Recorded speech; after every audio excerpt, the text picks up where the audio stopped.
I hear there's some interesting, urgent developments in the Diddy case.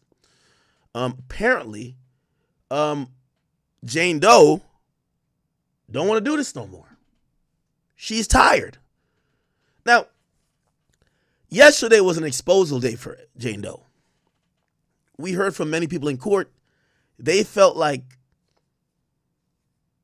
her testimony at first seemed like she was a victim, but after they kept flushing out these things and details, people started saying, bitch, you just want the money. You knew what you were doing. You got on the train, the gravy train, at 35 years old. You're 38 now. How the hell could you be compared to Cassie and all these other people who claim they were young, brain undeveloped, I guess, had nothing going on? You had a baby by, now they can't bring up 50 cents, his financial profile. Also, she's going by Jane Doe, not Daphne Joy, who we know she is. So they can't bring that up. But really, she was not no struggling chick that needed this check. She wanted that lifestyle. Now, she's came back around and said, yo, I wanted this because, wait, what did she say? No, she said, oh, I only needed a 10,000. Yo, I ain't gonna lie, these bitches got all type of excuses when they want to justify the luxurious standards they got. Oh, no, I only had the $10,000 a month apartment because we need somewhere private to do the freak-offs. We just need a private place. Now, they try to flush it out to say, but you had a son, right? And you wanted the son to have a backyard to play in, right? You wanted this type of thing. And they're kind of breaking it down where she's still kind of, and I know some people think she's a Trojan horse for the defense. Keep in mind, Diddy's still paying for an apartment, still paying for a lawyer to this day. People are saying maybe she's going to be a Trojan horse. She's still saying that Diddy manipulated her, still saying that Diddy beat her. She's still saying Diddy made her do things that she wasn't really down with. So I don't know how she's helping Diddy. However, her intentions and motives are becoming much clearer as Tenny is breaking her down piece by piece. Honestly, if you ask me, she's coming off minute by minute to be a money-hungry. She like every bitch on Instagram. Buy me a Chanel, buy me this, I'll fuck you, I'll do whatever. Except those chicks, they just usually go on to the next trick when they're done. She's up in court, sobbing.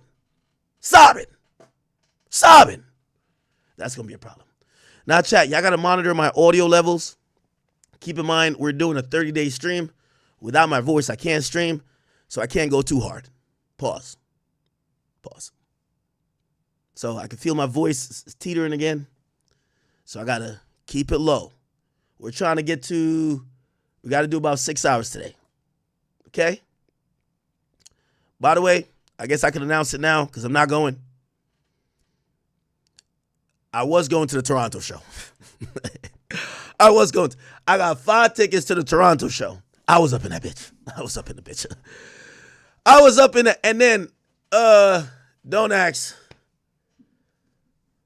I don't even want to get into why I'm not going, but it's nothing with that. It's travel stuff. And I'm not going. And I was going to have to do too much. I already popped out to a Kendrick show. Y'all know me. I'm hard-headed. You're going to have to teach me. So I was popping up to the Toronto show to see how it looked like. Okay? However, I ain't going. So I got 5 tickets for anybody in Toronto. Sweet tickets. I don't know if I can give it to y'all, though. Anyway, so, and the reason why I'm not going to, number one, I already made my point. I popped out to a show. Niggas, I won't go. Stop it. Already went. Second of all, for me to go, y'all wouldn't have got to stream tonight till 8 o'clock. Y'all wouldn't have got to stream till 8 o'clock tonight. And then tomorrow, it would barely be a stream, but it wouldn't be at a time that covered the trial. I started to look at it. I don't give a fuck what Kendrick got going on, even though I am intrigued how it's going to go down in Toronto. For me to cut my streaming time, like, I already made my point. Like, my nigga, I go where I want. But I'm here for y'all. And that situation, that's not my whole life. So, I was set to go to Toronto, but actually I even told Drake I was coming to Toronto. I'm like, yo, I'm coming through. Yo, me and Drake talked yesterday. You know, I told that nigga Drake, I said, Drake, if you like that, I said, you see how Big Act popped up at the show? Nigga, you pop up at the show. I'm an instigator. I'm an instigator. I'm an instigator. I'm an instigator. You know what Drake told me? Yo, Drake said, nah, because you know what happened? Nah, I don't even want to tell you the other part. So I told Drake, I said, yo, Drake, you see how, I said, you got to do your big act. Pop up and show niggas. They in your city. Pop up, nigga. You know what he told me? He said, yo, act. They've had, like, I forgot exactly what he said. They've had 2 cars on my block since 2 days ago. Since they know this nigga's coming here. Like, bruv, like, the whole city's taking on, like, nigga. Anyway, you know? So, I still think you should pop up and show niggas. But whatever. Whatever. I like that term. Pop out and show niggas, man. So, somebody say I'm cap. Y'all never believe nothing. Why do I even tell y'all shit? I tell y'all the truth. Y'all be like, you're lying. I tell y'all what y'all want to hear. He's telling the truth. Why do y'all even listen to me? If I tell y'all what y'all want to hear, y'all like, no, he's telling the truth now. It's so interesting. This is what they were saying. Don't do. Oh, fuck. Let's get into the case. Yo, if I came online and told a story, I was doing the Usain Bolt out the building. Dave Friend was chasing me. Y'all be like, that's the truth. That's the truth. That's the truth we want to hear. Yes. Yes. If I tell you we spoke like men, ain't no pressing happened. A mutual manly conversation did happen though. Y'all like, nah, we don't want to hear that. When I tell you the details of the convo, nah, we don't want to hear that. Y'all can't be pleased. Y'all can't be pleased.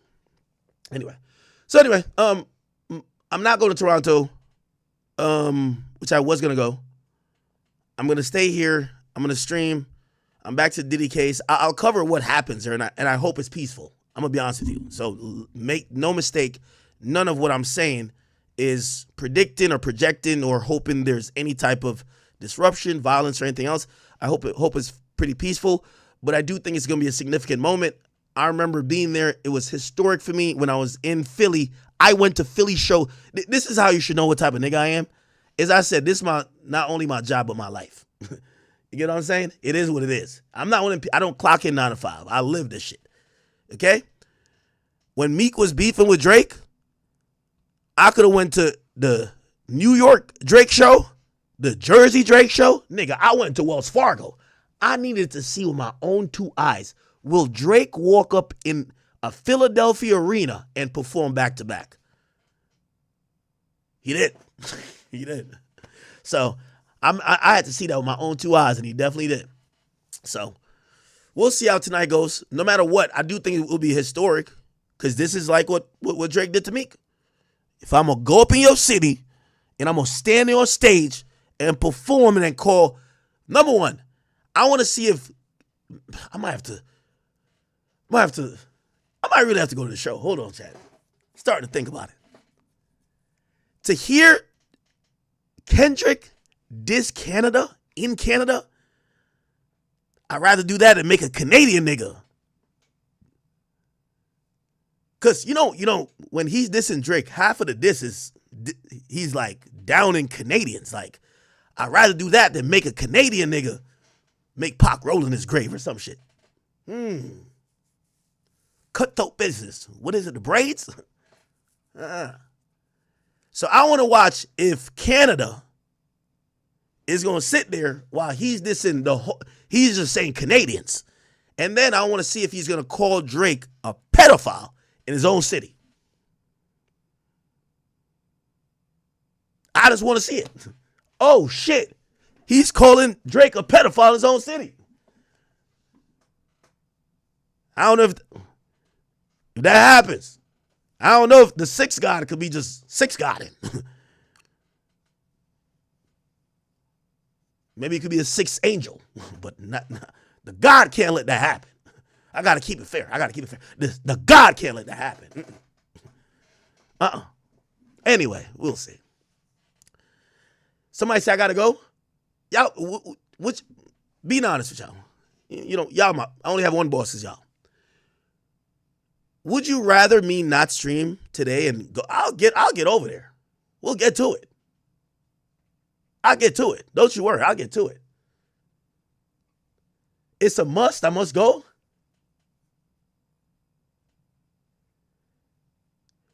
So y'all wouldn't mind if like the stream, like again, we're probably gonna have 3 hours of stream today, 3 hours of stream tomorrow. But I get up there.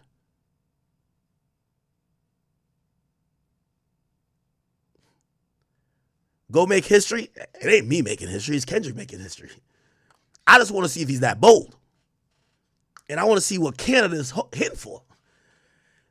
Yo, I thought 500 Philly niggas was about to rush Drake on stage when Back-to-Back came on. Nigga, when Back-to-Back came on in Wells Fargo Arena, nigga, it's like, ding, ding, ding, You know how they start? I'm looking around. I'm like, yo, what the Philly niggas with the beards and the koofies? They're about to rush Drake. Everybody was just like, huh. Yo, they were just clowning, bro. I'm like, oh, shit. Nobody give a fuck. Nobody give a fuck, bro. Back-to-back like Jordan 96, 97. I'm like, oh, shit.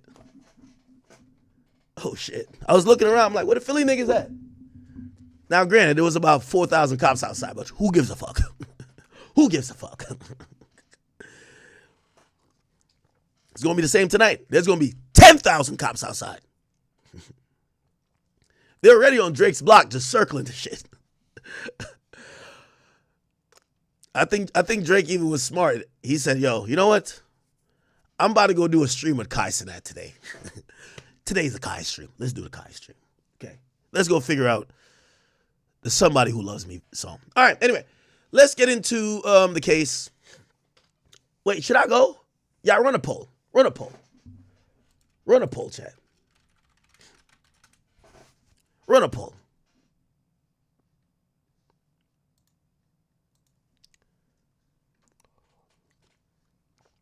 Run a poll. Should Big Act pop up to Toronto? I already popped up. I popped up in the most black city. It's 75% black people in Detroit. I looked it up. Somebody said stream at the show. It's there. Number one, I'm not going to get permission from Kendrick's team. For me to stream at the show, I got to bring the streaming backpack. They won't let in anything bigger than this. It's a stadium, bro. Like, they're not going to let shit in like that. Unless I have special permission. I got to get special permission from Kendrick and them. They're not going to give it to me, bro. So, just being honest. But could I pop up in a... I see something be like, yo, Act hit it in the suite. All right. We might have to be front row. Front row, chat. Me top... No, I'm not going to be top 5. Let me not say... Yo. It's starting, though. It's starting. Matter of fact, maybe I shouldn't go.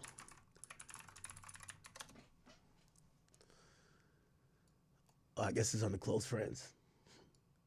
Supposedly, I want to dox for a hotel. They claim so-and-so is staying, but them Toronto niggas been... I'm going to just stay out of this shit. Also, I don't want to be... You see, at least Detroit, they know I'm there by myself. In Toronto, they might think anybody they see is... I want to stay out the fray.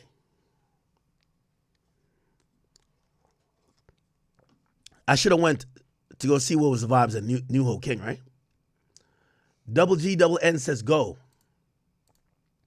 Stream at the show. Oh, shit. Really?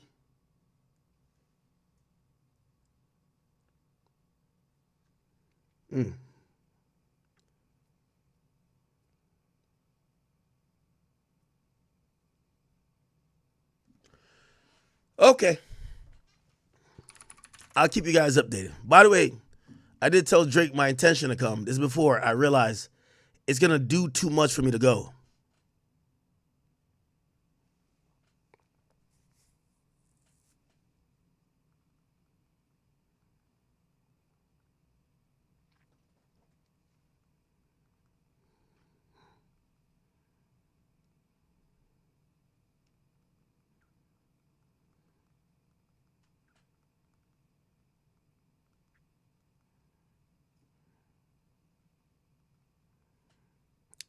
Okay.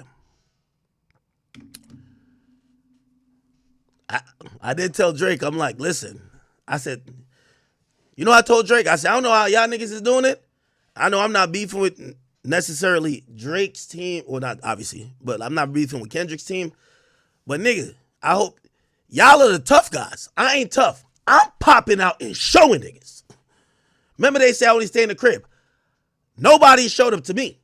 And my address on Google. I ain't see not one nigga pop out and show me. I'm popping out to where they're at, no matter who it is. So I said to Drake, you gonna pop out and show niggas or what? Instigating. All right, let's get on to the trial.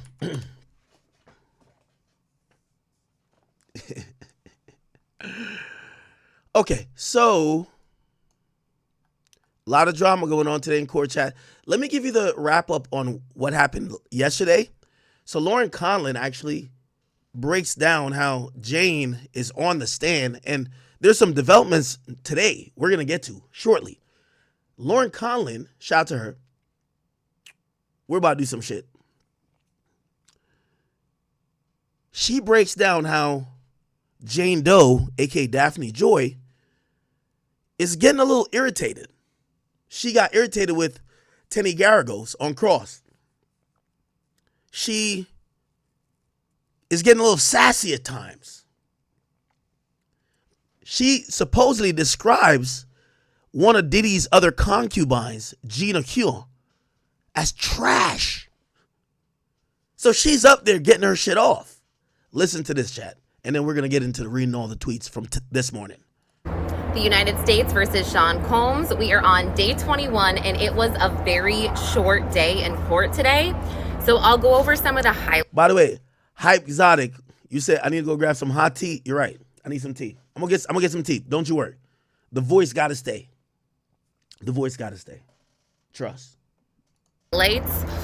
We did not hear as many explicit text messages today. Thank goodness. I am very relieved about that. We did see Jane get very emotional on the stand today. There were a lot of messages read from Jane to Diddy about how much she loved him, how much she cared for him. And I mean like very sentimental messages where she said, I am on my knees thanking God for you. And there was one message in particular where she said that he has made her child so happy, and that just meant the world to her. And at that point, she got very emotional on the stand. She started to really cry, and it seemed like she needed a break. They took a quick sidebar after that, but a break wasn't needed. And I think the point of the defense, God, my blush, sorry. When I look at this, I'm like, man, I think the point of the defense playing this was that they pointed out that all of... Trey, good looks. I see you, Trey.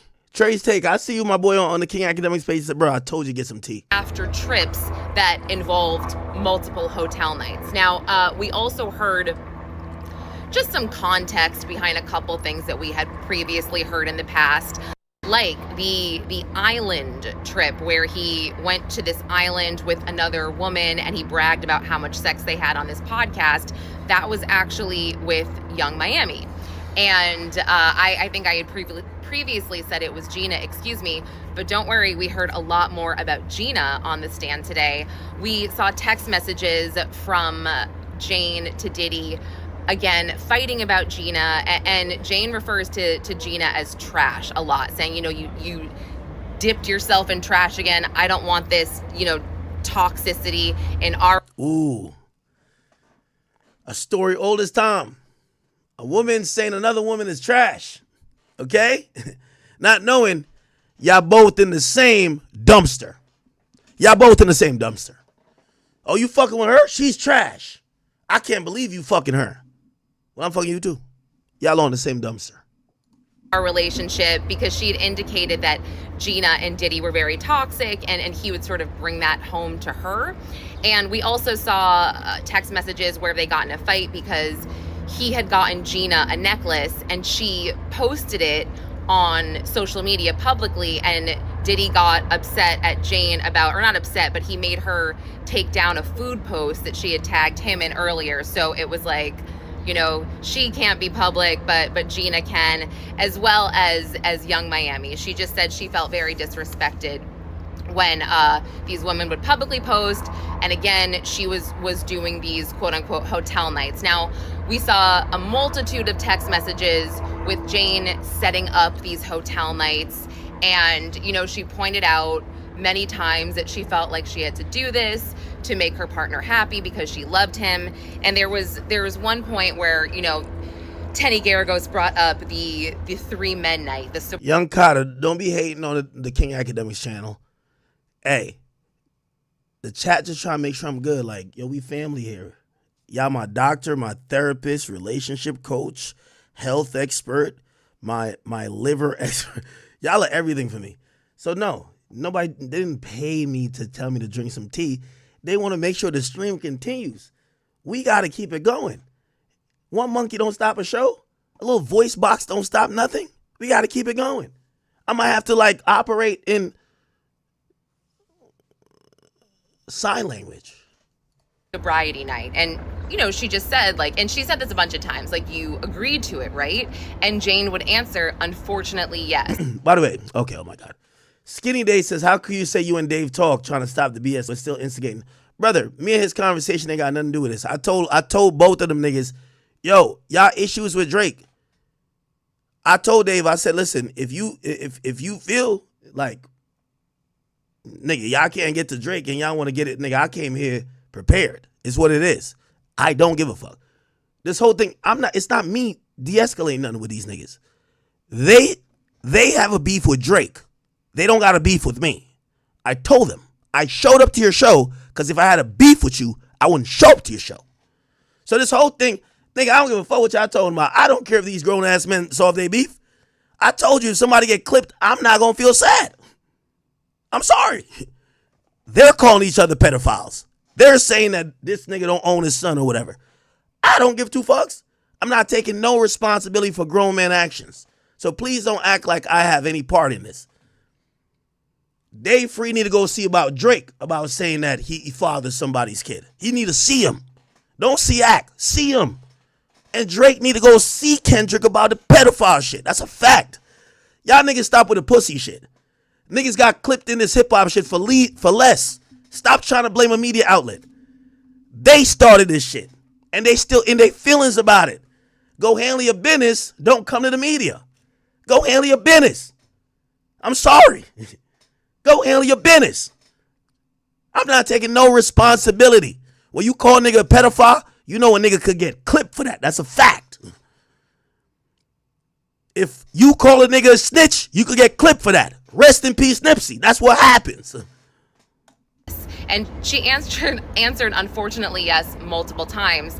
And Tenny Garagos said, you know, you keep saying, unfortunately, but you agreed, right? And she kept saying, I resent him for it. I resent him for it. And Tenny Garagos would say, okay, so you resent him for it, but you also regret it now. Kind of trying to point out that she regrets it now, looking back. So there was a lot of that. Now, this is really interesting. And chat, please stop asking me about this Drake. Yo, I keep telling y'all, whatever that come with that shit, them niggas knew they were doing it from the get-go. One thing I'm going to let y'all know, I don't care if 4,000 niggas die tonight. I don't give a fuck. I'm going to tell you why. Kendrick knows what he said about that nigga. You booked a show in Toronto, nigga. Drake know what's said about him. If niggas look at him like you weak as hell because nothing happened, that's on you too. Y'all niggas know what y'all did. Y'all grown. Y'all not finna blame this on media. I'm sorry. Put like this. If I said fuck the West Coast, this gang's bitches, and I go to LA and something happen, y'all not gonna blame me to say, why did you go? You don't call this man all type of pedophiles and he called himself a sex god. If some shit happened, you basically walked into his spot. I'm not taking no blame for that. I wish nothing happens, but this is hip hop. It's a contact sport. We also heard about her birthday in February of 2023. The defense pointed out a text message she sent Diddy asking. And I agree, ain't nothing gonna happen. Ain't nothing happen to Kendrick. But will there probably be a little scuffle or something? I don't know, maybe. It's hip hop, nigga. The fuck? him to put money in her account for her birthday, and it turns out he put about $15,000 in her account so she could go shopping, take her family and friends to dinner.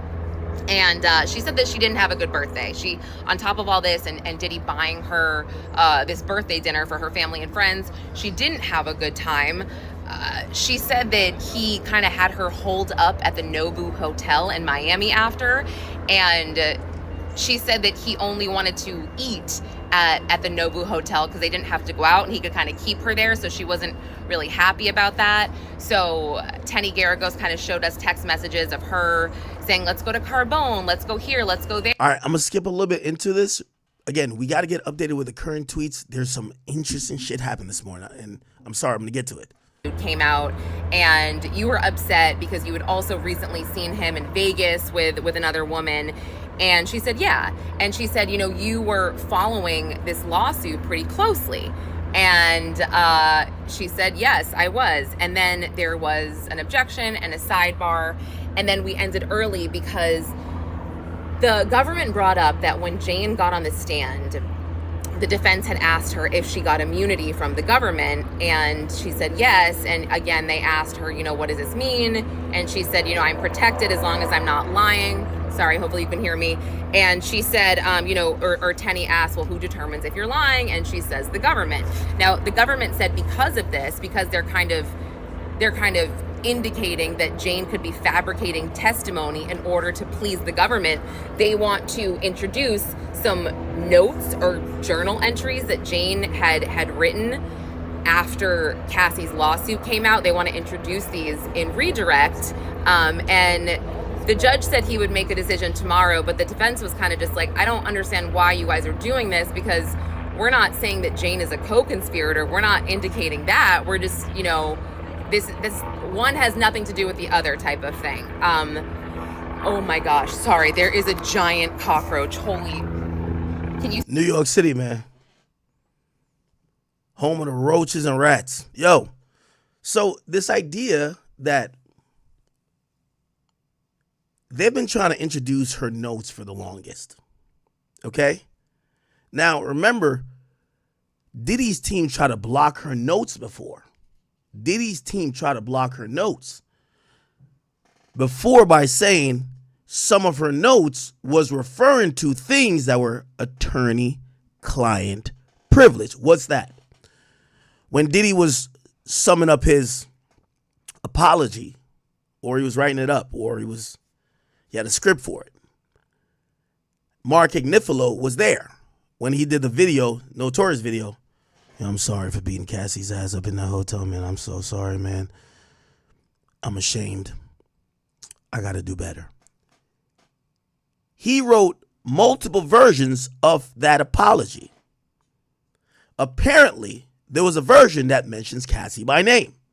The lawyer, Mark Agnifilo, tells Diddy, take her name out of it.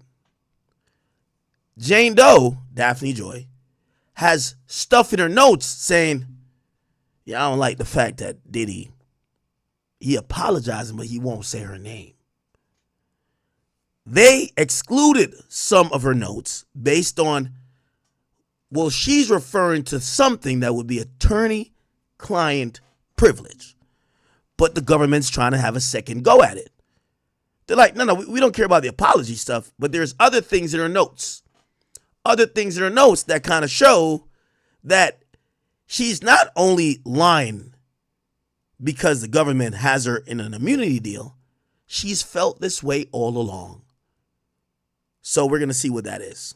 You see that? I don't even know if I'm showing that. Oh my gosh, love New York. Sorry, that's disgusting. So, yeah, the judge will rule on this tomorrow if these can come into play with the redirect. So we'll see.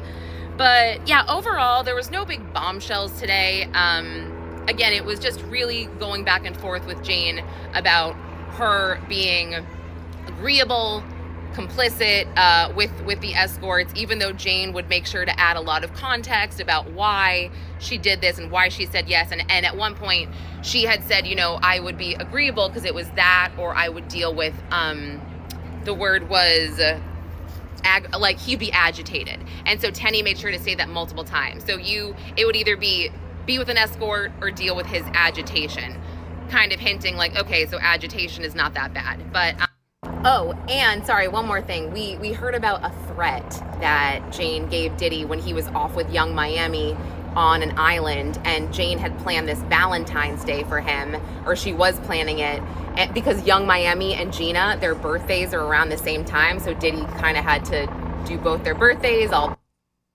Yo, you're what Future say. Valentine's the worst day. That's the worst day. Big. Got too many bitches to please. And basically Jane had sent Diddy a text saying, you better get your ass home off that island or no Valentine's Day, which she had set up with like 2 entertainers. And Jane said, yes, that was really the only time that I used the hotel card as a threat. So she was saying, I ain't gonna fuck these guys in front of you if you don't get off that island now. Okay. All right, let's get into today's stuff. We're gonna start with Matthew Russell, then we'll get into the tweets. Here we go. Okay, here we are, Matthew Russell Lee, Inner City Press, here at the Southern District of New York Courthouse. Today, Thursday, June 12th, it's going to be day 22 of U.S. versus Sean Combs. Now, we're back on the beat. Still, Jane is still Jane. The anonymous order is in, and I have no problem with that. I just have a problem with if things are said in open court or shown on the screen, they become public. This remains a principle, and yes, that's how we're doing it. But Jane will be finished today. In fact, Jane's cross should finish this morning. Tenny Garagos, I'll say this. I may have said on this very platform that I thought Nicole Westmoreland, and I just mean this strategically. I'm not going to, at least here, get into the substance of what's going to happen on the verdict or what should happen. But Nicole Westmoreland, who's quite an aggressive cross-examiner, who had a Perry Mason moment with Bongalan, I thought maybe she should be doing the cross of Jane. But in fact, Tenny Garagos, with a kind of I'm eating fruit, chat. It's grapes. Pause. Chat. Didn't I tell you, though? Nicole Westmoreland, she's been the most effective. I got her number 1. a circular strategy that keeps changing time, going back to text messages. What about this one about Nobu? What about this one about Poppy's steaks? What about this one about the handbag? And ultimately, I think that she's created an impression. She's sort of undermined, rightfully or wrongfully, this idea of coercion and sex trafficking. I mean, there is a violent incident. Again, it's not for me to say, except to say that the method has been. I stand corrected. I think, and I think you could tell that because yesterday Jane's answers became kind of more combative.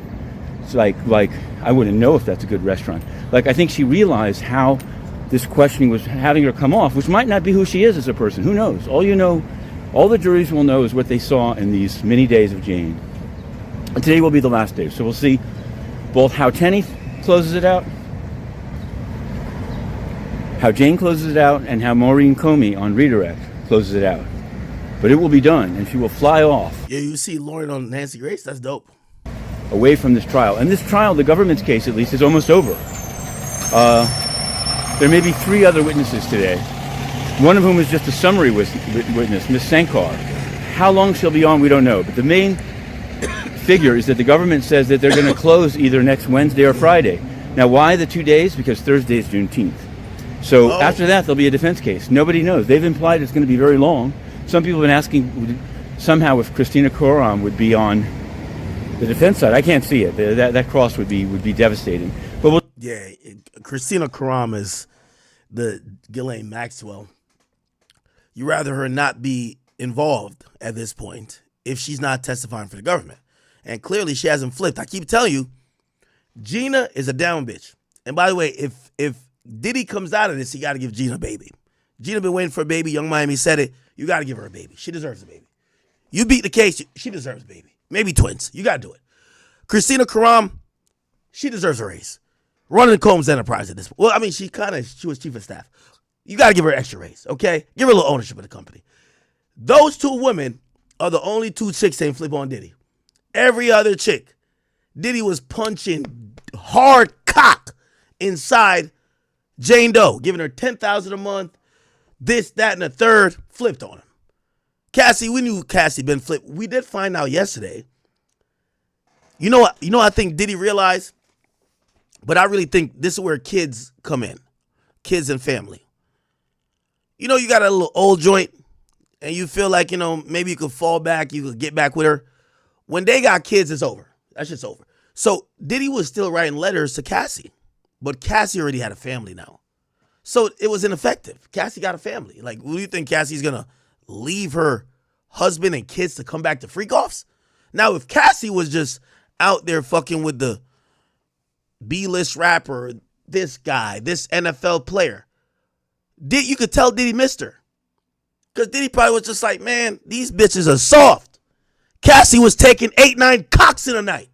Y'all hoes just complain about 2-3. So you could tell Diddy was missing Cassie a little bit. He was missing her. You know? With Cassie felt like more love. You could tell Jane Doe was mad transactional.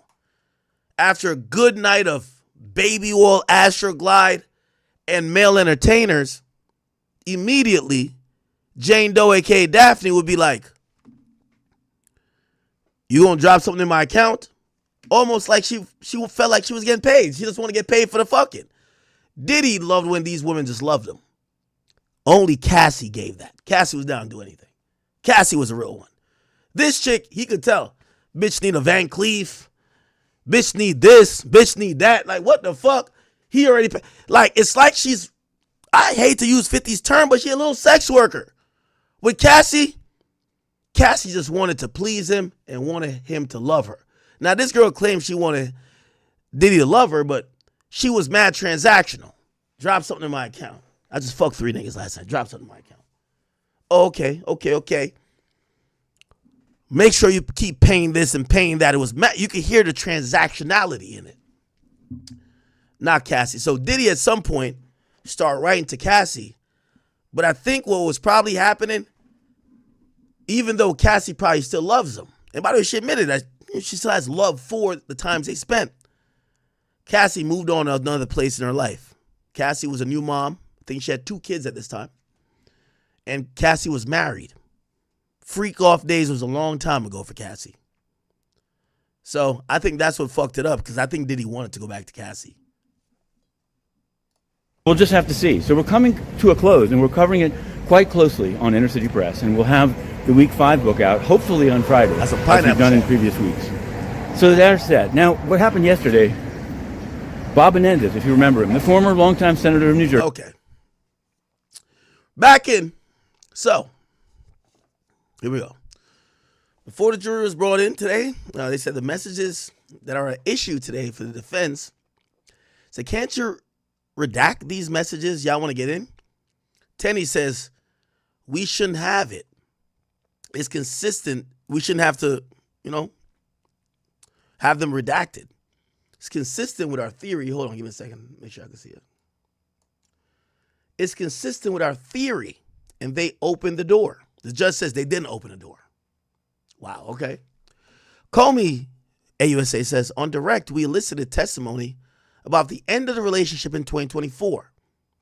There were no texts, but oral communications. This is a self-serving voice note by the defendant. It should not come in. By December 2023, he was trying to make a record for litigation. So here's the thing.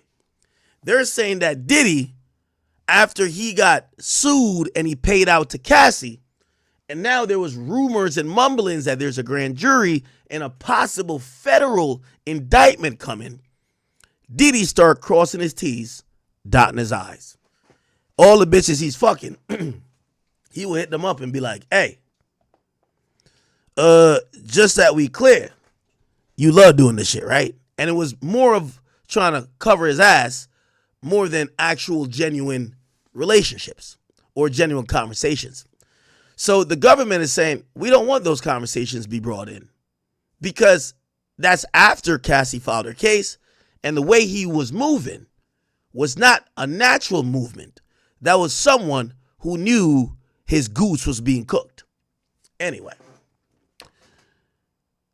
Here we go. Judge says, what about Ms. Garrigo's questioning Jane about this without introducing the voice note? Comey says, That might confuse the jury too.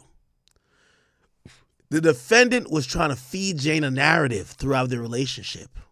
The hearsay rule precludes this. So they're saying they don't want anything that Diddy was saying to this woman after he got the civil suit. And then the federal government started an indictment or a grand jury against him. They don't want those things to be admitted because it's like someone knowing they're under investigation and they start making it overtly clear. Yo, so by the way, you've never seen me touch drugs, right? You ain't never seen me with a gun, right? And they elicit statements from people that could be co-conspirators, but it's only because they want later, if they get charged, to say, but look, these people said I never did it. So they're trying to get that out. Comey says if the defendant wants to take the stand, ooh, that's Diddy, and subject himself to cross-examination, fine. The judge says the questions without the voice note would not be for the truth. Comey says, but it would be a backdoor way to get this in. The judge says, I agree with the government on those portions of the voice notes. And the voice notes will not be included. They'll be excluded.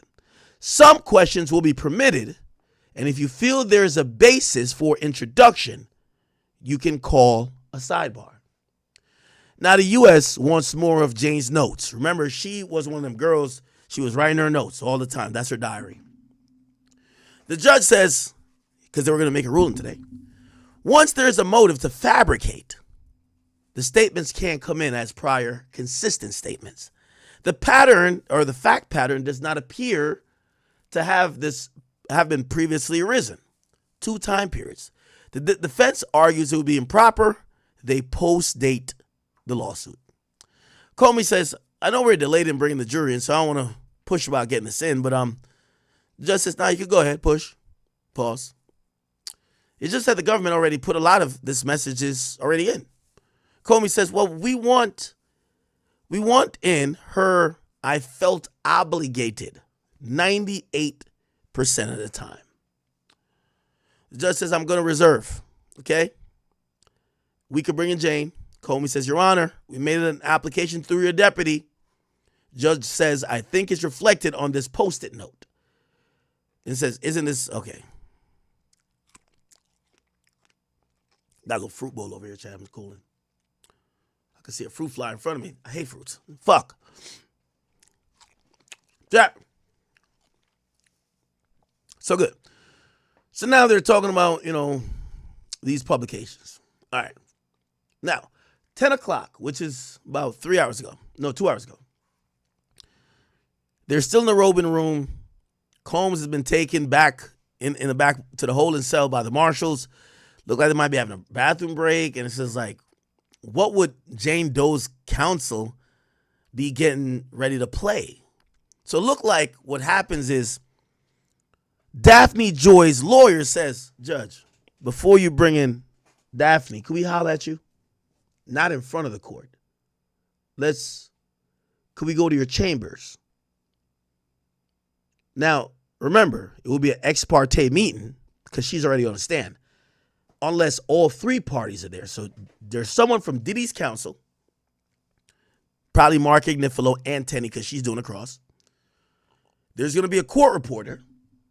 There's going to be a sheriff. Diddy does not have to be there, but he could. But apparently he's not. He's in a holding cell. There's going to be Jane Doe, Daphne, and there's going to be Daphne's lawyer who's being paid for by Puff. Now, keep in mind, if niggas if you're going through a divorce, you got to pay for your wife's divorce attorney. The attorney ain't working for the nigga who paid for her. They're working for the client that they're sworn to have their attorney-client privilege with, right? So even though Diddy's paying for the lawyer not working for Diddy. They're working for her. So they go in the back, and it's delaying court. Holy. 10:05. Counsel's back from the robing room.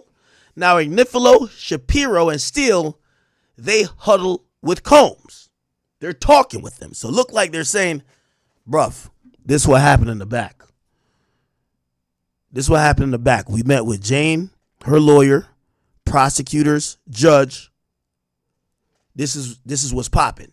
Now, the mere fact this is not done in open court has to be a matter of privacy, secrecy, and we all know she's going by the moniker Jane Doe. Chat, your wish is my command. I got the tea. I got the tea. Pause. The Academy mug with the tea. I'm going to save the voice today, chat. We good. WT. WT, chat. WT. There we go. So, I'm already feeling, my throat feel a little bit better. Pause. Okay. So they're huddled around Combs. They're talking to him. Xavier Donaldson goes from the middle to the back table to talk with Combs. Agnifalo's in the front. He's talking with a Comey. Jane still ain't pop out. Still ain't pop out. So it's pretty hot. It's a little warm tea. It's good. Good for the vocal cords. Chat, this is going to be the difference between us doing a 3-hour stream and a 6-hour stream. We're here. Locked in. Unless y'all want me to go to Canada. Should I go to Canada? We go to Canada. If I go to Canada, I got to cut the stream now. Anyway. Here we go. Combs is speaking one-on-one with Nicole as Driscoll and Xavier are standing between the tables. So it's kind of like this is the moment. Don't know what's going on. The press don't know. Gallery doesn't know. And none of this is on the record. It started before 10 a.m. It's more than half an hour now. It's a moment ago, Combs started smiling, even laughing. Oh, Diddy's laughing. Diddy's laughing. Hey, shout out to my boy. Anybody know the Big AJ? Shout out to the Big AJ. You know, one of our longtime chat niggas. Y'all know him as a personality too. I did a stream when I was like, man, holy. Is that blueberries? Oh, shit. Look. I did a stream. When I did a stream, I said, Christian Combs, Justin Combs, y'all still paying the bills of this woman that's trying to sink your father. Cut it off immediately. Big AJ talked to me later after the stream. He said, I heard the stream. Let's play this out. You think it would be smart for them to cut it off today? I thought about it. I said, they probably got to wait. Here's the thing. No, it looks funny if you cut off your support for her because she's a government witness, but it also, will probably piss her off even more. Keep in mind, this was a woman that was sucking multiple cocks a night as long as you paid her rent. So, even if she's flipping on you, you can't cut off that support till she's off that stand. Gotta leave it there. Gotta leave it there. So, it looks like something happened. Diddy's smiling. He's laughing. He puts his hand in his head. He said, what was on that Post-it note? When it'll be docketed? 10:40. 10:40, chat, an hour ago. Judge says, Ms. Garagos, you ready to proceed? Agnifalo says, he had this discussion in the back. Mr. Combs was not present. I would like to lodge this objection. We litigated over pseudonyms. The judge says, let's take a step back. Judge says, I could clear the courtroom if we need to. Agnifalo says, no need. I will conform my comments to an open court, which means I'm not going to say certain things that could make it privy. There's some mango right here, chat. Anybody like mango? Mango right here. I used to have a mango tree in Jamaica. I'm sorry. Hey, I'm going to limit my comments that it could be still on the open record in open court. Is there a reason trial and names are public? Is so people who were there could come forward. We objected already to a pseudonym like Mia, because ain't nobody named Mia. That's Sarah Schnecker. Fuck. Now this. The events in the hotel room on January 24th, 2024, I appreciate the balancing, but we maintain constitutional right to a fully public trial. That still remains. We ain't consent to these events not being fully public. So Diddy's saying, I don't care if y'all even show the sex tapes. Fuck it. It's all public. Let me sip some tea here. Niflo says, he continues, he says, part of the public nature of the trial is for the information to reach the public so other witnesses could come forward. I wanted my client to hear this. The judge says, well, Ms. Comey, that's Maureen Comey, daughter of former FBI director James Comey. She's the lead prosecutor. Comey says, as long as your answer remains no, we're fine. Now we don't know what you're talking about. Comey says the argument to say the name is an attempt to harass. Now, what this could mean, remember I'm going off tweets, but I'm trying to put two and two together. Y'all smart, I'm smart, we smartest. We the smartest group. This could be the name 50, which obviously if you name 50, we know who his baby mama is. That's one son that's younger that gets $47,000 or $4,700 a month. So we know who Jane Doe is. It appears that they're arguing over this idea that she's a pseudonym.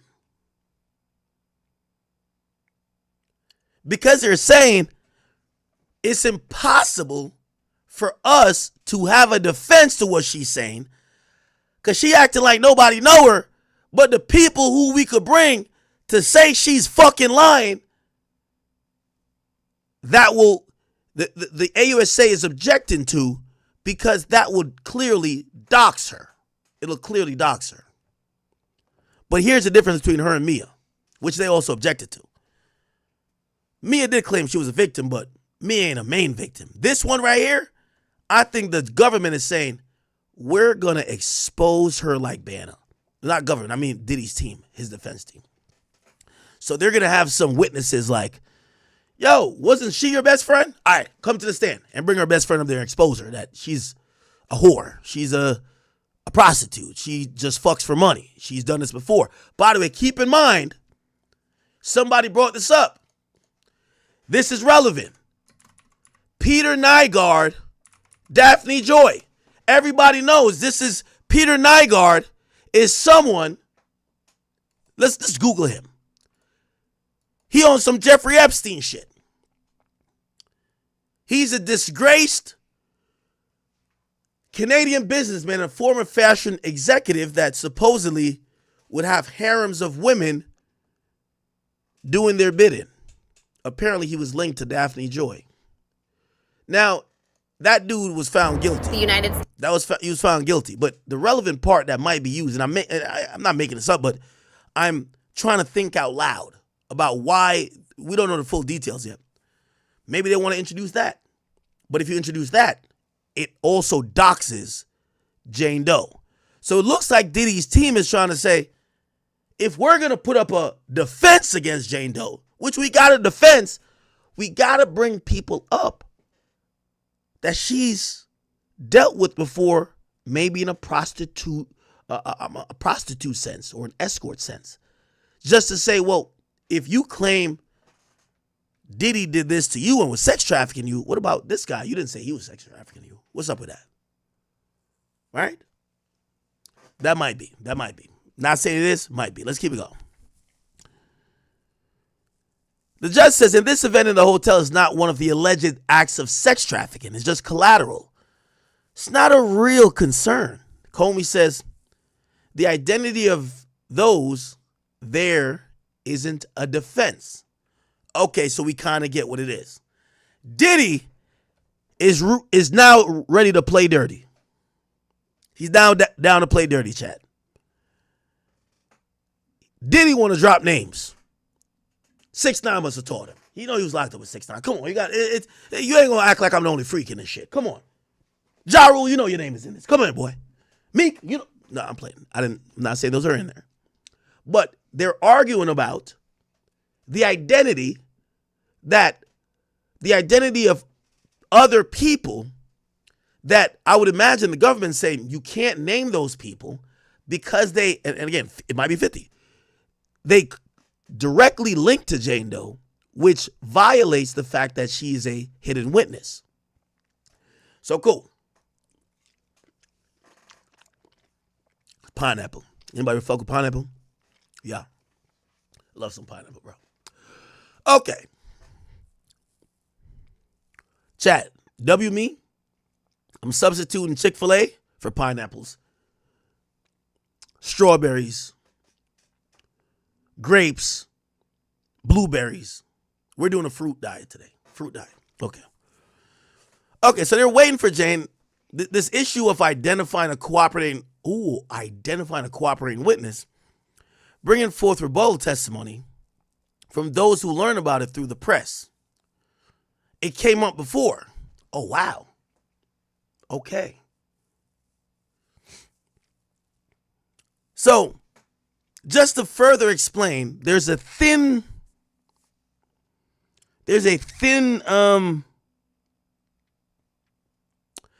veiled attempt of saying we haven't gone for our defense yet. And part of our strategy is to elicit other witnesses that could corroborate or dispute what the government witness is saying. So we might, if we're going to talk about an event, might be a party. We might have to say it was a Jamie Foxx party. It was a, I don't know, whoever party, but we got to say that person's name that happened then, that maybe someone's like, oh, I was there. I seen that shit. Nah. It ain't happened like how she said. So that's what they're kind of going at, all right? Judge, 56 minutes ago. So they spent most of the morning arguing about this. All rise. He said, jurors, I apologize. It took long. We did things to save you some time. Jane, you're still under oath. Proceed. Tenny says, good morning. Let's look at your message where you said, I feel as your lover, I wanted to please you. I pushed through. Garagos continues, because she's showing her message. What did you really, so what you really wanted was just to cuddle with Mr. Combs, right? Jane says, nah, I just wanted my intimate time. Garagos says, tell me about the mobile TV you got him. Jane says it was the LG, cordless, that he could move it around. Garagos says, so it was a TV he could see y'all movies on, right? She said, yeah. Garagos says, after the Cassie lawsuit went public, how were things? Jane says, I came to find out that another woman had the same experiences I had. I put out that energy on him and he was already down. So it was resentment. Everything was hard. It was a hard month. She says, yes. Let's play this voice note. Diddy says, I don't want to be in a relationship like this. I don't want to make anyone feel like this. Let's end this cycle so you don't feel like I wasted your life. Now, remember, they were just arguing about this before the jurors came in. They don't want to put anything past December because they felt Diddy was, cognizant, aware of what's going to happen, and he's now giving very clear options. Hey, I don't want to do nothing that make you feel like you ain't with it. You could go, stop fucking with me, blah, blah, blah. Now, we don't know what time this is, but Diddy is telling her, hey, if you feel unhappy, I don't want to be in a relationship like that. If you feel like you're, chicks tell you some dumb shit. Oh, yeah, no, I've been feeling this, I've been feeling that. All right, hold on. If I make you feel like that, leave. Hit the door. Let's end it. Garagos says, are there any more messages of Diddy telling you, let's end this shit? She says, yes. Garagos says, did Sean often say to you, I don't do problems. I'm a solutions person. Let's get to the solutions. She says, yes. Garagos says, you wrote, I tolerated, and I took a lot. Boy, did she take a lot of semen. In those rooms, please don't discredit me. What did he write? Didn't he write, I've never discredited you? She says, yeah. Garrigo says, you wrote you wanted $100,000. Bumbleclot. For each wasted time, I guess. And then you wanted more. You wanted $450,000. Chat, this bitch was extorting him. She knew, because she was in his inner circle at the time, Diddy is under. Diddy. Somebody said, mom's update, she been on any trips? My mom just got eye surgery. She recovered. I'm about to bring her on a trip. She got to come with me. Got to keep mom close. I don't know if you're talking about my mom. You got to be talking about mom. Yeah. Mama Demix is good, okay? Love her, with my last. Okay. Don't bring my mama when we talking about this bullshit. Come on, dog. Wait till the intermission. Okay. So it looks like she starts hitting Diddy because she know Diddy's getting squeezed. Also, here's the thing, too. Didn't I tell y'all, Young Miami fucked up the whole shit? By the way, Fruit Jams. Fruit Jams. I see you, my boy. My boy Fruit Jams, he been holding it down. I can't even lie to you. Let me see if I can find a clip. Chat, I need y'all to support this page. Grand's already on board with him. Y'all support my nigga. I said this a while ago. I told y'all. Somebody sent this to me today. And they said, Ak, you predicted this a while ago. And now everybody's realizing this came true. Give me 1 second. I'm going to find it. Give me a second. I'm going to find it. I know 50 posted. We're going to get to it. I know 50 posted. Let me just figure out what date this was.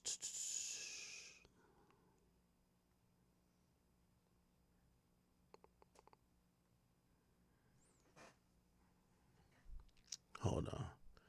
It's about this time. Hold on. This is before all the testimony that Jane gave. That's before all the testimony that Jane gave. Y'all tell me if I predicted this. I sounded crazy when some of y'all was like, oh no, you just beefing with Young Miami. No, nigga. We got to learn how to. Is this about a week ago? No. Oh, I went too far. Pause. Went too far. Here we go. Shout out to Fruit Jams, though.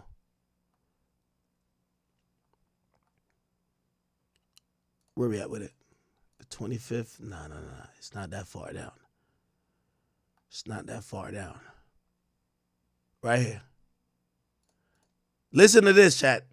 This is before Daphne Joy said any of this shit. Didn't I call it? Diddy introduced Cassie and them to drugs. A chick like Carisha, she been off that too. Wait, hold on. No, that's not the one. No, this is right here. Young Miami. First of all, I'm not blaming nobody for Diddy's actions. If he's guilty of these things, he's guilty of these things. But I just want to say, I think you dealing with Diddy was the ultimate whistleblower. You fucked up his whole shit. And I'm not saying that's a bad thing because it could be a good thing if he's guilty. When Diddy started dealing with you, because you a chick that it looked like you one of them feisty chicks, and Diddy couldn't handle you like he handled Cassie, Gina, Kim Porter, the rest of them. The other women who've been through it, they took note and they felt away.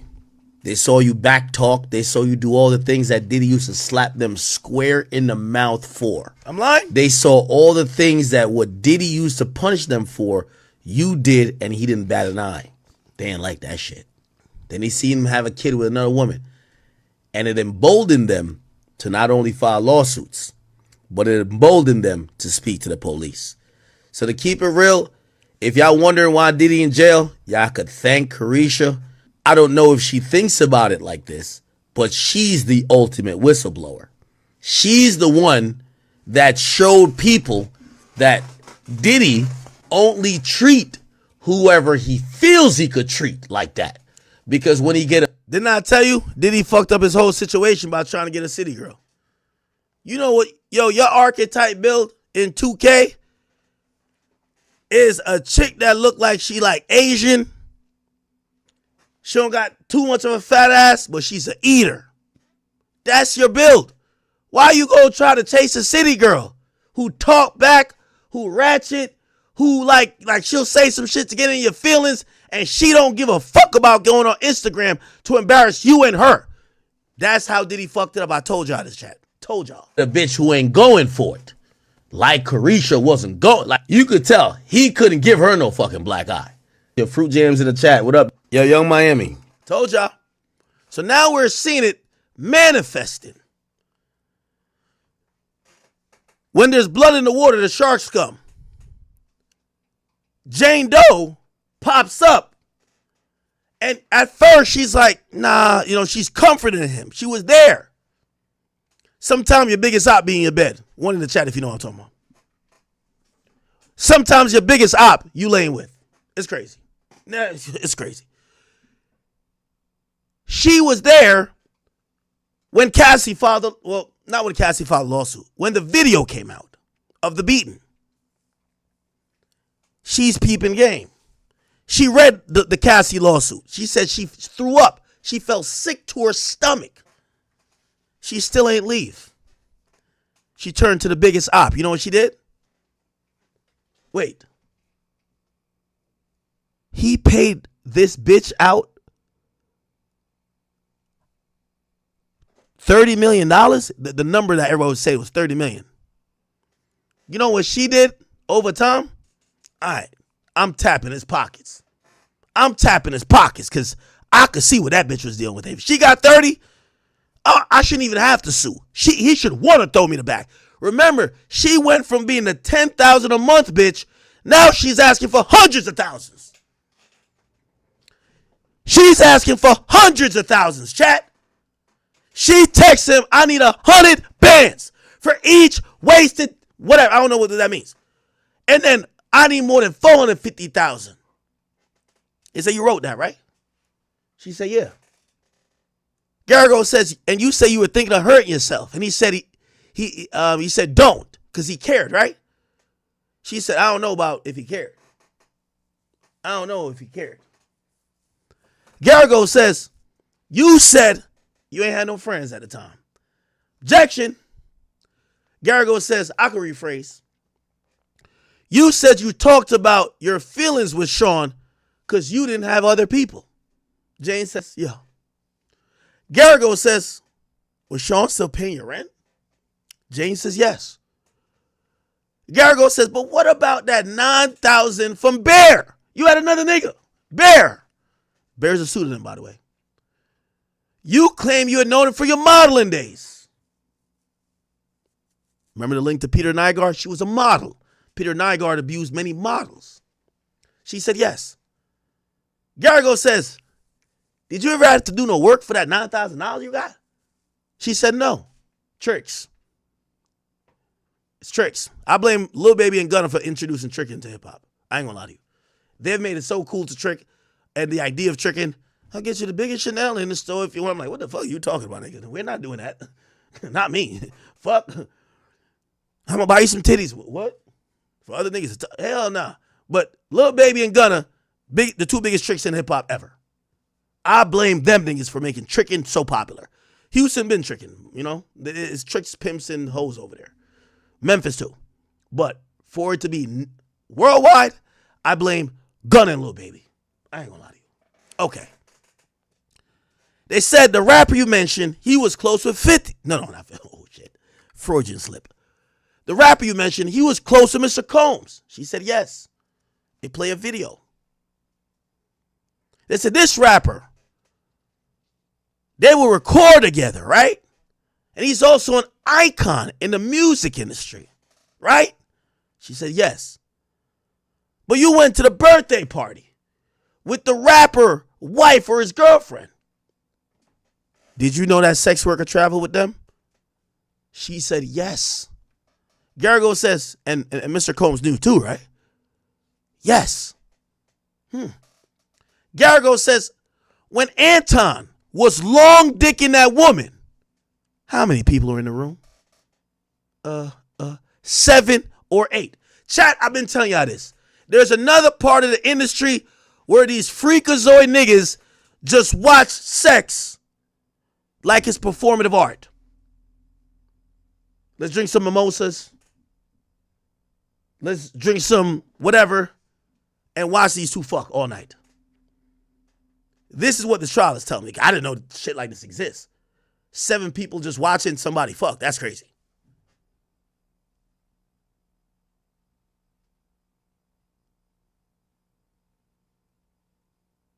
Just sip your espresso martini while she's fucking getting throated. We don't know what rapper it is yet. Garrigo says, did you flash your breasts to the room? And who asked you to? She said, yes, I did. It was a moment. Chat, this is a underground freak-off, freakazoid party that, I'm going to be honest with you, y'all claim I'm in the industry. I never knew this existed.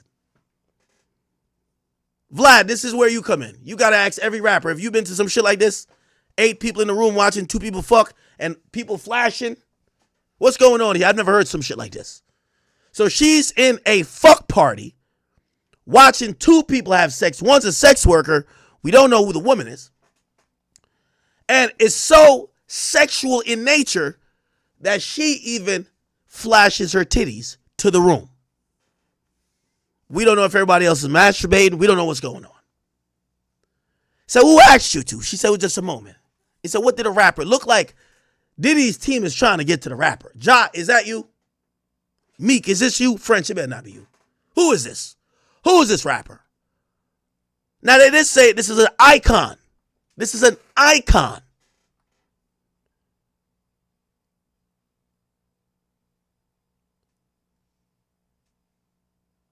Let's go back up to make sure I'm not. This rapper, they would record together. So somebody, let's figure out what rapper this is. I can't get past this. What type of the freaky niggas in the game like this? This rapper will record with Diddy. He's also an icon. That erases 50 Cent. That's not 50. Who is this rapper? Kanye, I got to text you. Is it you, brother? Is it you? I think it's Ye. I can't even lie to you. I got to be honest. I think it's Ye. Holy fuck.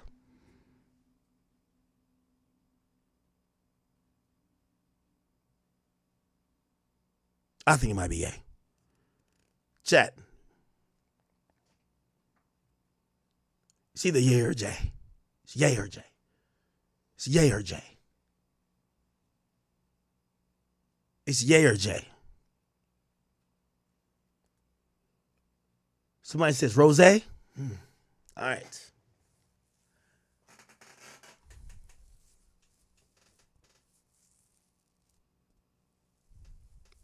Let's keep it going.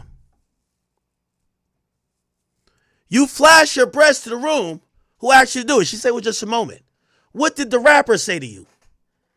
He said he always wanted to fuck me. It's a freaky ass nigga right here. Who's the rapper, chat? Who's the rapper? Start a poll. We got a couple options. Start a poll. Meek Mill. French Montana. It don't seem like 50, but let's say 50 Cent.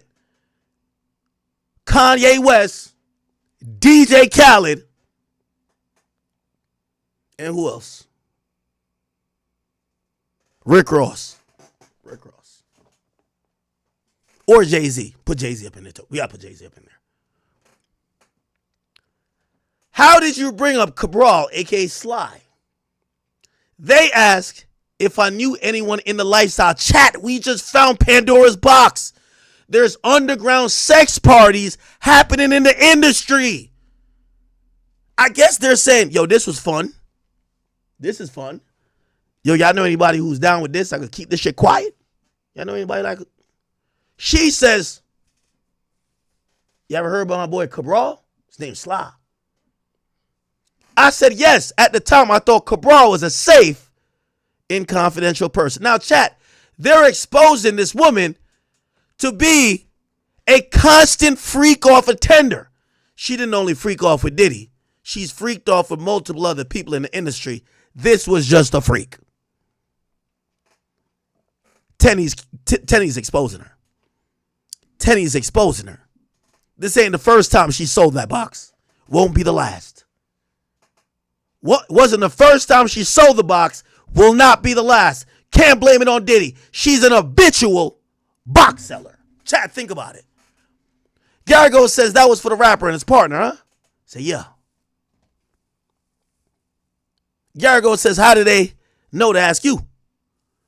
Jane said maybe they picked up the energy or heard that Sean and I were into that type of lifestyle. Okay.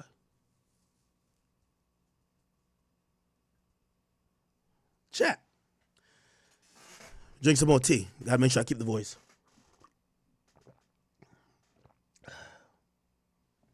It's a good place. It's a good place to go to 50 Cent's Instagram.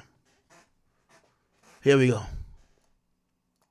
Oh, no. It's a rare condition this day and age to demand a freak off with so much rage. A stranger's addiction that you'll ever find. Some people say that he's losing his mind. Oh, no. Yo, this is how you know 50 is hilarious. 50, like, if I'm 50, I'll be mad. I'd be mad y'all keep calling this woman my baby mama, calling her by her government name. I don't know that bitch. I'm going to goddamn custody court or family court. Let me download this. I got to post it to the gram. Nah, this is good. This is the FREEKOFF theme song. Let's keep it going. Well, then there must be some magic juice inside the Punisher. 'Cause all I see is Wait, J-Lo? No fucking way. Is that J-Lo? the chocolate thing. Oh, 50 is in this too. Look, missing. Jay-Z. Man, they're busting over everything. Bieber in there too? Oh, nah, this is crazy. This is one of them ones.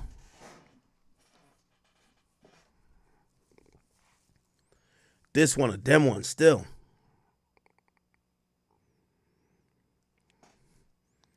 Let me caption it. Why 50 posts this trailer?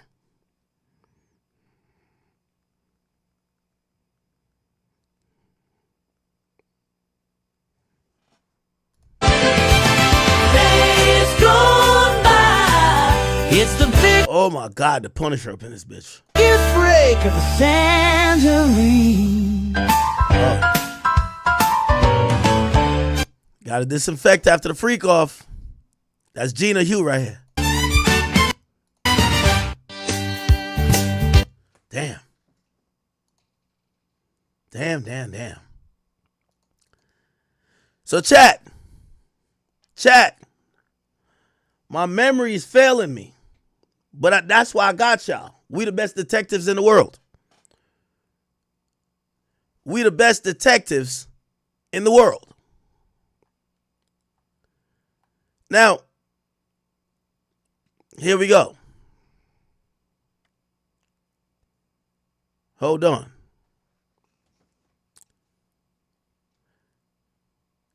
What year was it? I'm going to search these terms. Was Kanye West, I think it's Kanye, I ain't gonna lie to you. Was Kanye West in Las Vegas? Do y'all remember what time it was, chat? Like, what time was it? Chat, what time? I forgot. We got to go back to yesterday's date. I think it's Ye. I'm being honest with you. And I love Ye. What date was this? What date was this, chat? What date was this? Remember we were looking at who was in Vegas at that time?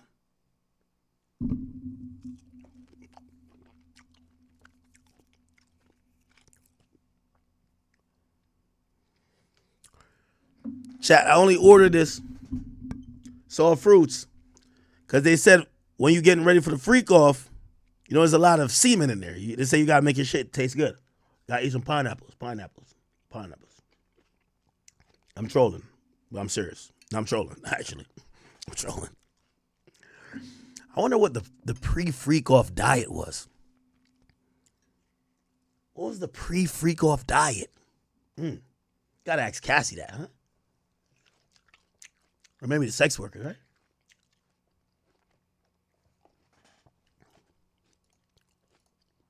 right? Run it back. I posted to my page now. Oh, I ain't post yet.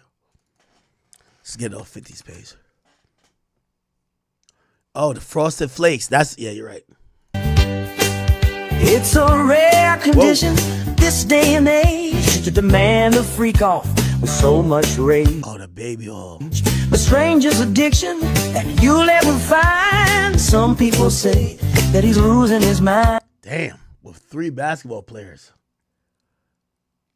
Yo, chat, this is the All-Star Freak-Off. Oh, my God. Nah, this is good. This is the All-Star Freak-Off, chat. This is the All-Star Freak-Off. All-Stars. Holy. Well, then there must be some magic Kid Cudi with a burning car. juice inside the corner store. J-Lo, we still waiting for you, girl. 'Cause all I see is a chocolate thing. 50 like, I don't know nothing about this shit.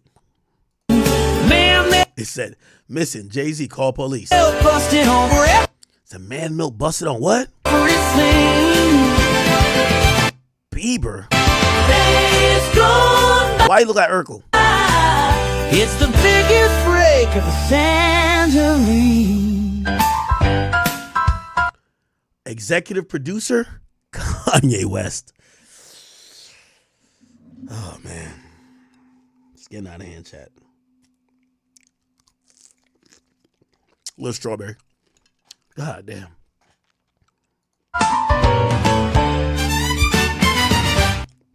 That's Gina right there.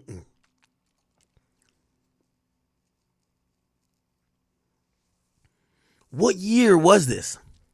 We could look it up. Okay, let's go. So who told her to flash her breast? She said no. Said a rapper said, I always wanted to fuck you. Garrigo said, so that rapper always had a crush on you, right? She said yes. How did you bring up Cabral? They asked if anyone else was into lifestyle. I said yes. Thought it could be a safe and confidential person. It said, so that was for the rapper and their partner, right? It said, how did they know to ask you? Maybe they picked up the energy or they heard that Sean and I was into the lifestyle. So you flew to Miami around the time of your birthday, right? She said yes. Somebody said the rapper might be, they said is Jay and Beyonce or Nip and Lauren. Who was gay dating at the time? They say it might be, no, Nipsey had died by then, bro. When did Nipsey die? Yeah, Nipsey died in 2019. This is 2022, 2023. Okay? So it's not Nipsey. Okay. Garrigo says he set up a grandiose birthday for you, didn't he? Said, yeah. Were there candles on the walkway? Yeah, it was mad romantic. His heart was beating. Was your heart beating too? Seems rhetorical, but okay. Yeah. I was just about to say that. It was painted pink and silver. A 5-course dinner. That's exactly what I wanted for my lover. Garrigo says, was there ecstasy at the dinner? Nah, none. Afterwards, you took a pill. He took a pill. And Don came over, right? Yeah. 1 Star Island. You said you were willing to have sex with Don because of the birthday of the birthday party, correct? Give me 1 second, chat.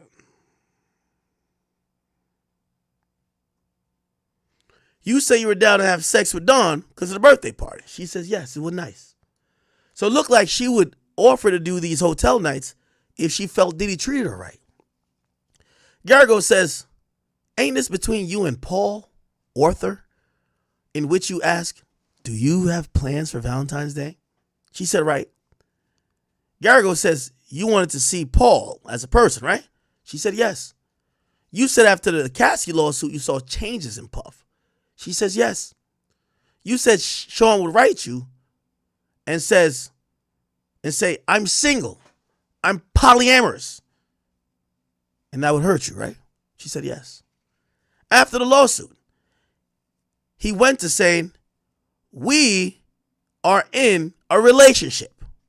You're my girlfriend. And that meant a lot to you, right? It did. Garrigo says, when you saw a video of Combs laying hands on Cassie, did you feel sick? I did. Garrigo says that wasn't a man you knew, right? Right. Sidebar. They come back. Garrigo says you remained in contact with Mr. Combs after the video, though, right? Yeah. You stayed in Miami with him for a few days, then left, right? I did. He flew to LA in June with his kids, didn't he? Yeah. Is it fair to see Mr. Combs posted about his road trip with his kids on social media? Yeah, he did. There's a photo of how you set up the house. Some set up by you, some set up by Jonathan. Remember, this is the FREEKOFF house setup. Yeah. Is this a big bottle of Vive Clico? Is that how you say it, Jack? Yeah. Garrigo says, and this photo right here on the patio, that's what it is, right? The patio? Yeah. And you were drinking that champagne, right? Champagne, right? Yeah. Garrigo says, it's 8:30. Looks kind of dark outside. There was tequila shots. That was off that Don Julio, that 1942. That Casa Azul, right? But there was no ecstasy at that time, right? Right. Didn't Jonathan bring the candles? Yeah. Okay. Let's play the video. They play the video. It's music and voice of Combs, championship Boston Celtics. So it looked like it might be the night that the Boston Celtics won the championship. Let's go look at it. When did Boston Celtics win the championship? It's 2024. What day?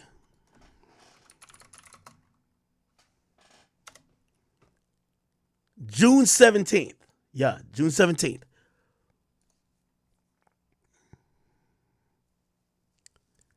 Half an hour later, y'all were fighting, right? Yeah. You testified. You called Diddy a PDF. Even though you know the bitch he was with wasn't underage, right? Right. And you push his head into the counter. Bang! I did. You never had a physical altercation with him before, right? I had not.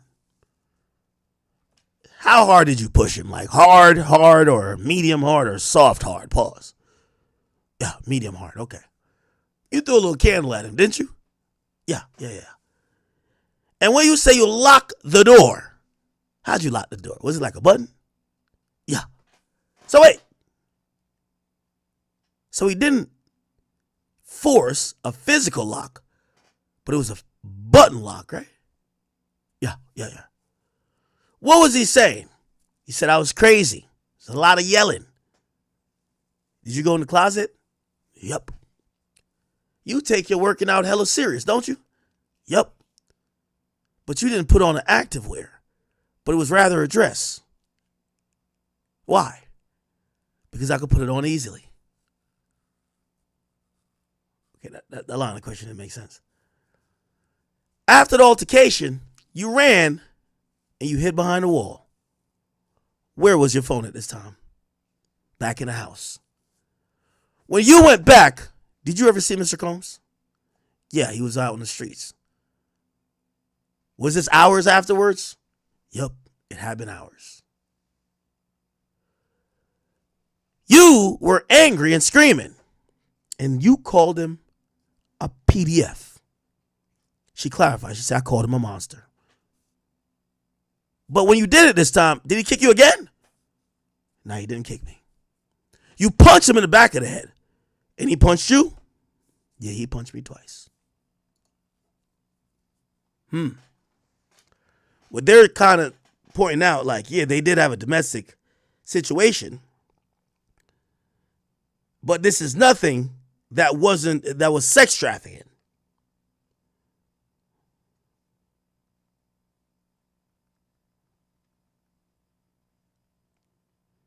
It was nothing that was sex trafficking, people.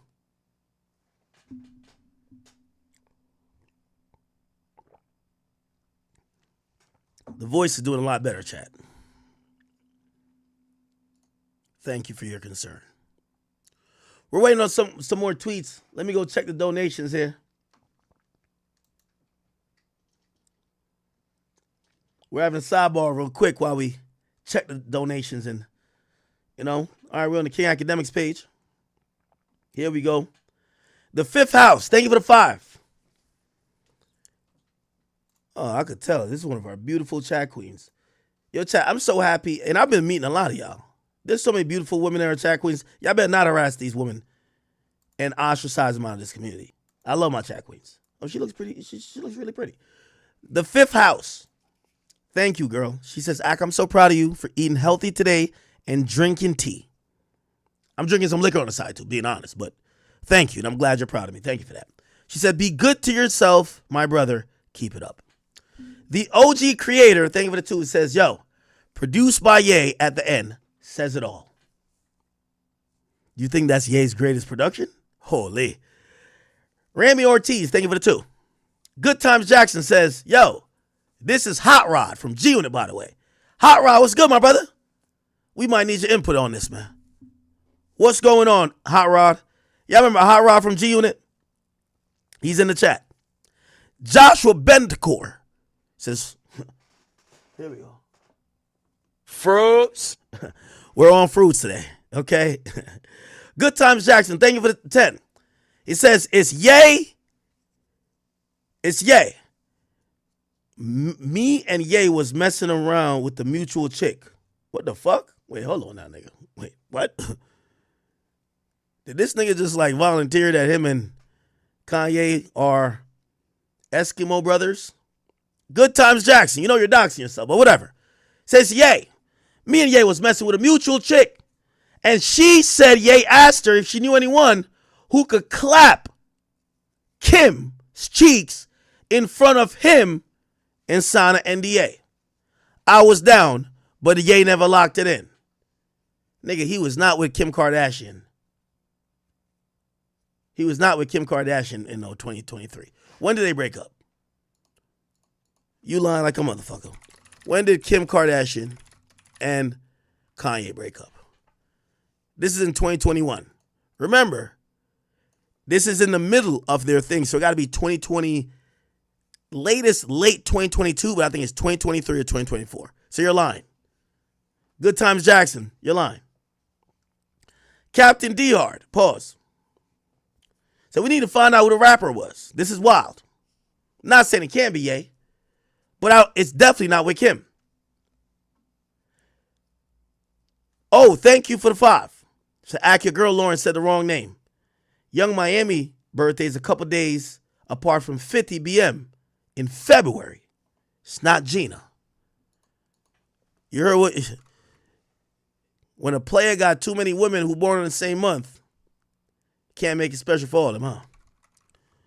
Young Miami birthday. Let's Google it. February 11th. Daphne Joy birthday. February 8th. Diddy can't clone himself. Can't clone himself. Now, you know Young Miami was going to be on Instagram talking hella shit if he not there for her.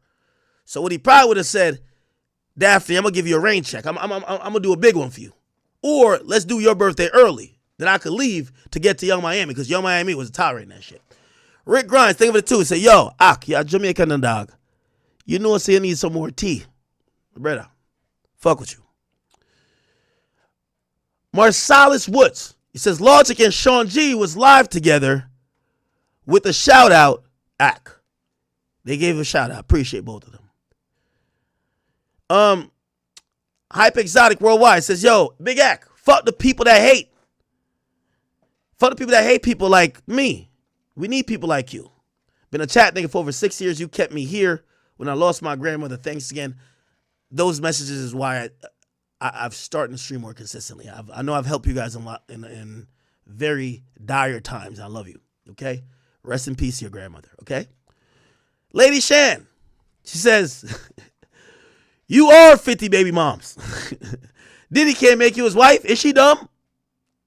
There we go. Hype Exotic, this was earlier. It's like, grab some hot tea, man. Those of us that work 9 to 5s, we need you, bro. Ain't nothing bigger. Ain't nothing bigger, boss. Much love from ATL. Appreciate you.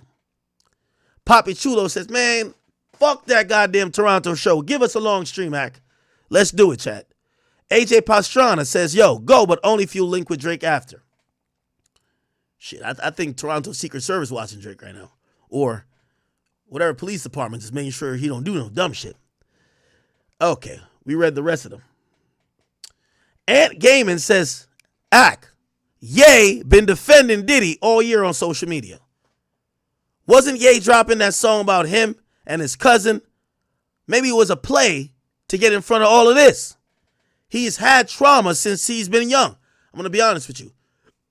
I never seen Ye admit to the cuckery. Didn't he say he wanted to see, he had a fantasy of him and Drake fucking Kim? I'm like, what? Then he said in one song that he wants somebody to fuck his wife. He's been admitting to some of this cuckoldry that could be linked to what Diddy was into. We still don't know for sure if it's him. Let me get over to the Academy page. We're just reading some donations until we get some new updated tweets. They're probably going to break for lunch shortly. Then we'll get the people coming out of court giving us a detailed breakdown of what we probably missed. Andy Sama says, so she started the fight. Thank you for saying that. Tenny Garagos is basically mentioning, I know we're saying that Diddy put his hands on you, but you did put your hands on him first, right? That was kind of seen. Eddie Eightdoll, thank you for the 2. He just sent it in. He said it was Nipsey. You guys can figure out the date on this. He didn't know her around the time of Nipsey. Nipsey died in 2019. Nipsey passed away in 2019, people. Okay? So it can't be Nipsey. Miss R. Jensen, which, by the way, what it tells me, if there's 8 people in the room watching people fuck, and the rapper says, y'all wonder who else is into this type of shit. There's a underground community of many rappers or people in the industry that's into this. It's been well hidden. Aaron A, thank you for the 10. Or the 5, I mean. Sincere Poppy, thank you for the 2. Says January 2024 was the Vegas trip. Thank you for that. Thank you for that. My boy. Sincere Poppy. I like when you guys do research with me. Kanye West 2024 Las Vegas. Was he in Vegas in 2024?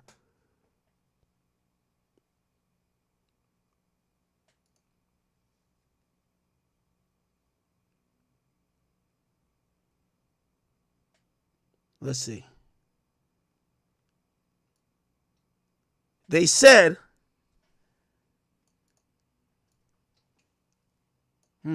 let's figure out the time. No, this was the end of 2024. No. So if you're saying January, let's try to figure out January.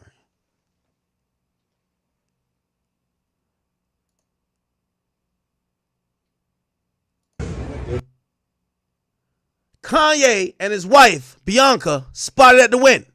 It's 47 degrees. Bianca was barefoot, wearing a bikini top. January 8th, 2024. Yo. Give my man a gift this sub. We figured it out, gang. I think, listen. I didn't even know Ye was, he was with Bianca at that point. Yeah. It's Ye. Come on.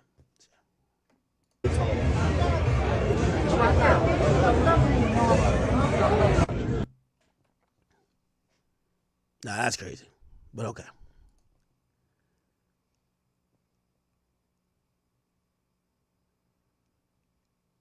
Huh.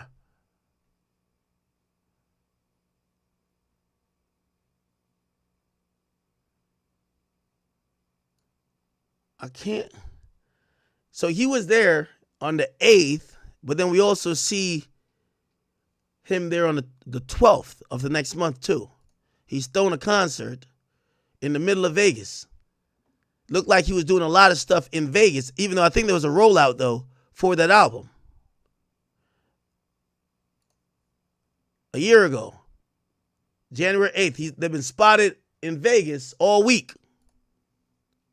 They were spotted all week, chat.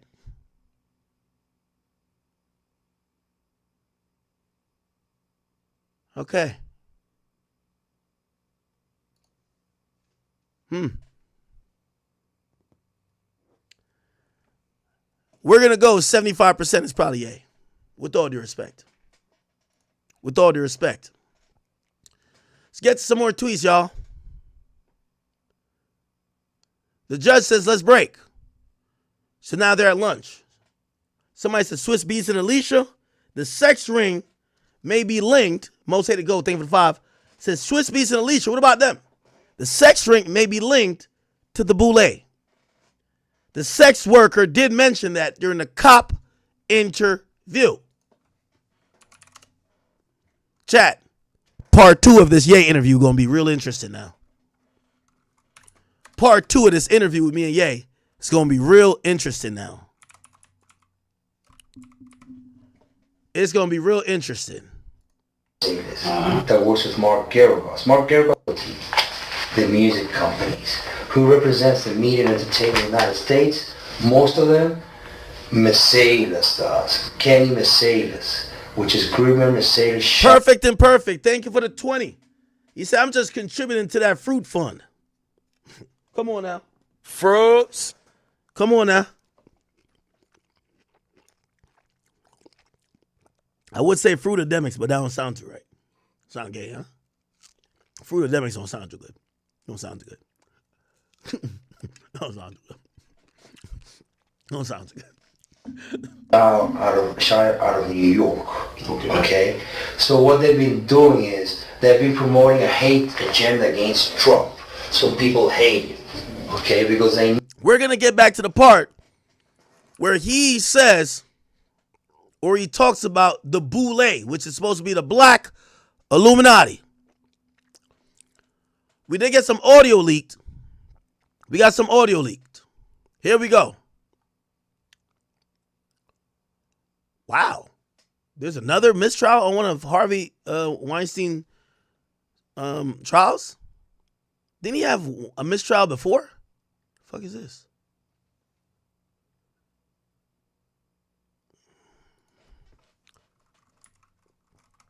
Oh, there was a plane that crashed. Here we go. This was a message. Remember, he called Jane Doe, Daphne Joy, his crack pipe. One in the chat if you know about them ones. You ever call a girl your crack pipe? Y'all never did that? Me neither. I don't know what Diddy was on. Let's hear the audio. Hey, baby, we had a great time. Stay in the light. It's all good. Get your rest. You are the pipe. That's my new name for you, pipe. Or should I call you CP? What? But yeah, I want you to stay in the light. You know what I'm saying? We had a very, very good time together. Like so much fun. So much fun. Now go rest up. Get in your bag. You know what I'm saying? Got your contract. Find a nice little spot. Put your mind at. Nigga said you got your contract. Holy shit. I've never seen a nigga this more excited. He just realized there's probably been a dozen niggas ran up in her guts. And he's calling her the crack pipe. This is after, I believe, the Turks trip, I believe. Yeah, they went to Turks early 2023. They came back and his new nickname for her is a crack pipe. Damn, Diddy had a way with nicknames, huh? You my crack pipe. I wonder who the fuck he called you my syringe. What the hell? It's all good. Get your rest. You are the pipe. That's my new name for you, pipe. Or should I call you CP? But I wonder who he used to call Perk 30. Yeah. I want you to stay in the light. You know what I'm saying? We had a very, very good time together. Like so much fun. So much fun. Damn, this nigga's excited. Now go rest up. Get in your bag. Sad when you gotta say go rest up. You done taken so many cocks. Rest up, baby girl. Bag. Mwah. You know what I'm saying? Got your contract. Find a nice little spot. Might have been an all-star FREEKOFF for the re-up in the contract. Put your mind at ease. And, yeah, I had a great time. And I really, really want you to get some rest. I didn't know about you throwing up and all that. That's when I was like, hold up a second. All right, get some rest, baby. Love. So if you come in for 24 hours, yeah, you always wanted to set some up. So now you got the opportunity. So set some up for tomorrow night. That last vision we had was Don and ATL. Oh, shit. See you put it together, baby. Damn. By the way, Trifecta Kush, thank you for the 5. It says, Ack, Cassie was wearing Yeezy merch when Diddy was beating her. Ye got the same logo tatted on his arm.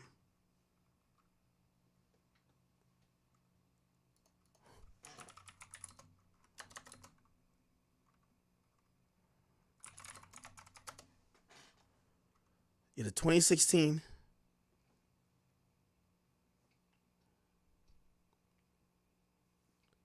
Yeah, this is, yeah, you're actually right.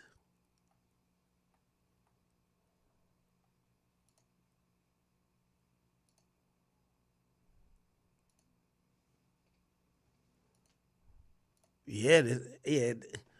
What logo is this? This is some Ye shit though, right? And they said Ye got that tatted on his arm. Kanye West's arm tattoos.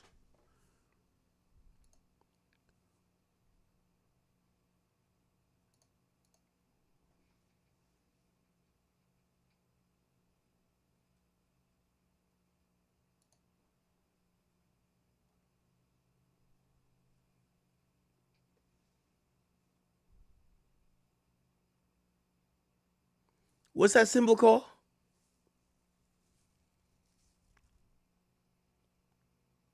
I seen it around the time with like,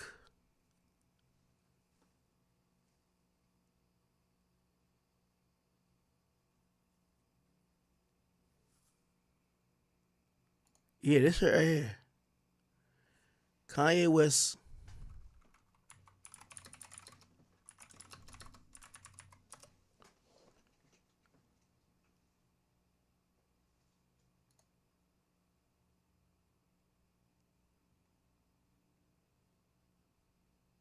It's called the Quad M. I'm going to take your word for that.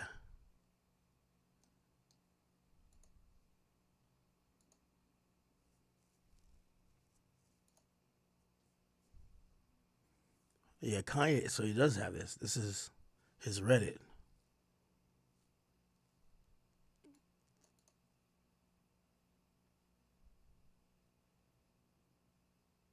Okay.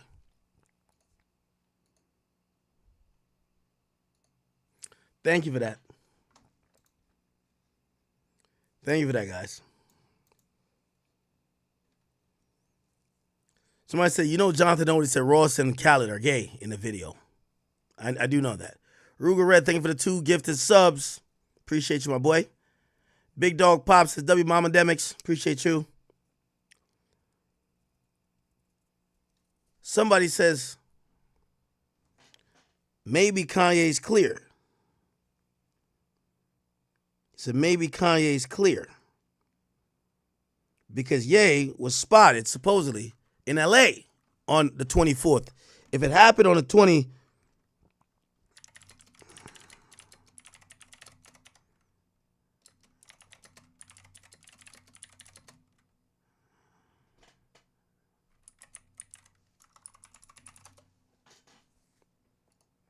so they said on the 23rd, Ye was in California.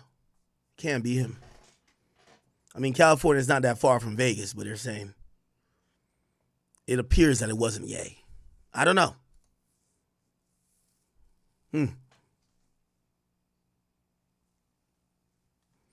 K-Flock's attorney said, Big Ack, I need you to put someone in charge of Freaky Chat next week. I'm going on vacation to Colorado. There ain't nothing bigger, nigga. Do we need another mod in the academy? Let me know. Perfectly Imperfect, thank you for the 2. She says, stream is so fire. Green Band says, I'm in Toronto. Just bless me with the tickets. I'm going to go record Scissors BBL just for the chat. Tweez B says, hey, Ack, I'm tripping. Am I tripping or not? Thinking about the Diddy tapes and who's on them anymore. We only talking about Diddy's hosts. What about the other parties? Well, this is what they were arguing about. It seemed like Diddy wanted to name niggas. Basically almost saying, Shorty, you were helping these other niggas do the same thing I was. So you trying to say they sex trafficking too?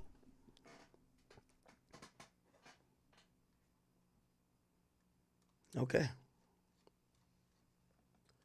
Ye was in the win for Bianca's birthday. Ye was in the win for Bianca's birthday. It was January 5th to the 7th. Do y'all remember?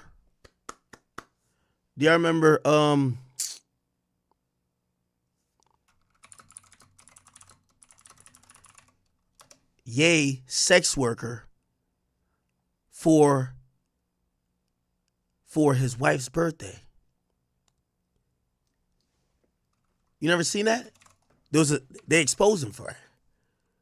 Look, Ye, sex worker, Kanye,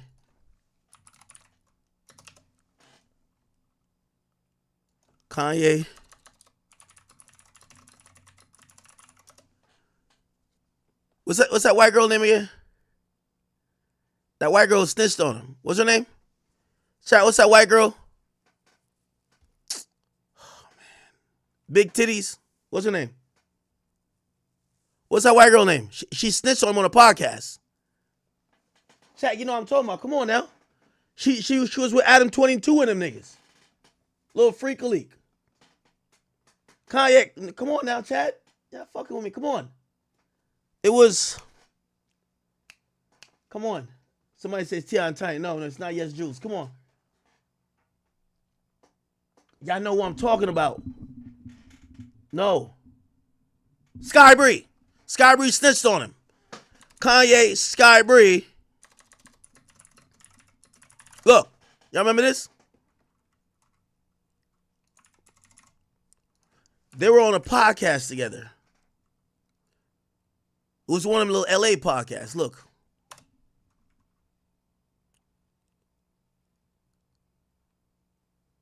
Right here. No. Shit. Sky Bree. Let me just look up Sky Bree.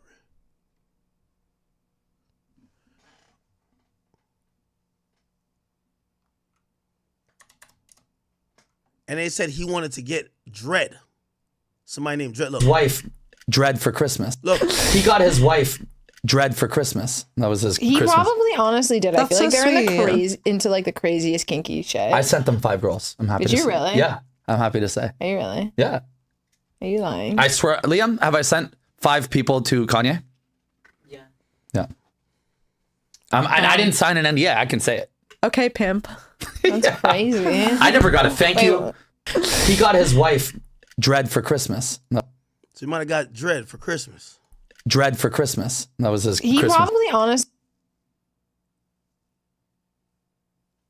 Wife Dread for Christmas.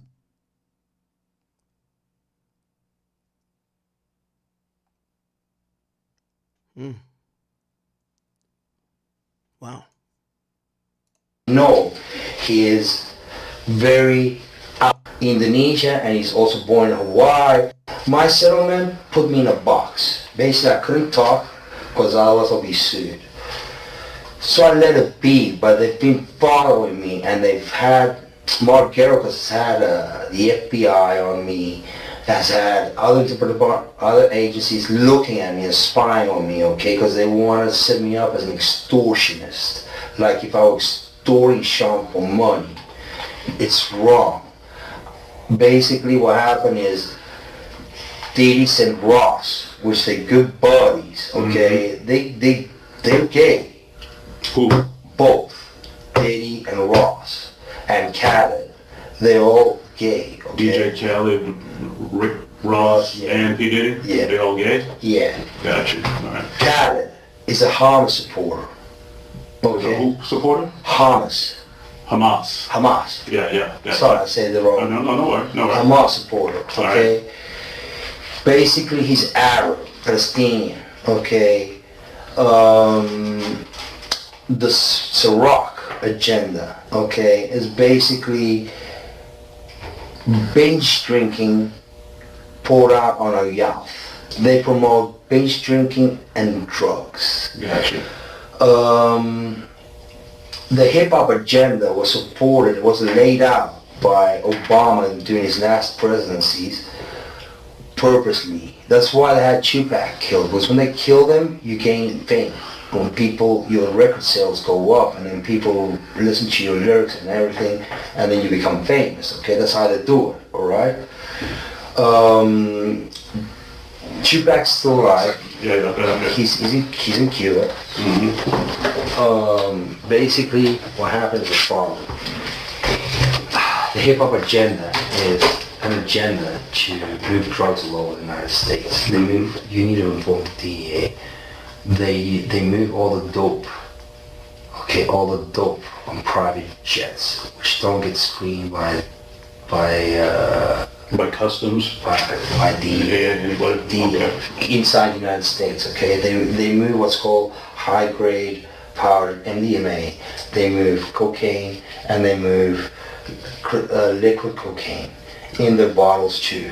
Okay, so they put the liquid cocaine in the bottles and they move it. I've seen the liquid cocaine, I've drank it myself, having sex with Diddy and Cassie. Okay, it's not good. He drinks it all the time. Alright, he calls it G-Jit, but it's liquid cocaine. Alright. How do I know? He calls it what? Alright, he calls it G-Jit, but it's liquid cocaine. It's not good. He drinks it all the time. Alright, he calls it G-Jit, but it's liquid cocaine. Alright. How do I know there's a conspiracy against Trump? Because it's in the Illuminati card deck. He should look at it for himself. But let me bring it back to Thursday night, Friday morning. Sure. I mean, how did all of this? I think I better. Give it to Mercedes, and they give it to. Gotcha. Yeah. His assassination is coming.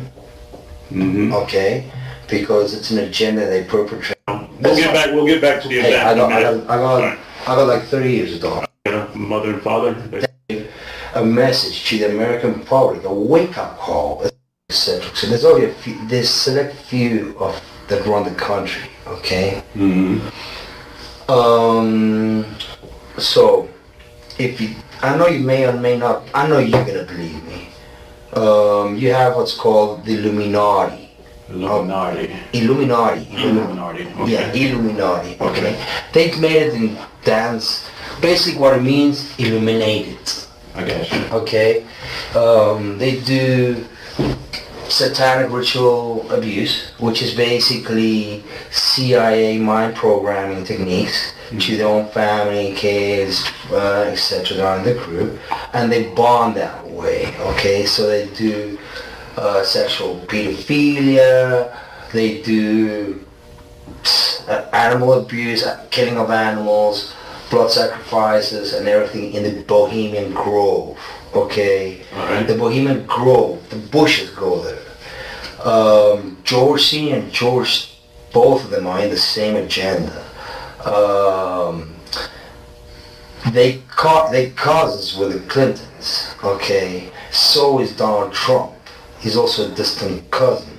So if you see, there's a direct correlation of the presence of the United States being bonded between family ties, okay? Gotcha. All these family ties wound up, go back to the same place, the royal family in England, okay? I want to get to this part you talk about the boule. Donald turned his back, okay?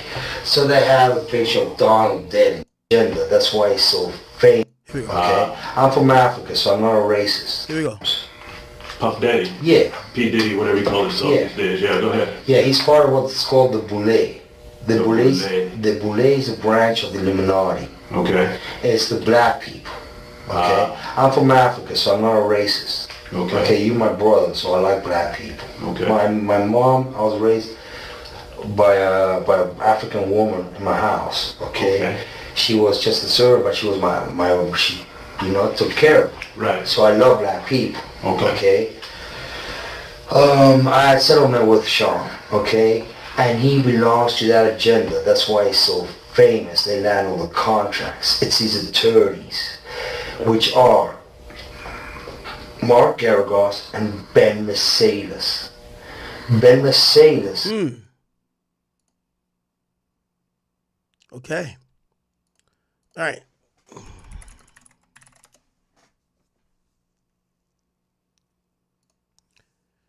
Let's go to Law and Crimes real quick for what we missed in court.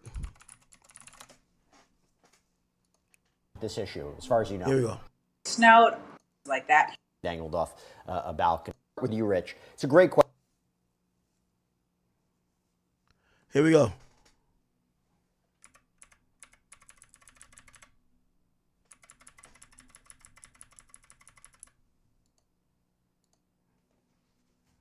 All right, it's going to load up now. We have with us Law and Crimes in-court reporter Elizabeth Milner, who is back with us, going to be answering all of your questions before she has to jump back into the courtroom. She was there for all of the testimony today. She's been there for all the testimony for every day. Elizabeth, it's great to see you. So besides the questions like from L. Spelunker, who says, will Elizabeth write a tell-all book after this? Or a comment from Tablet Lingua, who says, Elizabeth for president. Besides those great comments, so you already got one vote, 2 votes, you have my vote. Okay, so besides those, we had this super chat question from Richard Ezios, excuse me, and it says, can you please dive in and elaborate about this bombshell phone evidence that was filed June 9th by the prosecution that they're trying to bring in? Do you know what this is about, or what this could be about? Yeah, so I think it kind of could possibly be about, as far as the prosecution goes, is that the government wanted to enter some note entries that Jane had made in her phone. This was after Cassie's lawsuit, and they wanted to bring this up under redirect. And so there was kind of some arguments about it this morning, but it seems like from the government's perspective, they really wanted to get in one particular, at least sentence from this voice note, or from this note in Jane's phone app, where Jane had expressed in December of 2023 that she felt manipulated and she felt obligated to be doing these hotel nights about 98% of the time. The government, in their argument this morning, was saying this kind of rebuts the cross-examination as far as Jane, as far as the questions that the defense was kind of posing to Jane as far as just her willingness to participate in these hotel nights. But according to the government, they want to use this particular sentence, at least from my understanding of it, just so that way they can kind of help rebut this under redirect. However, they should have possibly introduced this under direct, but I think given where the cross-examination has gone, that they were trying to introduce more exhibits as well too. But it seems like from their perspective that they just wanted that one little piece of sentence, because it seemed like the judge didn't want all of these exhibits to be put in under redirect. But the judge said that he'll reserve his ruling as to that one sentence. So we don't know if that sentence will be admitted, if the jury will hear this particular note yet, but I believe that is the answer to your question, and I hope I answered it well. Okay, what about this? We got a question from Michaela, and this is really interesting because I can't get a sense of it either based on the reporting. Do we know why testimony was delayed today? I saw it was due to an unknown issue, but wanted to ask if you may have heard anything. I mean, this just came up again right before the break. It seems that the judge had even wanted, or the prosecution even wanted, Sean Combs to be a part of this meeting. That is, there was some issue that was discussed in the roving room. They have concerns. Do you have any idea what is going on in the judge's chambers? Yeah, well, unfortunately, I have no idea what's going on, and I think a lot of us have been kind of scrambling to figure out what exactly is happening, because it seems like from both sides they're being very tight-lipped about this. But from the defense's perspective, Sean Combs wasn't in the back for the conversations that were had in the roving room or the chambers room, and it wasn't being transcribed either, so he wasn't able to follow along. So from the defense's perspective, they wanted to make sure that their client was able to be a part of these discussions. But here's what we do know, And I'm gonna wait for the ambulance to pass real quick. Okay, now we're good. But as far as just what we do, So Elizabeth, it's super loud, super loud. I'll jump in. I'll jump in as we wait for this to happen, because it's you're in downtown New York. Okay, so very rude. They're interrupting our show, by the way, but it sounds like it's an emergency. So there you go. Okay, back to you, Elizabeth. So now talking about what happened with this issue, as far as you know. Yeah, of course. So what we do know is that... By the way, Verselli, thank you for the 10 gifted on Kick. So the defense as well as the prosecution. But also, I think what the interesting part is this was a conversation between Jane's attorney, too. And so it was all kind of three different parties in the back in the robing room discussing this. And so court was delayed for a while this morning. It's been a really weird morning this morning. There was stuff going on before court happened. There was stuff going on once court started. And so it really kind of delayed the proceedings. I don't think the jury even sat down in the jury box until close to maybe 11 o'clock this morning. Now, mind you, court was supposed to start at 9 a.m. this morning. So it really was a significant delay, and a lot of us were kind of scrambling to figure out what was going on. A lot of rumors kind of swirling. So we don't know the full answer, and we were hoping to kind of get an answer about what possibly they were discussing before the lunch break. But it seemed like from both sides, the government and the defense, they kept it tight-lipped. The judge ordered a sidebar. Obviously, that white noise was playing in the background. It was super loud, and we were thinking, okay,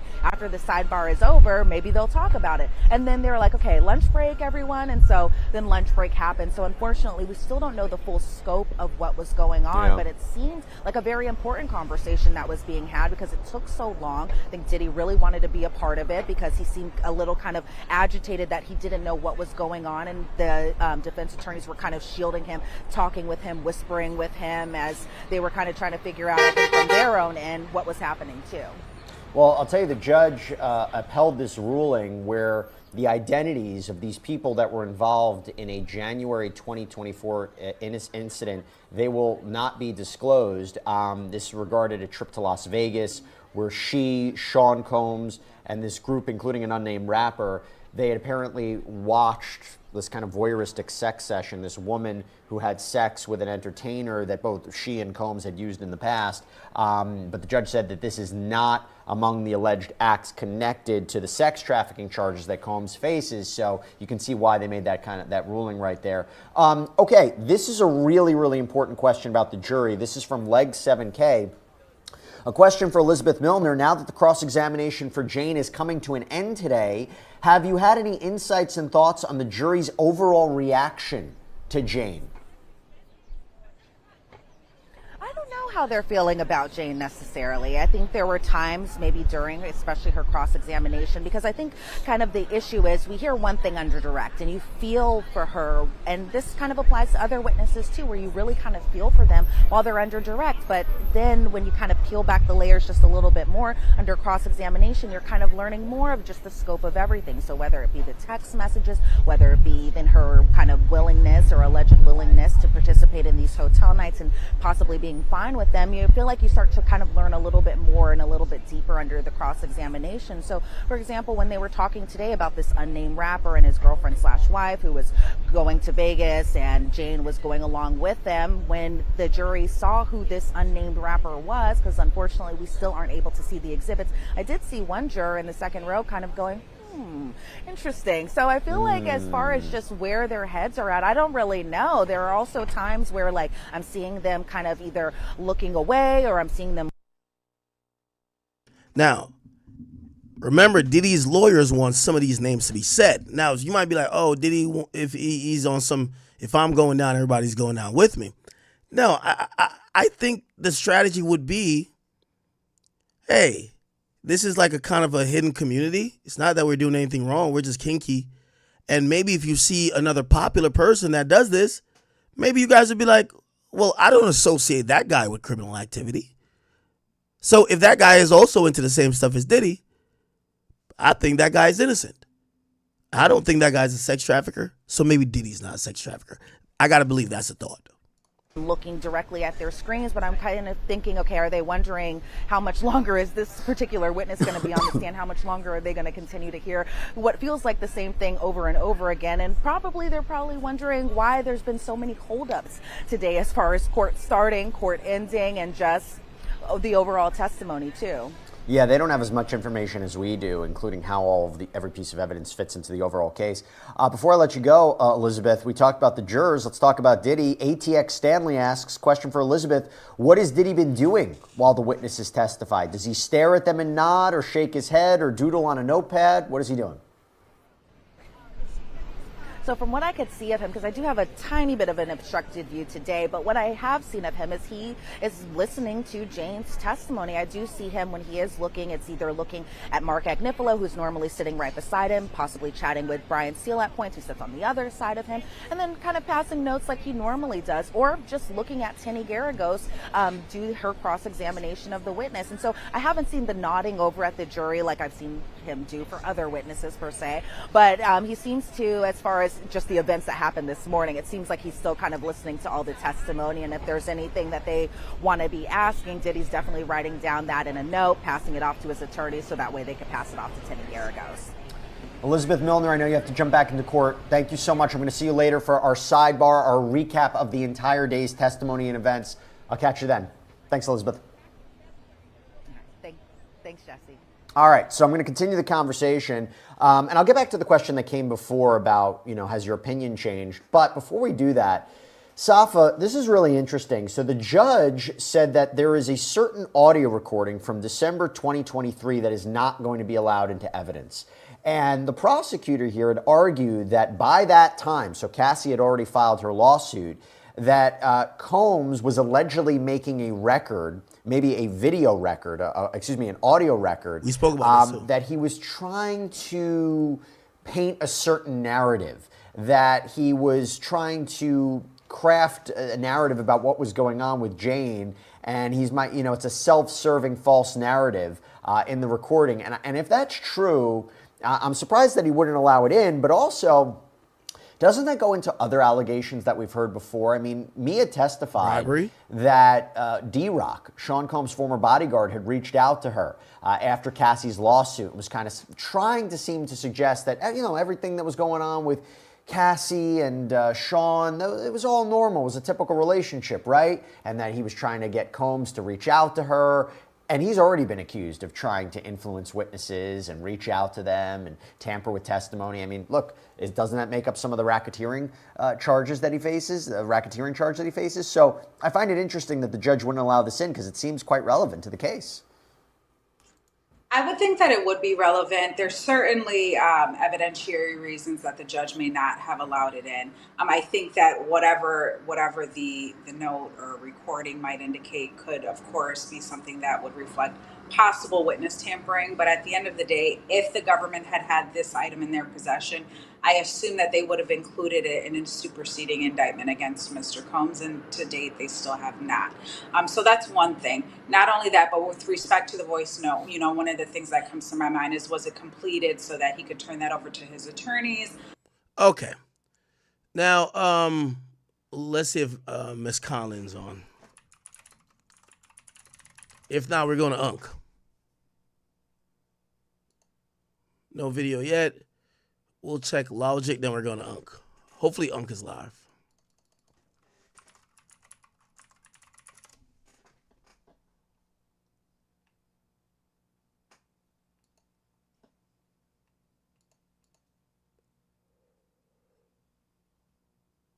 Okay. I do want to watch this though. Give me a second. Day 21 of the Diddy trial feature cross. This is his end of day breakdown yesterday.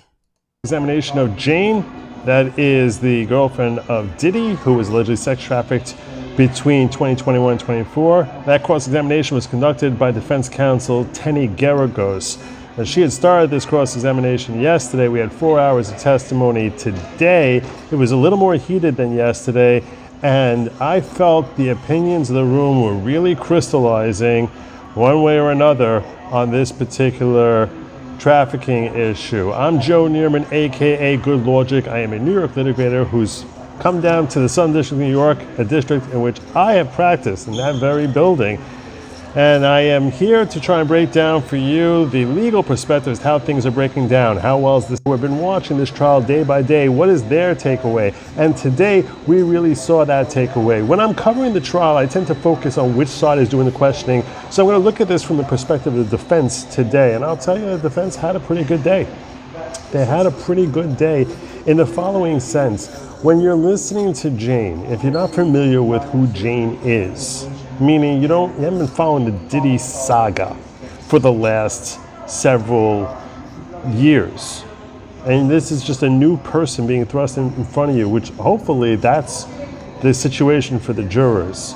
She presents very credibly, very, very believable. The problem is that the story she presents really does not seem to equal up to sex trafficking. It seems as if she described a synopsis of what it is that she went through while she was his girlfriend. And that synopsis, she basically broke down, so I do a hotel freak-off, then a couple days later, I'm exhausted, battered, don't want to do it.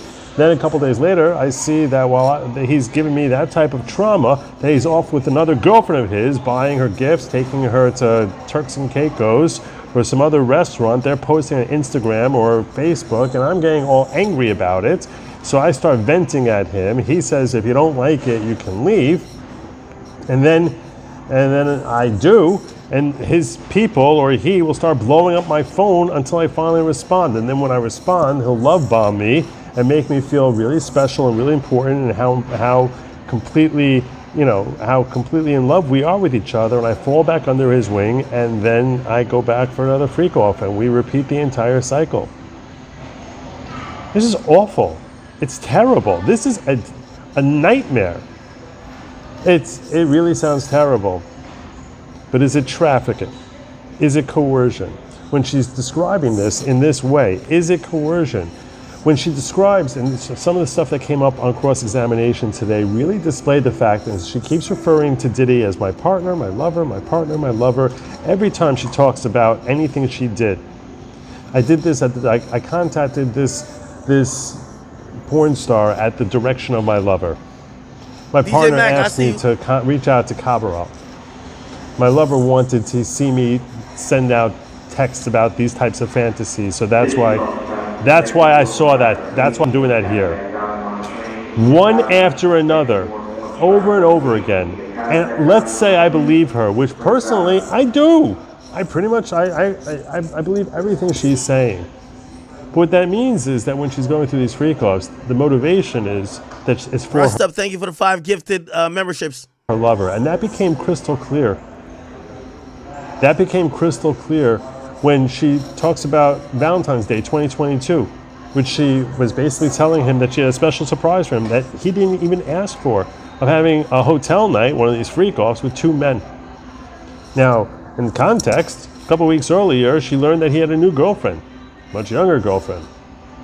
And it's very easy for someone to take away from this that she wanted to have Diddy for Valentine's Day. And she knew that this would work, which is a display of the fact that these hotel nights for her, unlike what we saw with Cassie, these display nights were a way, not just what she was, a job that she's supposed to do, but something that she wanted to do in order to bait the hook for Diddy to come around. And while that sounds horrible and terrible, and while she probably hated it, that doesn't make it not her choice. Contrast that, and this is what was an interesting thing and why people are watching this who are big Diddy fans or Diddy haters. I think both sides are going to hate me for this. They're not going to like this report. Because this really made clear to me today, at least my opinion, that he did not traffic Jane, but that he very much trafficked Cassie. Because the stark contrast between Cassie's story and Jane is this. With Cassie, we have these incidents where she's blackmailed, where she's threatened, where her boyfriend is chased off, where he's flying into rage and getting physical, laying hands on her, punching her in the middle of freak-offs. Or blackmailing with, I'm going to tell you, I'm going to ruin your... Wow, this is definitely opposite of what I said. I thought more of the money and transactional portion of it would mean Jane, for better or for worse, was closer to be a trafficking victim. Logic disagrees. I'm glad he's giving a different perspective. You know, he's in court. Parents' lives, I'm going to release this to the world. Everyone's going to see these videos, showing her the video on a commercial flight, keeping it running for 5 hours on a commercial flight for anyone who's walking by just to see it, and documenting that there were threats, sending emails to her family, hey mom, heads up, this is what's been going on and these are threats I'm facing. That's a woman we can document that the night that she's threatened, she goes and engages in a freak-off. That does not sound like free choice. In fact, quite the contrary. It shows mens rea from Diddy. That he knows that the reason she's doing this is because she feels threatened. And once you have that mens rea from him, once you have her acting under that type of duress, that's the force we're talking about under 18 U.S.C. 1591. And that's why I think he deserves to be convicted from what we've seen so far. The defense still needs to present their case in chief, but that's why he needs to be convicted for trafficking Cassie. And all of those critical elements seem missing with Jane. Yeah, we had one incident where he was violent, and that's inexcusable and gross and disgusting. But we have no evidence that the violence that he performed that night was actually led to her engaging in a freak-off that night.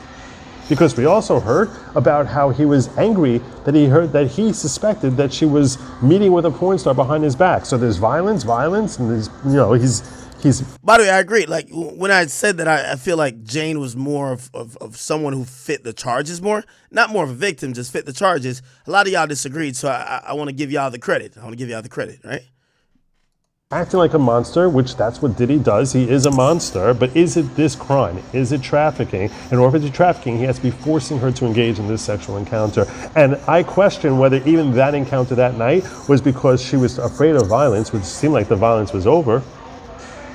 But that perhaps it's arguable that her motivation was that she felt sad that she disappointed him by her conduct with Anton outside of Diddy's presence. And if that's the case, she's trying to make amends by doing something nice for her lover. And as terrible and awful and a ridiculous, stupid decision that it is by her, and how whatever big a-hole you want to call him, that's not forcing her into this sexual encounter, and that's not 18 U.S.C., so we don't have 18 U.S.C. 1591. So I believe Jane. I believe her testimony. I think she's highly credible. Other folks who are watching this don't believe her. They know the background, the history. They say, she's chasing after the money, and that's what Tenny wanted us to believe from much of her testimony today. And she denies it. She said everything she was doing was to try and get more quality love from Diddy. I believe her. And even believing her, I still don't think that that's trafficking. I think he's a monster. I think maybe it sounds like domestic violence. Sounds like he's a terrible human being. It's just not 18 U.S.C. 1591. But it really crystallized for me how it is clear that the way he treated Cassie was forcing her to engage in those encounters. And that's why my conclusion is that so far, before we have any defense, he's going to have a tough time convincing me that he's not guilty of sex trafficking Cassie, but that he is guilty of trafficking. He's innocent of trafficking Jane. That's my breakdown. If this type of thing is your deal, okay, Uncle's live. Losing everything and going to prison, man, was like the best thing that could have ever happened to me. Everybody changed up, right? And then the feds came with the search warrant and raided my office. And when they let me know that they had already been following me for 6 months, that also let me know, Monica, I see you, baby. Thank you for that super chat. That they had already met with all of the people that they had gotten to flip against me and testify against me if I took my case to trial. I didn't take my case to trial because I knew I was busted. Because the undercover agent, it was a black girl undercover agent, told me she went to a historically black college, but she worked for the FBI, and she wore a camera on coat, and she wore a microphone, and she filmed me and her's whole interaction of doing her taxes. And when me and my lawyer went to meet with the feds, all right, pulled up to like $450,000. Now, focus on what you need to feel better. Let's figure out how we can help you feel better. let's focus on the solution. Puffy texts her on 12/27. So what's the solution? I don't want to fight. How do we move on? Jane Doe texts him back. I lifted you up in those rooms with those hotel nights. I took a lot in them hotel nights. So by this time, the feds is tapping probably both their phones, reading their text messages and all that. Jane Doe then stepped to Puffy like, I need $100,000 a year for 3 years. I need you to keep paying the rent. Wow. You understand? Which equaled up to like $450,000. Now she got the upper hand because Puffy wounded. He getting squeezed. Feds is on him. Tanny Garagos asked her, are you planning to file a lawsuit against Puff? She said no. Around this time, December 2023, January 2024, now Jane Doe is talking to her friends about the abuse. Puffy abused her.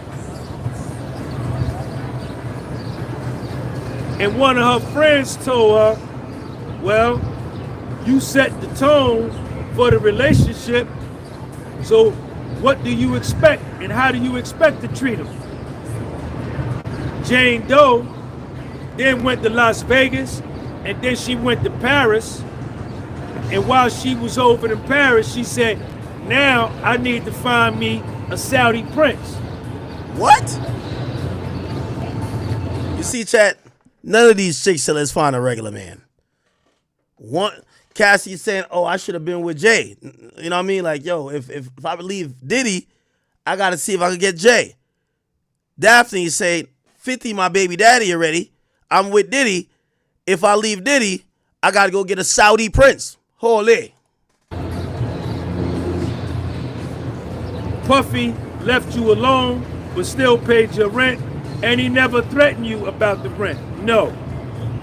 Around this time, January 2024, some dude named Bear gave her $9,000. She asking Bear, come over to the crib. She said, come over to the crib. Bear sent her $9,000. I think she does some promotion for some of his companies. Now, there was a big argument about this part. Mark Agnifilo stood up, that's Puffy's lead attorney, and he was saying, Your Honor, we agreed that Jane Doe can testify anonymously. Cool. But none of her testimony, nor none of the names of the people in her testimony should be anonymous. Now, check me out. Jane Doe gets on a private jet with an iconic rapper, a rapper who's an icon. I need y'all to think about who this could be and put this in the comment section. Who is very close to Puffy, has done music with Puffy, and is friends with Puffy.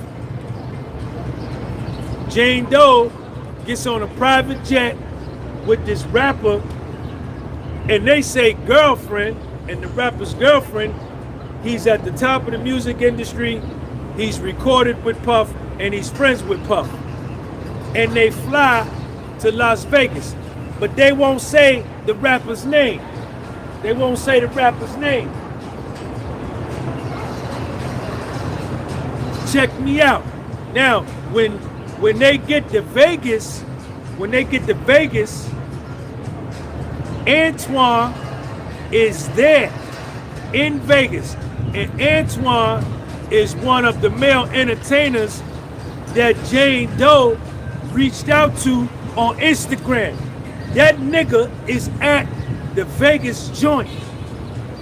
They go to dinner.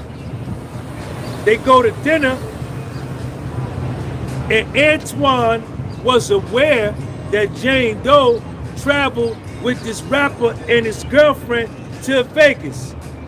They went to a play, they went to dinner, they went to a strip club, and then they went back to the hotel. When they get back to the hotel, it's about 7 to 8 of them. They walk into the hotel room, and Antoine is having sex, knocking down this honey on the bed. And all 7 to 8 people is standing around watching Antoine have sex with this girl. This was at the Encore Hotel. The rapper. Some people think it's Ross, because Ross, but I don't know if it was Rick Ross by Star Island house. Remember he bought a house. When did he buy this house? He bought it in August 15, 2023. That means he became Diddy's neighbor very shortly after. Ross has always had a relationship with Diddy. It could be Ross. It could be Ye. Ross has a private jet. Ye has access to many private jets. But also somebody says Khaled. Khaled has his own private jet too. We the best. Airlines. The rapper on whose plane and with whose girlfriend Jane Doe flew out there with started flirting with Jane Doe. Jane Doe pull her shirt up and show her titties. Only reason I was saying it can be Ross is that I think Ross would have threw it in 50's face long time ago. I got your baby mama with me, and she doing X, Y, and Z. I fucked your bitch, even if he didn't. But once y'all around sex together, you're going to throw it in 50's face. I done fucked your baby moms. What are you talking about? Or maybe Ross wouldn't say that because he's trying to protect her. I don't know.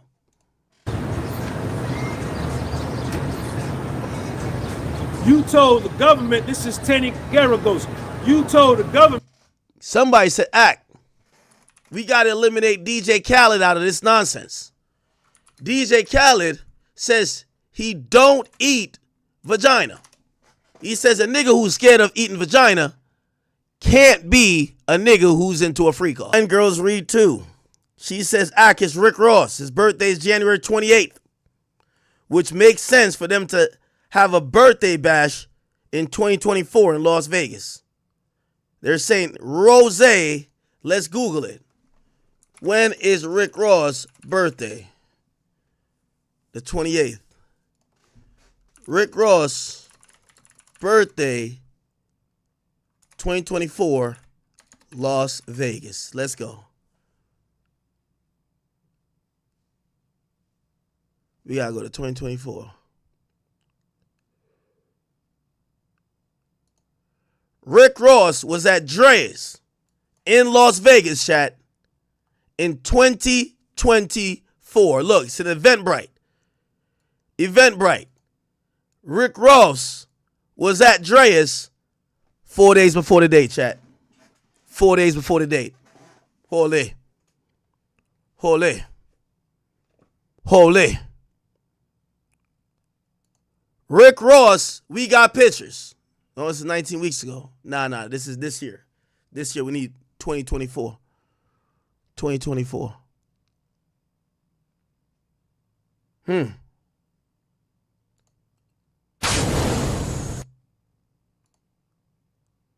Let's look at his 48th birthday. Rick Ross, 48th birthday. Where did that go down at? Rick Ross and Nia Long. No, that's Floyd 48th. Rick Ross and his 27-year-old girlfriend are crowned at his 48th birthday party. And they said he started his 48th birthday in a celebration at the Paris Fashion Week. Let's see this. Where is this at? Rose may use that apply to his music may not be the same instinct. Where is this at? You can always see with the bottle service. Here we go. Okay. Bel Air. Let's watch the sign. Okay. Happy birthday. Happy birthday.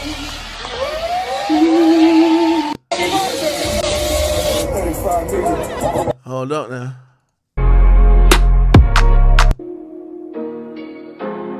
Hold on now.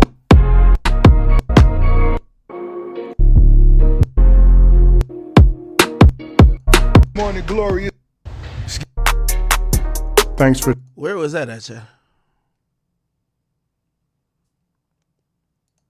B-Day, hold your Bel Air bottles up, send it to me. Tag official Bel Air, tag the biggest boss. We going hard all week, baby. Let's celebrate. Toast. Question for all my smokers. This should be on all the Smoking Real platforms. How much weed do you think it took to roll these? You let me update.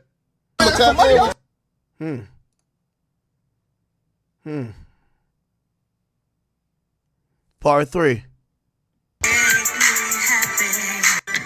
One time for all my homies that's locked up. You dig? Nigga, we don't That looked like it might be Miami, y'all. stop, nigga. Don't never let no fuel and both for winter, mother.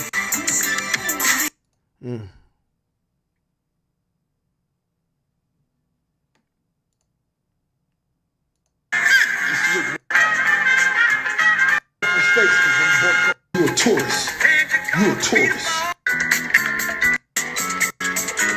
I think this is in Miami, y'all. Nevertheless. It's not okay. Okay, nevertheless. You flashed your breast to the room, to everybody in the room. The rapper then told Jane Doe, I always thought you were beautiful and I always wanted to fuck you. And I always had a crush on you.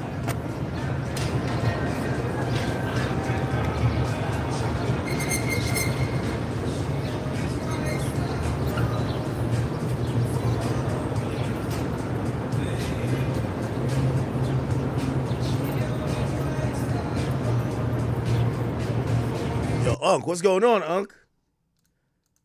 Yeah, I think Unc be doing them freak-offs too.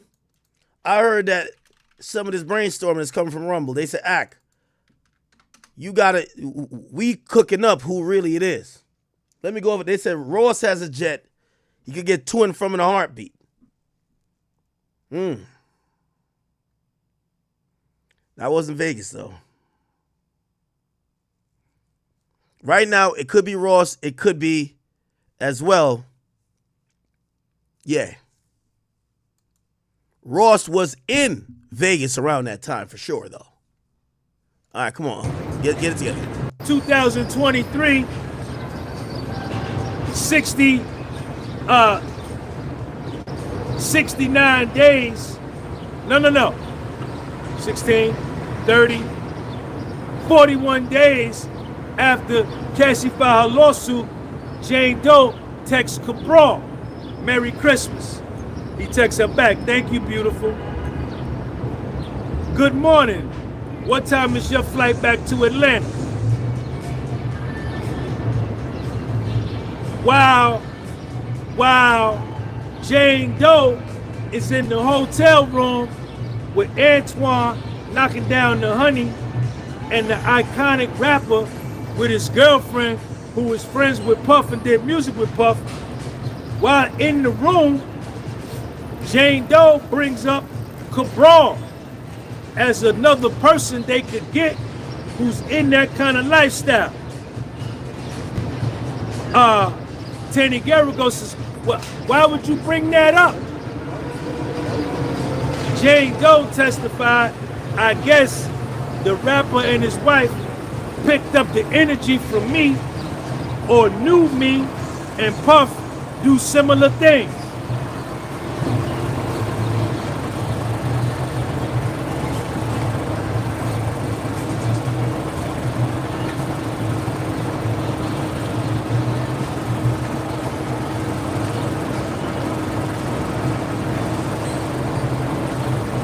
gotta get back in the courtroom. I got more though. I got more. I'ma see y'all in the stage, so ain't no people in the puff. Okay. Let's keep it like it was when you was dissing me.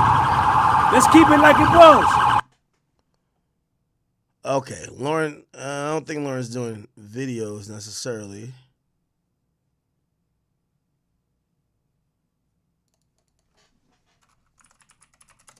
All right. I think they should be back. So we don't even got a trip. Let's get back to the courtroom, okay? All right. So they break for a bit. They should be back. It's 1:44. They're back. They break. And they look like they're back. Before arguments, but before the jury comes in, headphones are being set up in the jury box. The defense wants to play them something sealed at the end of the cross-examination of Jane Doe. Combs is sitting and surrounded by half a dozen of his attorneys. The judge says, I understand the government says we could break earlier tomorrow so we don't have to deal with the evidentiary issues now. Let's finish Jane's testimony. Let's get Jane back up on the damn stand. All right. Garrigo says, while you fought, Mr. Combs was yelling, you're trying to get me to never see my kids again, right? She said, yes, he did scream that. Garrigo says, you said he was dragging you by your hair, though, right? Jane says, yeah, I was telling his ass to stop. Garrigo says, did you have his phone at this time? She says, yes. Garrigo says, did you call the woman he was with in Miami? She says, yes. Did you ask her, did you go to the Grand Canyon with him? I'm asking you, woman to woman. Jane says, yes. Garrigo says, and she said, you're worried about the wrong things.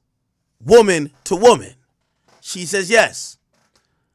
Jane says, I told her he's beating my ass. Sean hung up the phone. She called back multiple times. His phone lit up. Garrigo says, did she call you a bitch? Jane says, yes. Garrigo says, did you talk about her previous relationships? Jane says, yes. Let's go figure out who the hell Diddy was with in the Grand Canyon.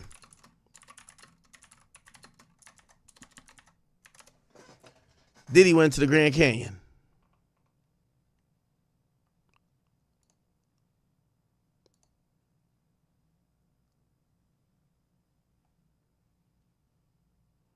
When did Diddy go to the Grand Canyon?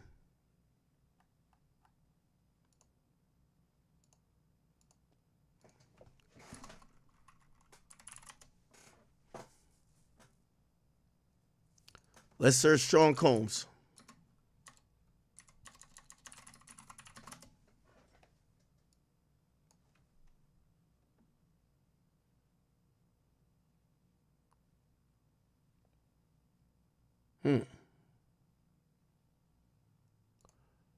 He made a stop in Idaho.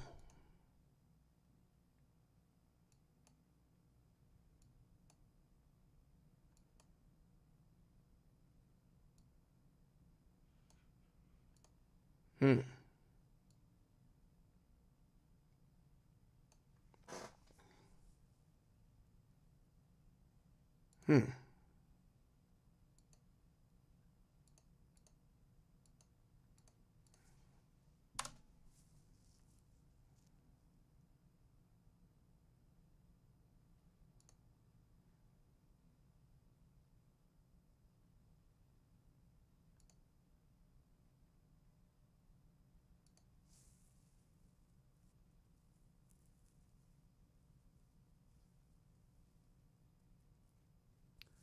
Am I tripping? I remember he went rafting. He went on a white rafting tour or a trip.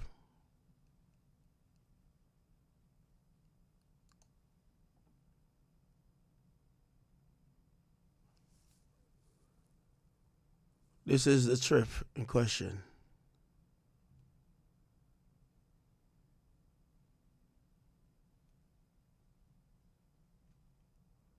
Where's the trip? Somebody said, nah, he went to Brokeback Mountain.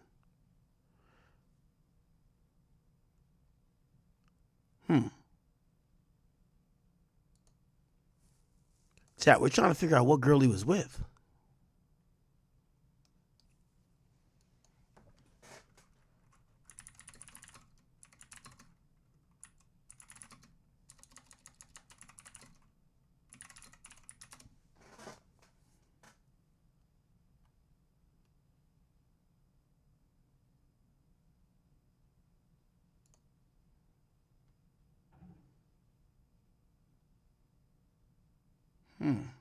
Anyway. All right. We're back at it. If you guys know some more info, let me know. Young Miami didn't go on that trip with him. Garrigo says, you called Jonathan. So after this fight, where she calls a woman, says, woman to woman, were you with this nigga at the Grand Canyon? And the chick says, woman to woman, you better worry about some other shit. Then she says, Diddy's beat my ass. Diddy grabs the phone, hangs up. The girl keeps calling back. Diddy don't answer. This after that, you went in the shower. But you claim that Diddy came in the shower with you, but he was wearing pants. Jane says, not pants, but shorts. Garrigo says, and you called him a son of a bitch, right? Jane says, I ain't call him a son of a bitch. I just called him a bitch.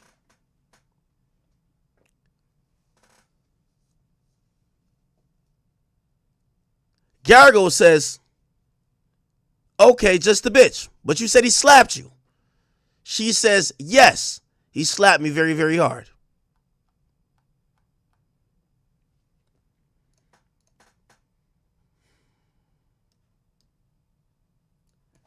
Diddy white rafting trip.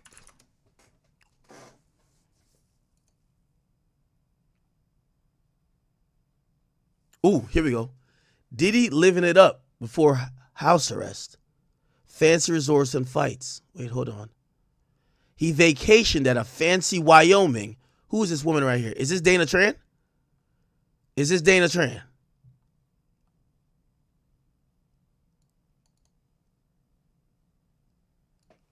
Oh, look like it's from a TMZ article. You can find it, chat. It's from a TMZ article. Yeah, here we go. Yeah.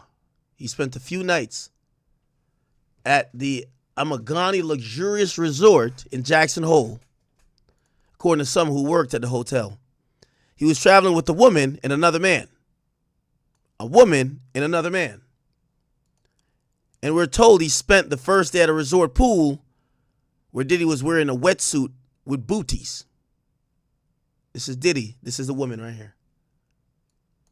This is Diddy. This is the woman right here. Drama unfolded at the second day of the resort. We're told he sat down for a bite in the hotel restaurant and it smelled like weed. It smelled like weed, chat.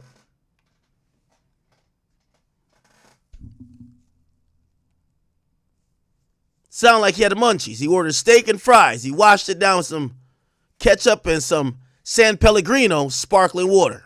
Who is this woman, chat? Who's that woman right there? Who's that woman right there, chat? Is that Dana Tran, his baby moms? After the meal, we're told he got into a verbal argument with the woman he was traveling with. Things were tense. The woman was upset and pissy.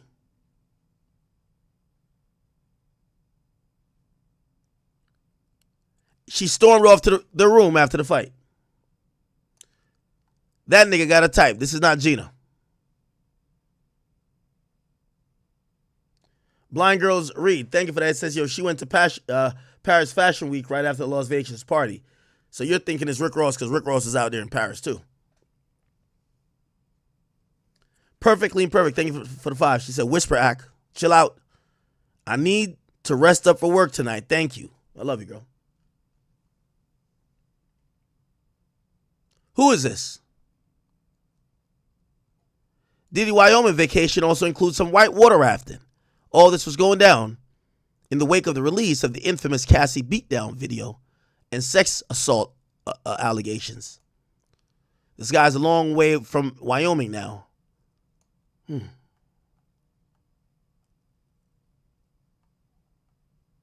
Who is this woman? That's not Gina.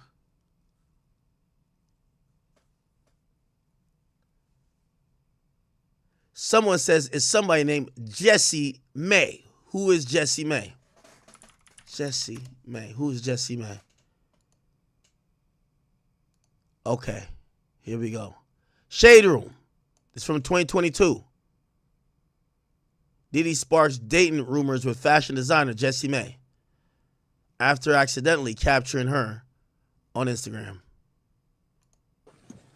Oh, what you doing? Oh, wow. Check. That's the problem alive, though. God damn. Wow. Jessie May. She's tatted up, though. Let me see, chat. I got facial recognition. This face. This face. You got him, chat. Jessie May. That's Jessie May right there. You got him. Now, the reason why we can't see the tattoos, because she's covered up. She's covered up, but I think you can see something right here. She's covered up. She's covered up, chat. You can see something right here. You can see something right there on the chest. That might be congruent with what we seen right there. Yeah. That's her. He fucked up, did he? He fucked up, chat. Did he fucked up? He accidentally showed her on the Instagram. I know when a player been hiding one of his other side things. He knew all of his side pieces were watching. Let me tell you what type of nigga Diddy is. One in the chat if you know about them ones. Diddy, because Diddy's sitting next to his mama. Diddy used his mama as the excuse why he couldn't see the other chicks. Yeah, I got to be with my mom this weekend. I can't hang out with you. I love you very dearly. I got to be with my mom. He with his mom, but the side piece is over there. Come on now, chat. Come on now, look. Oh. You see, he's right next to his mama. Oh, shit. So that's why I don't like live. I told the rest of my bitches I wasn't going to be with no woman this weekend. This is mama time. This is mama time. One in the chat, if you ever use your mom as an excuse to play the game, to juggle, you got to juggle a few things. I would say juggle ball, but like, no. Pause. That sounds crazy. What are you doing? The fuck are you doing? 3 FREEKOFF for you. Check. That's the problem alive, though. God damn.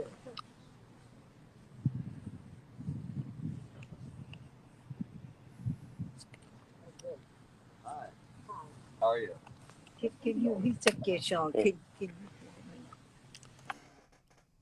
One in the chat, if you know your mama gonna lie with you and lie for you. 2 in the chat, if mama gonna low-key snitch because she don't like the fact that you got mad bitches. Your mama ain't really with that shit. Your mama think you should settle down and find a nice girl, so she not gonna keep up your lies. She kind of gonna snitch on you. 1 in the chat, mama with the game. Mama with the game. She'll hit the, I don't know what he doing today. I don't know where he been, but he's supposed to see me. She gonna keep the lie up. 2, your mama think you got too many girls. You need to settle down, find a nice girl from church, so she's low-key not going with your game. That's 2. Mama gonna say something. I ain't talked to him in a while. Oh, hell no, Mom. I was with you all weekend. What you mean? Not bad, boy. Yo, that nigga out of this son so quick. Come on now. You saw that? I got a phone call, too, actually. I'm on live still. Oh. She ain't learned the lesson. When he talk to you, you supposed to head nod and shake your head and give him hand signals. Soon. Not talk. Fucked up his pimp game. Okay, makes sense. Now, who's Jessie May? Let's Google her.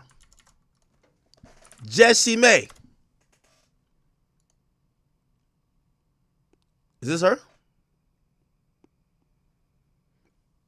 Her account is private and is verified. That's odd. But let's look at her age. You gotta look at her age. Can't be her. Can't be her. Remember the young girl they said was super young. Couldn't buy her own drink. Or maybe that's a different girl. I don't know. I'm still trying to find that 19-year-old girl he was supposed to be with.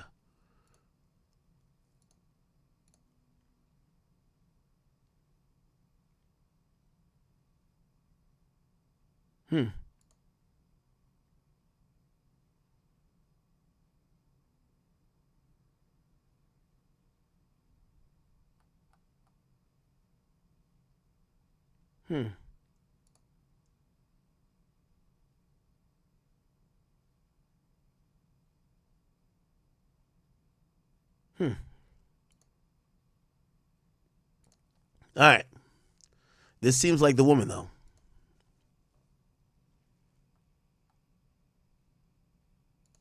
Let's get back to the tweets, people. So you're saying after he slapped you in the shower, by the way, anything in the shower, one in the chat if you know about them ones, anything in the shower stings 10 times more. You got water coming down on you. Somebody slap you, that shit hurts 10 times more. So Garrigo says after he slaps you in the shower, he asks you to put on an outfit. She says, yeah. Garrigo says after that, you say he grabs your phone, right? Jane said, yeah. He went into the messages and he said hi to Anton in a text thread. Garrigo says, it's about the night in January you went to Las Vegas, right? Yeah. So basically, looked like he said hi to Anton, speaking about the fact that Anton and her linked in Vegas with another rapper around. Diddy was nowhere to be found. Keep in mind, Diddy, this is after the feds raided Diddy's house. But Diddy's not used to being powerless. Remember, she's already flipping the script on Diddy. Yo, Diddy, I need $450,000. I need that. I needs that. Get up off that bread. The feds already came in. Get up off that bread. I don't want to. Remember, Diddy started moving a little bit different. Diddy used to call her, one of his girlfriends used to say, I'm living a polyamorous life. No, he used to say, I'm single. I'm polyamorous. Now Diddy, after the feds raid his house, Diddy starts saying to her, you my girl. You're my girlfriend. Buttering up. She starts to realize, oh, this sucker don't got the leverage no more. He used to proudly tell me, bitch, I'm single. I can do what I want. That's how Diddy used to put it down. Diddy not doing that no more.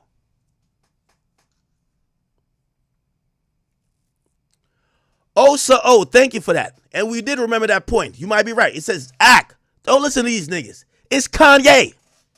Bianca's birthday is January 5th. Daphne said it was for the rapper's girlfriend's birthday, not the rapper's birthday. Let's keep that in mind. Garrigo says, how far is your home from the gated community to the gate? How far is your home in the gated community to the gate? A minute or two. Garrigo says, so you mean like half a mile? Jane says, yes, I drove and I let Anton in. So look like Diddy sees that they linked Anton. Diddy grabs her phone. What the fuck is this? Yo, Anton, what's good, nigga? It's Diddy. They tell Anton, yo, Anton, I need you to pull up immediately now. Pull up. Come to the crib.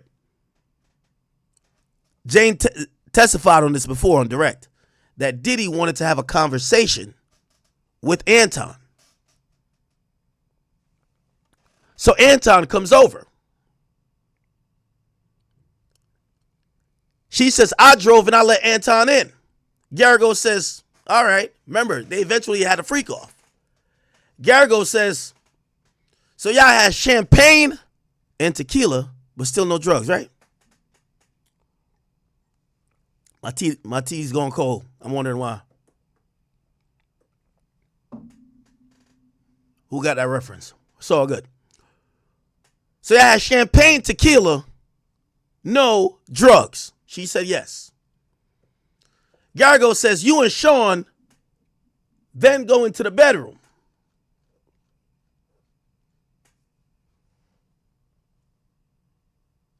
You told him you went to Vegas.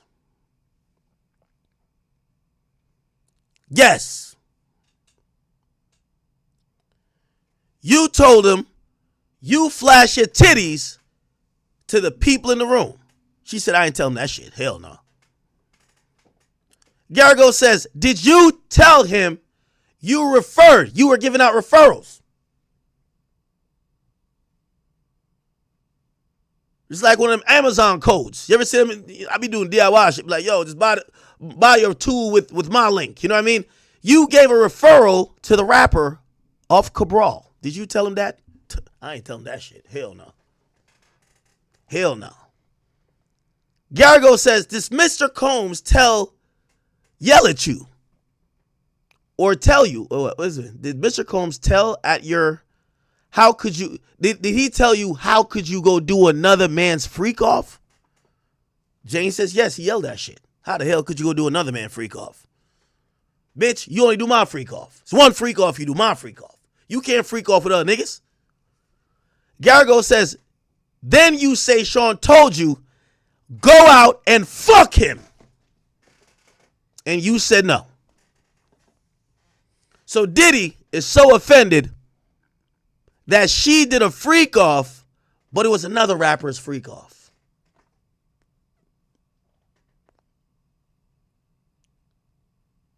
The audacity. The unmitigated gall. To go do another man's freak off. When you know, bitch, you mine. Diddy's, whether it's a punishment or whatever, he says, go out, because remember they're in the room now. Anton's just there. Looked like he hollered at Anton before. But they're not going to ask about that because it looked like maybe Jane wasn't present for that. So he says to her, walk your ass out this damn room and go fuck that nigga right now. Right about now. And she says, she told him no. No, I don't want to do that. Gargo says, but you didn't have sex with Anton? Jane says, not that type of sex. Gargo says, you gave Anton oral sex, right? She says, yes, I gave him some oral sex. Gargo says, then, after she sucked him off and slopped him up, Diddy said, I'm good. Enough. Nigga, you could go home, bro. Go home. Did you tell Anton, we're going to send you the money later? She said, I did. Gargo says, this was the first time you ain't have an intimate moment with your partner after the entertainer left, right? Remember, after she would fuck these people, Diddy would play with the semen, or they call it liquid gold, and then Diddy would make sweet love to these women.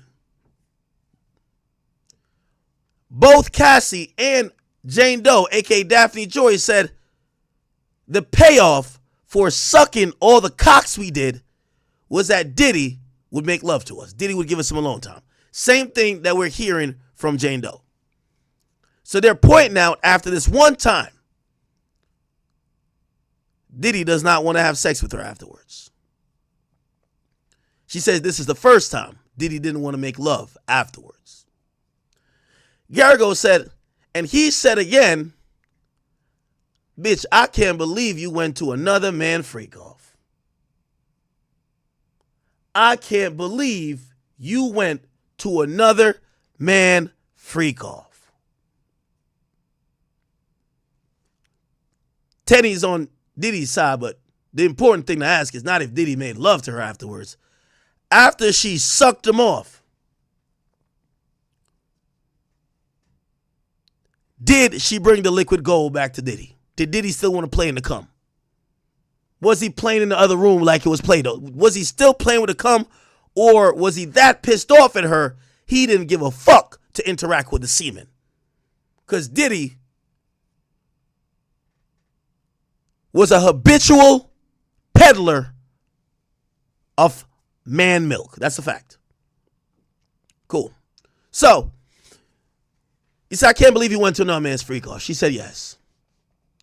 Garrigo says, was Diddy talking about that rapper? She says yes. Ole. Garrigo says, he just kept saying, how could you have gone to another man's freak off, right? Jane says yes. Garrigo says, after that, you called and texted each other. Jane says yes. Garrigo says, you went to see him and broke up, though, right?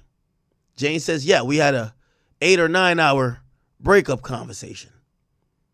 Garrigo says, you saw him traveling with another woman in Wyoming. So look like they break up. Diddy says, fuck it. It's the reason I got a roster. One player catch an injury. One bitch go to another man freak off. Man, cancel that hoe. Come on, you the next one. So he brings another girl on vacation.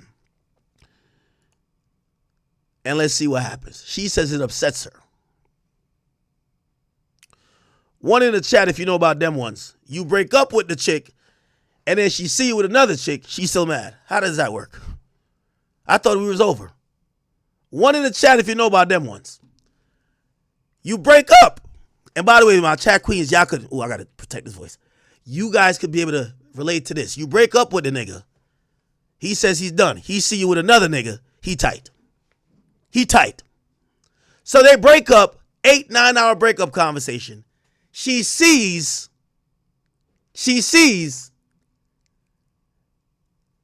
Diddy with another woman. When she sees Diddy with another woman, she was tight. She says, I was home with a black eye. So apparently in the violence that Diddy did, she had a black eye. So she was nursing it at home, and she looks up on some shit like this. At least she better than Absol. I ain't gonna lie, no cap. Better than Absol. Absol's like this. Where they at? Where they at? Just put me. Where's the... It's okay. She says she had a black eye, but she could see with the other eye. Diddy was with another bitch. Garagos asked, you hadn't had forced intercourse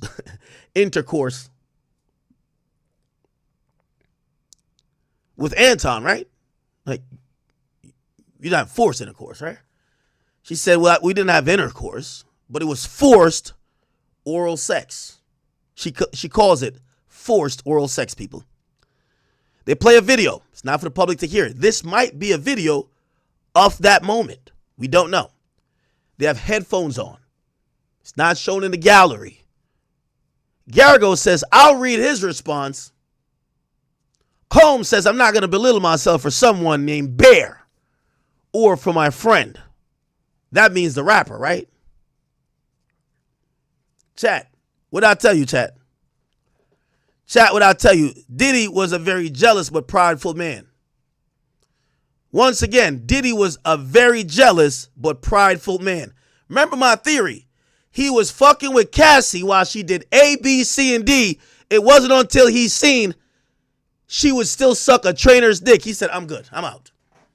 It ain't no way me and a trainer could share the same pussy real estate. Even though he was having sex workers fuck her. You hear what he says here? I'm not going to belittle myself for somebody named Bear and for my friend. Basically saying, I'm not in the caliber of these niggas. I got to belittle myself, even be fucking with you if this is what you're doing. This is what you're doing. You're down to do free calls for my homie. No, I'm good. Right? Come on. You let a nigga named Bear hit. Come on. $9,000? $9,000. Bitch, I'm giving you 10 bands a month. Then I'm giving you 5 here, 7 here, 3 here, 12 here. Yo, pay the sex workers with his 15. I'm giving you whatever. You let a nigga named Bear smut you out. $9,000. Diddy, jealous, but prideful. Chat, let me see how real y'all gonna be. One in the chat, when you realize the nigga that fucks your bitch spent $0, it hit different. It do hit different. It hit different. One in the chat. Be honest. You go through her phone, she texting the nigga, calling him daddy, all type of shit. You just went crazy for her birthday. This nigga, he don't even want to get a hotel room. She still went. Oh, it hit different. It hit different. It hit different, chat. It's one of them ones. It's one of them ones. It hit different, chat. I'm telling you. You bought her a bag. You planned a trip. You paid her car note. You threw some on the rent. Yo, cell phone under your name. You're paying everything. That's your bitch. The nigga who she texting calling him daddy, she sent one of them pictures. You ain't get a picture with her ass on the sink in years. She got one of them ones. She got like, this is if she don't got the surgery done. She got her fucking arm under the titties to prop him up. She took the picture like this. The nigga got it all. The nigga is even saying, I want a picture you squirting. You thinking, my bitch don't even squirt. She ain't squirted in years. She playing with a rose toy. You're like, what is this? You are confused.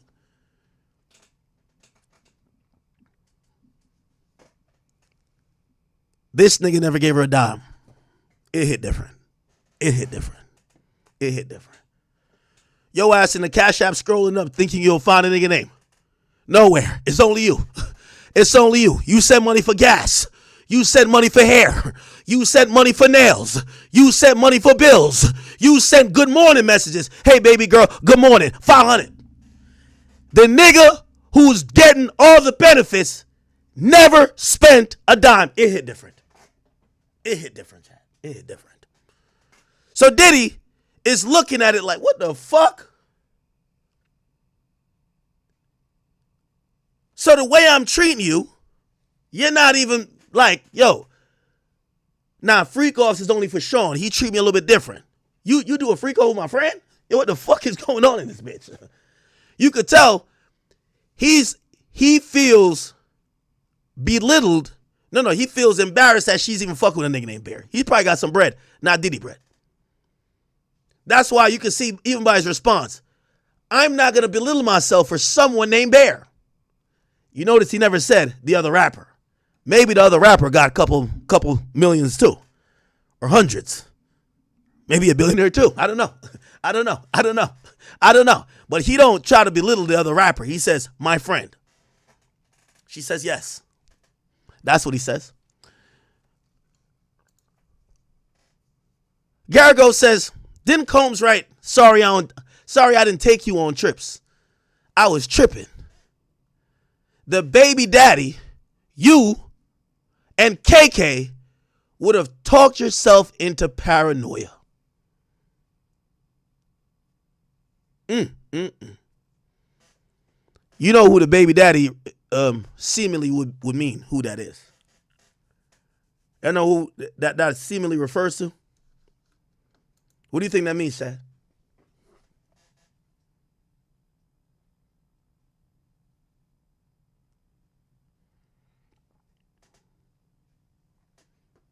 What do you think that means, Shad?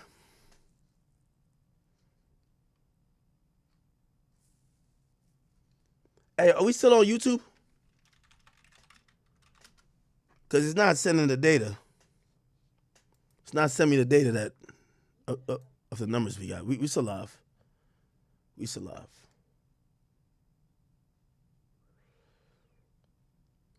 Emma Heidi, what's up with you, girl? One of my beautiful chat queens in there. She says, I like your hoodie with the rose embroidery. Just please stop calling all women gold diggers. It ain't all of us. These incels are broke and probably in debt. No female can or would sue them. Holy shit. Not my chat niggas, though. Probably some other niggas chat. My chat niggas, hustlers. You know truck drivers pulling in 6 figures a year. My Amazon drivers, they taking some extra shifts. I don't attract a broke nigga crowd, I would hope. The chat niggas are not broke niggas, but there's some broke niggas out there, and I agree with you. Okay. 4, the court staffer hands Jane a headphone and they're restarting. Combs is leaning over listening to the same headphone as Agnifilo. Combs, Garrigo says, let's pause there. You bring up OnlyFans there. You've only been on it for 4 to 5 months. You were earning well, right? She says yes. Garrigo says, you asked him why he couldn't balance it. Hotel nights and private travel. So for her, it doesn't seem like she was just saying, I don't want to do the freak-offs or the hotel nights. She's just saying, why do I only have to get the nights where I'm sucking 5 niggas' dicks? Why can't I get the trips too? She wants it all. She wants it all, chat. Jane says, right. Garrigo says, you wrote, did the other girls just pressure you more? And I ain't pressure you? I just want to know where I went wrong. So essentially, Jane Doe is asking Diddy, one in the chat if you know about them ones. A chick is asking you, why you fuck with them other chick if she's not enough? So she look like she's trying to get the answer. Is it because, she knows she's pretty. She knows she's pretty. She knows she's Diddy's type. Diddy date the same type of girl. You gotta look like, you know what I mean? You can't be all the way like you walked off of Rush Hour 3. But, you gotta be a little bit Asian persuasion, thick in the thighs, thick in the hips, bow. You gotta be like that. That's Diddy's type. She knows she looks good enough. She's Diddy's type. She's not insecure about her looks, but she's insecure if she's doing more than what she feels others are doing, she don't get the same treatment. So she's asking him, is it because I didn't pressure you, nigga? I should have put some pressure on you. Did other chicks pressure you more than me? I just want to know where I went wrong. Holy, chat. Here we go. Give me 1 second. Day 22 of the Diddy trial. We have a brand new cover up courtesy of Maureen Comey and Sanction. Hey, let's watch. So this is the morning breakdown. While some tweets load, because we're caught up. While some tweets load, let me go take a piss break. Okay, chat? By the court, I am Joe Neerman, a.k.a. Good Logic. I'm a New York litigator who's practiced in this very courthouse. I come to this trial every day because I want to break down for you how effective a job the state is doing in prosecuting the 5 charges that they've levied against Diddy, how well the defense is doing, and how the court is doing. I also try to present to you the vibe as to what is going on in the courtroom. And I'll tell you that the 2 things I picked up from this on this morning is the vibe is very definitively that is unlikely that the state will be able to secure a conviction against Diddy with respect to the 3rd of the 5 charges, that of 18 USC 1591 sex trafficking Jane. And I'll break down for you why that is. And I also want to break down for you where we're seeing this cover up and how disturbing it is. So during the course of her testimony, and Jane has been on the stand for a week now. We're now 2 days into her cross-examination, and it's not a problem that Jane seems to be lacking credibility. Even people who believe what she's saying, and I happen to be one of them, I think that a lot of what she's saying seems true, although there are more inklings that are sort of drifting in now that some of her love may have been motivated by the lifestyle of being in this rapper world.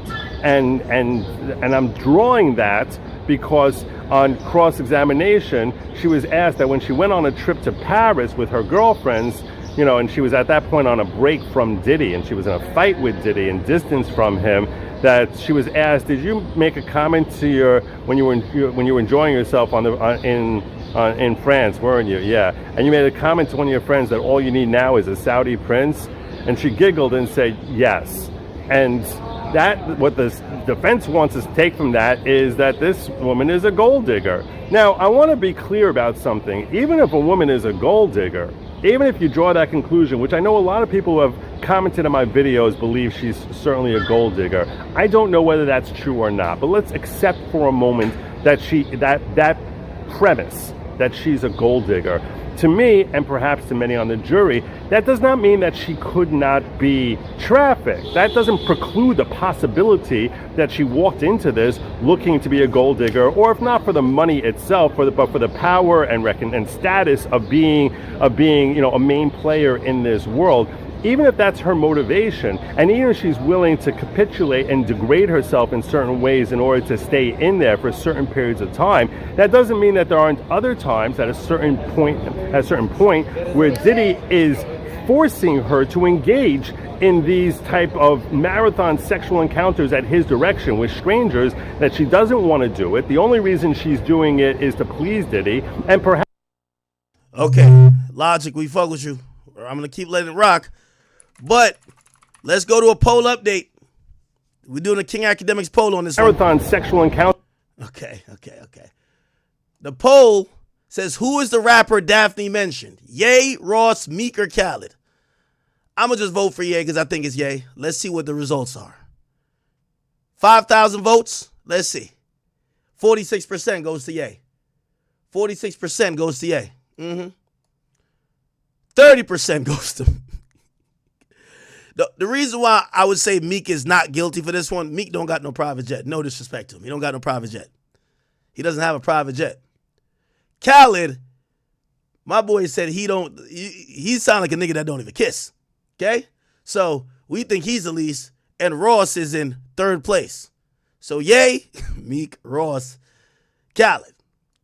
Jesus. Encounters at his direction with strangers that she doesn't want to do it. The only reason she's doing it is to please Diddy, and perhaps... Okay. Oh shit, I'm playing my own stream. Fuck. Perhaps in the early going, some of the encounters she's engaging in, we can properly deem her choice and not trafficking. Because if it's her choice, it cannot qualify under 18 U.S.C. 1591 as if she's trafficked.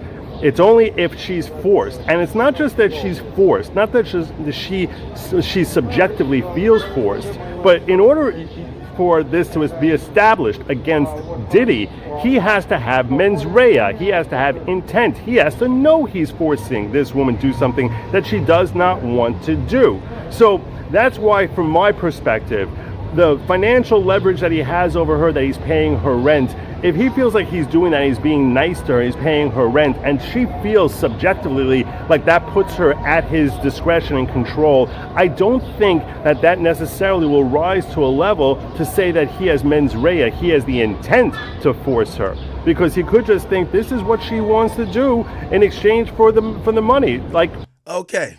U.S. versus Sean Combs. It's day 20. We're going to go back and forth. We're waiting for some tweets to load up. Let's see if they've loaded up yet. Okay, we got some, but let me just play a few minutes of Lauren Conlon. And it's been a really weird morning. We didn't actually start, or we didn't get Jane on the stand until about 11. There were some evidentiary issues, and then a note was passed to the judge, and he brought lead counsel as well as Tenny Garagos and Alexandra Shapiro into the robing room, obviously the government lead counsel as well, and they didn't come out for quite a long time, which caused a lot of speculation here. And now there was also some speculation, and I did speak to somebody that was very close to the government's case, that there was speculation of somebody very high profile that was friends with Diddy around the courthouse. I do not have any proof of this, or they were around the courthouse at some point. The speculation is, and the rumor is, that it was Kanye West, but again, no proof. Yo, Ye showing up to testify. I know that bitch. She was at a freak off with me too. That fucking funky ass whore, she flashed the whole room. This bitch was down with everything. Yo, Ye. Oh shit. Ye. Somebody told me Ye was in Jersey yesterday. It would make sense that Ye shows up to court. Yo. Should I hit Ye and be like, are you in New York? Or is that like mad dick riding? Pause. Imagine he hit me back like, nigga, I'm just here for a freak off, nigga. I ain't trying to meet with no niggas right now. No niggas. No niggas. No niggas. Let's see. Oh. Let's see. Okay. Give me a second.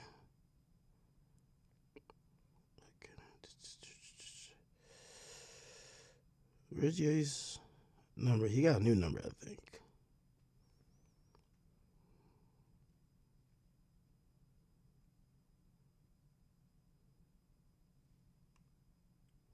Fuck. Didn't I save his new number?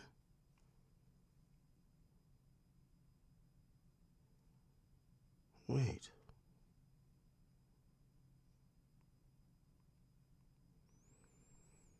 Okay, let me not have y'all wait.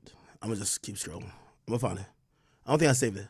That what they were arguing about has, well, I'll just get to it, because when they came out of the roving room, Mark Agnifilo stood up and essentially said that he wanted to make something clear because he didn't have a chance to really argue this properly in the roving room, and he also wanted to ensure that his client heard his argument, and also asked for his client to be part of the next arguments when they discussed this issue. But he started off by saying that, you know, Your Honor, trials are public so that the public can come forward with information that they have while following or viewing these trials. And he kind of said, and that's exactly what happened. So he brought up a January 2024 hotel incident in Las Vegas with a few people present, 7 or 8 people. And it sounded like he wanted the names of these people to be public. And the government did not, and the judge essentially ruled that these names would not become public. But they're still going to have more discussions about this. So, you know, we'll see. But yeah, it was interesting. And if you recall from the direct testimony, Jane had said she took a Vegas trip with another rapper and his girlfriend in January of 2024. And they saw Anton, the adult film star. So this is kind of pertaining to that. So I will get into that portion of the testimony. But this led me to believe, well, number one, was that rapper Kanye West? Number two, did he hear that this was talked about during direct, and did he come forward with more information for the defense to have during their cross-examination? And was that possibly why he was here? I don't know. Again, me speculating. So, but let's get into the facts of today, shall we? So we started back where we left off yesterday with Cassie's lawsuit. Jane got wind of the lawsuit. She was very upset. She said that, you know, she was reading it. She did not realize that Cassie had done the same things that she had done, and she ended up, you know, sharing her feelings with Diddy. And all right, I found his number. I texted him. Diddy had said to her, this, you know, Big Ack and Ye stream type of thing. And, you know, they were not together anymore because we had established they had broken up. She was upset that he took someone else to London, and she was just jealous. Yeah, they broke up. So, but she said to him, you know, like, I felt this way. I felt like 98% of the time I was, you know, obligated, this and that. And we heard a voice note or a voice memo from Diddy that was partially redacted. But he basically said, you know, I didn't know you felt this way. How do I make it right? How do we move forward, et cetera, et cetera. And also, there was some argument about Jane's like diary entries coming into play about how she felt, you know, during this time. I don't think those are going to be entered into evidence because they were, she wrote this after Cassie's lawsuit. So the defense had kind of argued, well, she already saw this settlement. She already saw all of this. Okay, there is some things that we could process. Here we go.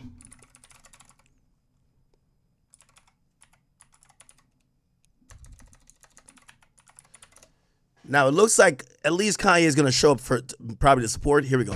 The entire courthouse is saying that Kanye is coming to court today or tomorrow.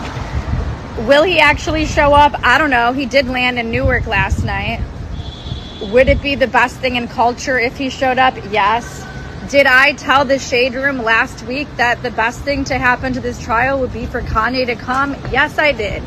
So obviously, I'm rooting for him to come. Let's find out. We've got 4 hours left today, and then we have all day tomorrow. So I would love to see Ye in court with Bianca in like a black spandex fit. Bring it. That would be fantastic for this trial. The entire courthouse is saying that Kanye is... All right, so Kanye might be showing up to at least support. That would be very, very interesting. Very, very interesting. Wow. Okay. Let me keep listening to a few things. Give me like 4 or 5 more minutes, and then we're going to get back to the tweets, okay? We're going to play Lauren. She only has 5 minutes left. So, how is it fair that all of a sudden the wheels are turning? And yeah. So there were text messages read by Tenny. The jury was shown these, I guess. We did not see them, where it was November of 2023 or perhaps December. It was December of 2023. Diddy said, I don't want to fight. What's the solution here? We're going into a new year. And Jane had said she wanted $100,000 per year of being with him and doing these hotel nights, which was 3 years. And she wanted the love contract to play out, and she wanted him to continue to pay his rent. I don't know if he paid her this money. We did not hear about that. But she did not speak to him in all of January, but he still paid her rent, and Christina Coram made sure of that. We also heard from Tenny that she spoke to her friends about this, and one of her friends had said to her, well, you set the tone in your relationship, what do you expect? And that in January, not only did she go to Vegas 2024, but she went to Paris as well. And Tenny made sure to say something that she texted her friends, like, now I just need a Saudi prince, quote unquote. So then they talk about this Vegas trip with this rapper and his girlfriend, how they flew on his private jet. And Tenny said he's an iconic rapper and he's very good friends with Mr. Combs. They are very close. That's why I thought maybe Kanye. I don't know. So she talks about how they landed. They go to a play. They go to dinner. And at dinner, she sees Anton, the adult film star that she and Diddy have used. And she's surprised, but she doesn't say anything. They go to a strip club. Later, they go back to the hotel. And it's the encore. And Anton is having intercourse with another. I did get confirmation. Ye is in New York. Watching and partying. And I guess this rapper tells her that he's always wanted to do her or be with her, and he thinks she's beautiful, whatever. And Tenny said, oh, is this like before or after you flashed everyone your breasts? And Jane says, I don't remember, but yes, I did flash everyone my breasts. I was dancing in the moment.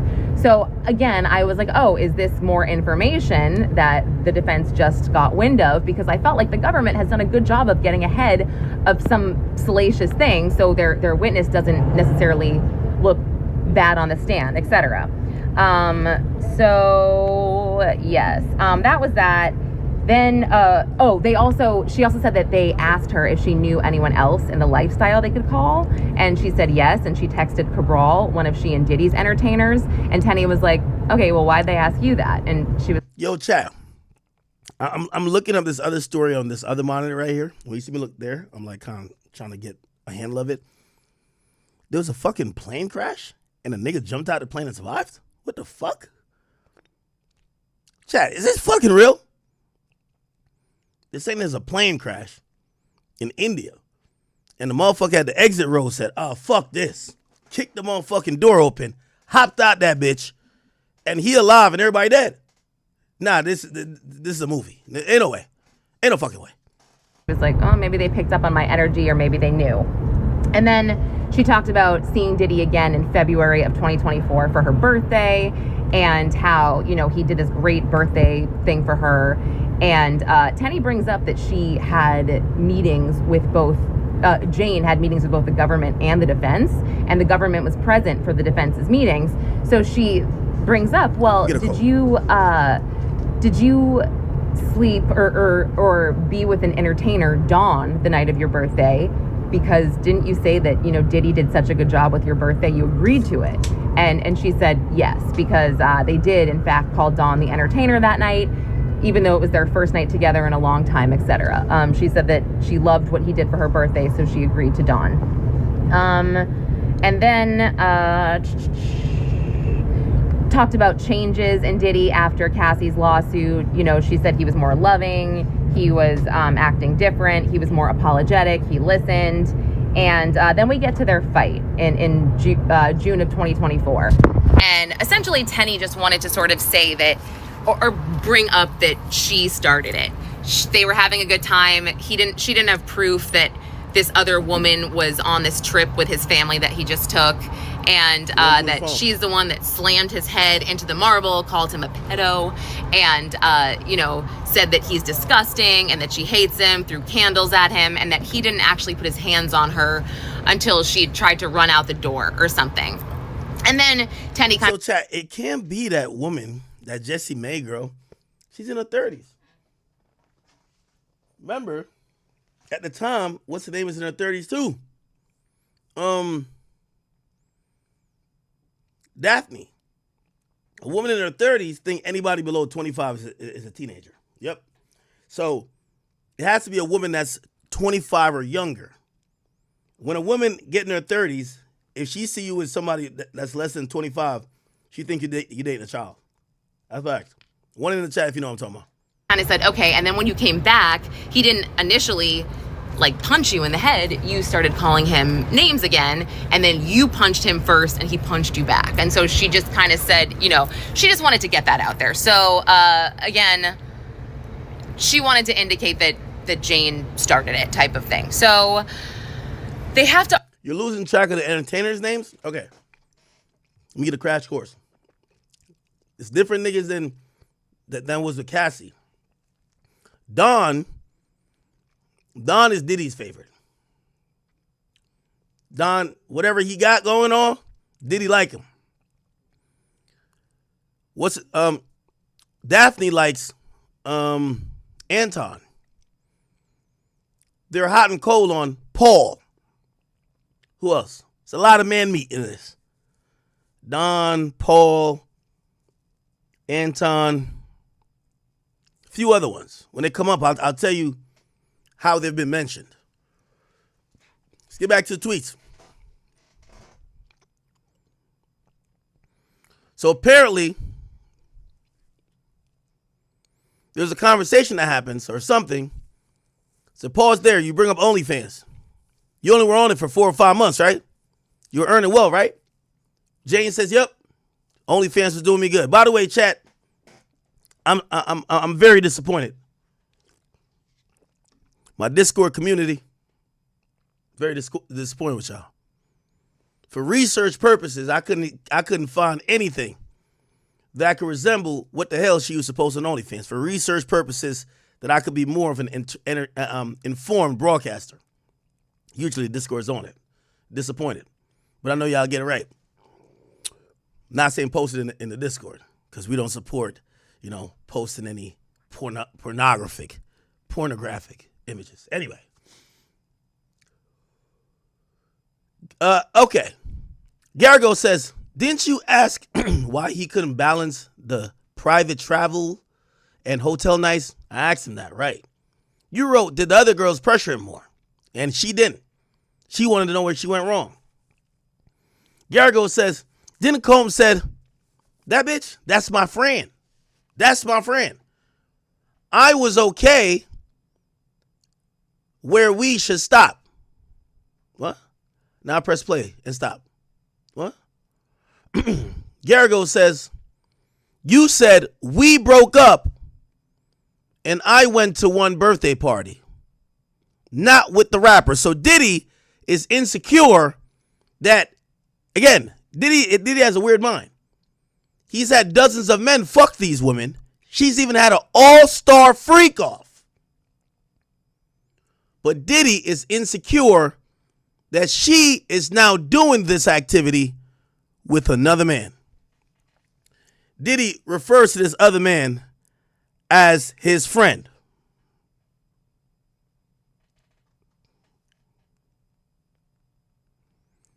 Ye text me back. Ye is confirmed. I'll read the text. I say, you in New York? He said, yes, sir. I don't know. Ye text weird. I'm in hibernation mode, though. I came to go to a graduation. I don't know if I should have doxed that. My bad. That is dox him? Fuck. Who the hell's graduating? My bad. I haven't been on the net. Are you out here? I let him know. Big Ack, I'm in Jersey. Stop playing. It's all good. It's all good. It's all good. It's good. So once you say I'm in hibernation mode, we're not doing streams. We're not doing interviews. You know, you're just vibing. We vibing. Let me tell you this. One thing when you deal with artists, you got to respect them. If you don't respect them, you shouldn't link with them. You shouldn't talk with them. Also, sometimes I'm like that. You know, sometimes your entire life is given to people. When somebody says, I want to be by myself, want to be alone. See, I wouldn't even ask him, oh, you at the trial? None of my business. It's cool. We love Ye. One in the chat if we still love Ye. Y'all, you know y'all can't turn me against Ye, right? I love Ye. One in the chat if we still love Ye.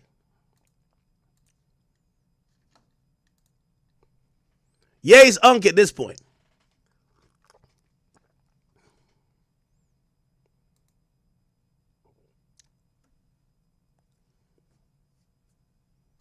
Oh, my bad. That's fuck.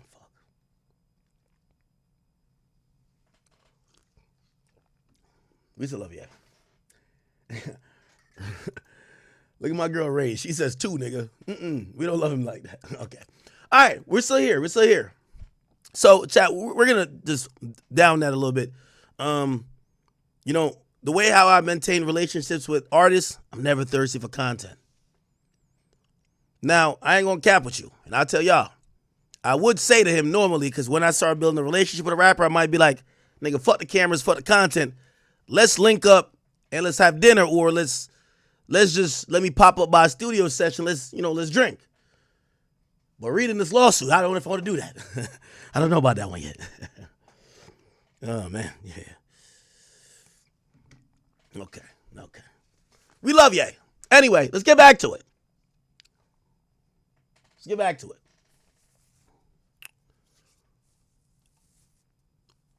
And by the way, none of y'all try to get me say nothing bad about Ye.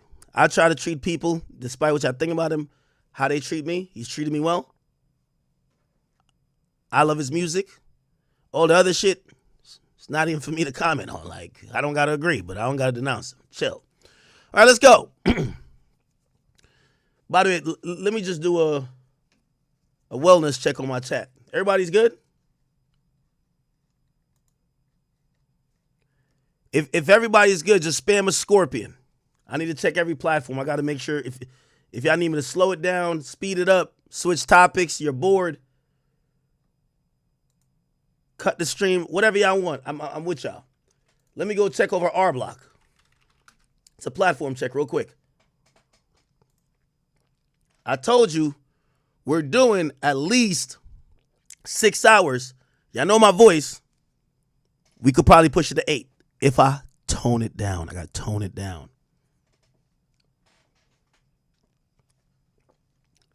Look at this nigga Louis Rich. So I can't even hold you. Filipino women peak at 30. Then when they hit 40, their shit just nosedives. Motherfuckers just like having her around because she's a prostitute that does whatever. Holy. Almighty Beast, I see you. Flipsy, I see you. Sahim, I see you. Tado Beats, what up? He said R Block in here. Quan Bell, you know that, you my guy. Baby Dog 215, come on. Philly in the building. Halo Chat, what's up?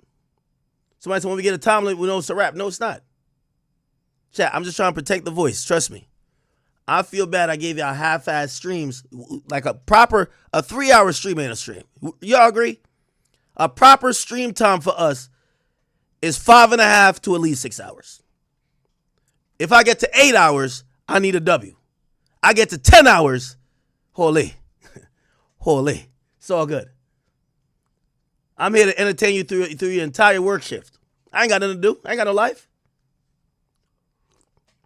DC producer, I see you, my brother. Aloki, what up? Big R Block shit, I see you. This or That podcast, I see you. KC in the building. Let me get over to K Block real quick. See how they moving over Kick. Everybody cool over here? Verselli with the 10 gifted, man. You my mans. Yo, Verselli is like my Virgil. Except I'm not going to go bad on him like, hey. Yo, Verselli, one of the best. One of the best. Actually, the best. Everything you guys have bought merch-wise, he's cooked it up. He produces it. He does the whole thing. Now, y'all little hating-ass rappers, don't try to steal him from me now. Big homie Todd, thank you for the 10 gifted. Appreciate you as well. Cuzzo, thank you for the 5 gifted. Houston Hitter, thank you for the 3. Richie Who, thank you for the 3. We're doing good today, chat. We're doing good. Okay? Perfect. Love you guys. Let me see what y'all say in the chat. I just gotta make sure everybody's good. Glossed Up, I see you. I see you, Glossed Up. Whiskey, what's up? Toy Cat, what's up? There's a nigga named Academics Meat on here. That's crazy. My boy Lord Nigga in the building. If you're wondering who edits all the stuff that goes on my Instagram, and by the way, today we're back on Meta. On my Meta pages, Facebook pages, my boy Lord Nigga handles that. Actually, he also edited our vlog. So our live vlog, which he did, my boy Lazarus, he edited it. So actually, when do you guys want to see the vlog for the live show we did? I'm about to put that up. Seth Banks, always supporting, man. Seth Banks been rocking since Twitter. Don Snaps too. Holy. Slob G. Thank you, brother. Everybody good over here? Y'all good. Let's go over to King Academics real quick. A little wellness check.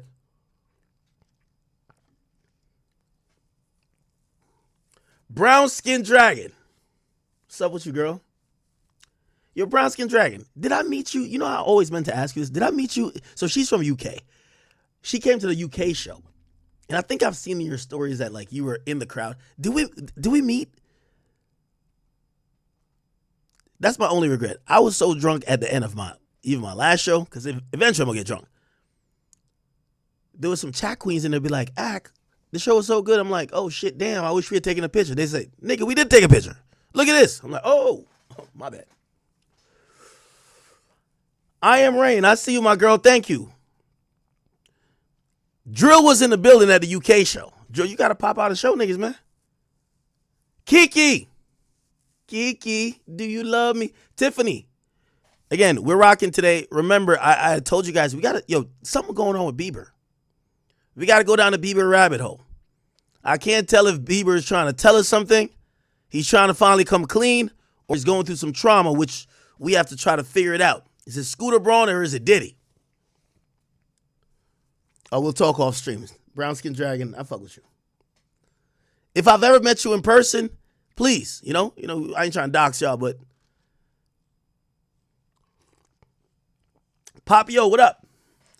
So I said, Ack, read the fucking tweets. You keep getting off topic. You know I gotta let him build up. Gotta let him build up a little. Praise 4G, what up with you? James 4, what's up?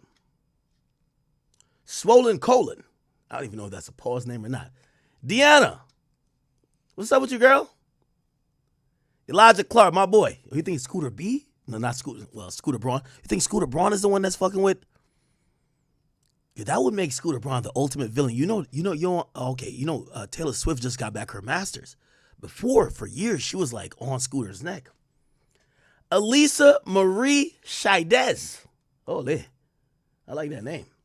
Yo, you ever see a name and you be like, she gotta look good. She gotta look good. If you got 2 first names, you gotta look good. That's what I think. Marie Nicole. I've never seen an ugly Marie Nicole. I've never seen it, ever. So Alyssa Marie, it gotta look good. She gotta look good, Chad. Click on her page. Raya, what's up with you, girl? Kelvin, what's popping? North Carolina up in this bit. Okay. L says, man, Diddy should be a popcorn director. All the money he getting. Oh, a porn director. Okay. All right, let me go over to the Academy real quick, and we're going to get right back to the tweets.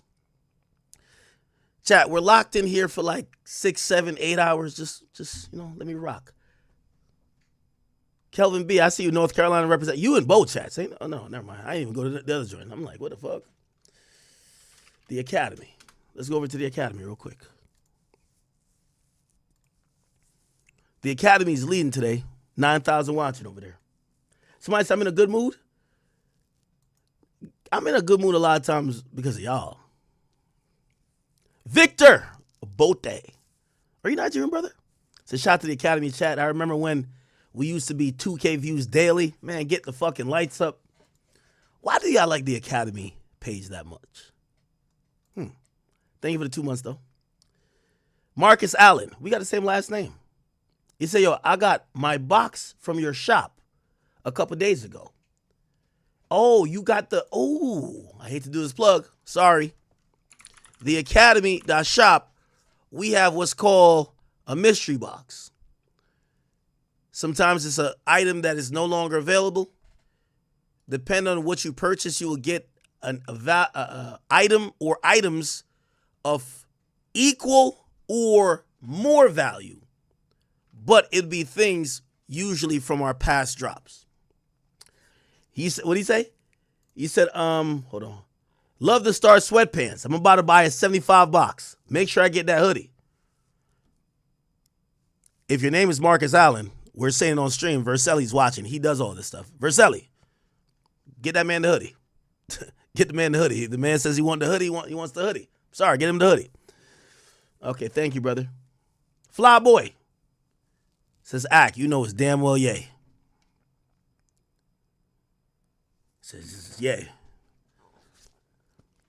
I mean, Ye got a song called Cuck. Do you think there's a correlation between this Diddy case and Ye admitting that he's a part of it? Is he jumping ahead of the story, or that's just where Ye's at? Also, if Diddy doesn't get indicted, does Ye said, I sucked my cousin off? Like whatever, what's the song go? I don't know, pause. I gave my cousin head.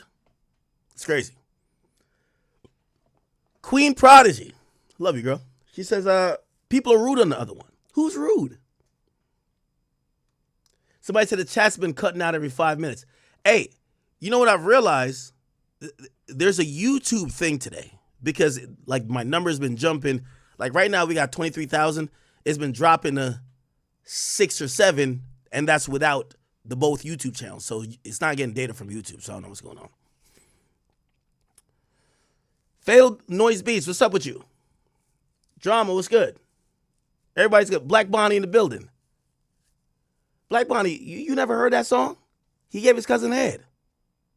He said that shit. Will I ever come to Europe? I do. I will, and I ain't UK in Europe. But anyway, I'm coming to Europe for you.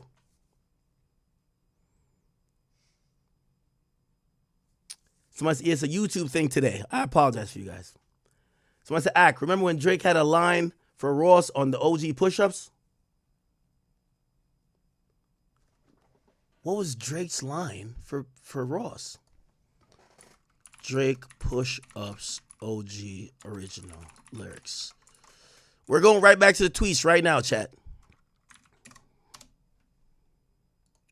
This is the original, I think. Oh, no. Where is the original?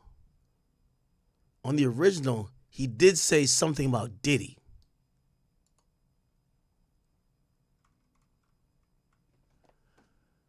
Pipsqueak, pipe down. You ain't no big three. SZA got you wiped down. Travis got you wiped down. Savage got you wiped down. Like your label boy, you in the scope right now. You gonna feel the aftermath of what I write down. I'm at the top of the mountain. Okay.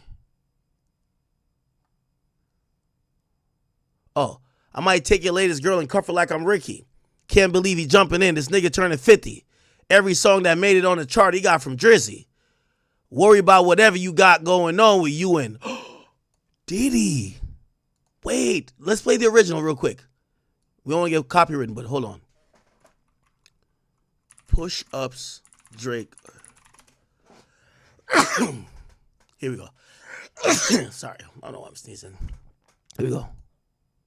Bread out here, I was turned. That was slick as dropping, getting in this nigga turning 50. Every song that made it on the chart, he got from Drizzy. Worry about whatever going on with you and hey, shout out.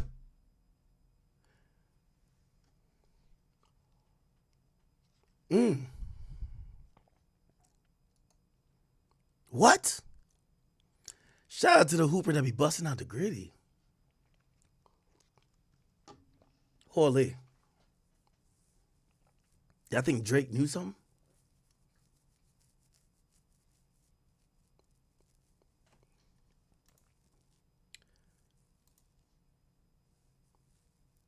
Wow, interesting. All right, guys. I'm gonna load up some more hot tea. I need it. All right, we're back to the tweets. Back to the tweets.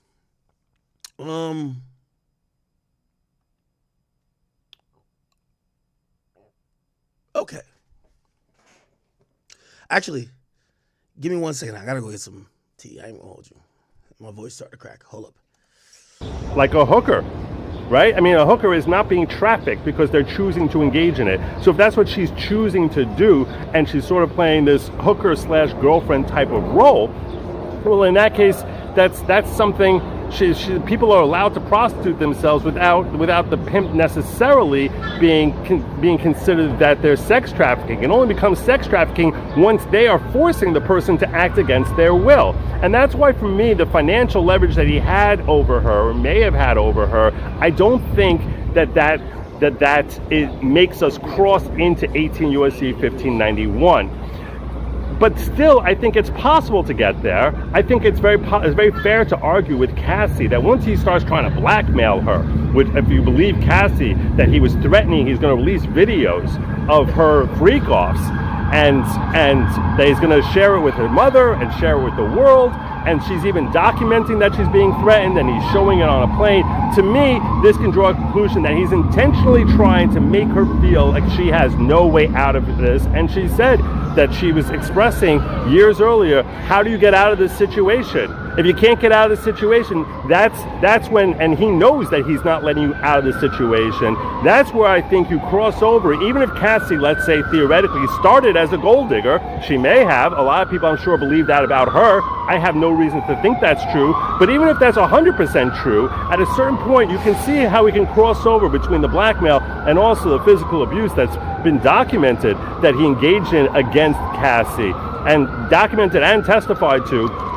That all can help take someone who might start the relationship as a gold-digging girlfriend. Give me a moment.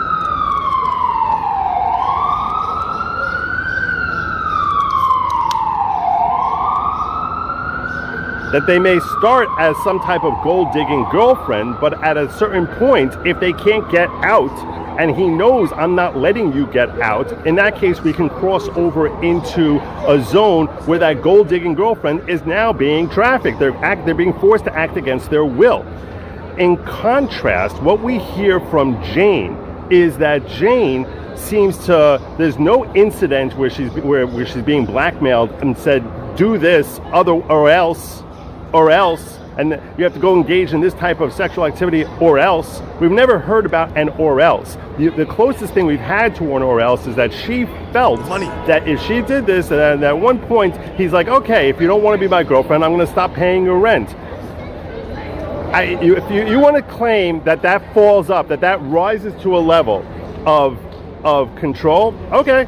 I'll tell you right now, very few people in the viewing room I'm in think that this is a situation where indeed she was trafficked. In fact, we actually see multiple instances where Jane is using the ability to dangle this carrot in front of Diddy in order to help draw him in closer.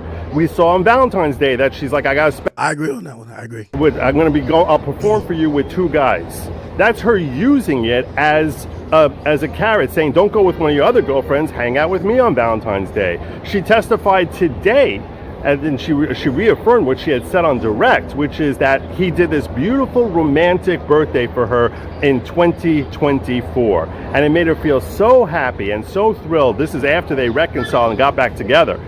That she felt so happy that, you know, they had this birthday party through the night. It was so romantic, everything she always wanted, and she felt that Diddy deserved a hotel night. So they called up Don and she performed with Don. To me, this comes across as if she's using it as a way of rewarding him. That means that she seems to have control and decision-making power here. And if she has that control and decision-making power, we don't need to sit there analyzing, did she start off as a gold digger, was she not a gold digger? At the end of the day, she has power, she's not being trafficked. That makes her very different from your typical victim of being trafficked. But I need to get to the point here where I want to talk about the government cover-up, which was gross and disturbing, and I'm going to, because they worked so hard to cover it up, I'm going to speculate as to what it was that they were trying to cover up.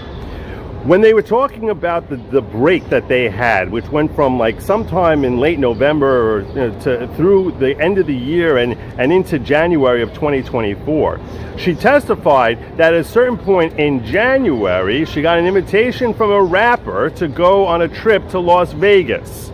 So she's like, cool, let's go. He said you can bring a couple of your friends. I'm pretty sure she took a couple of friends with her. I'm not positive about that part. But she decided, okay, I'm going to go. When she goes there, she bumps into Anton. Now, Anton is one of the performers or entertainers who she had engaged with on multiple occasions with Diddy.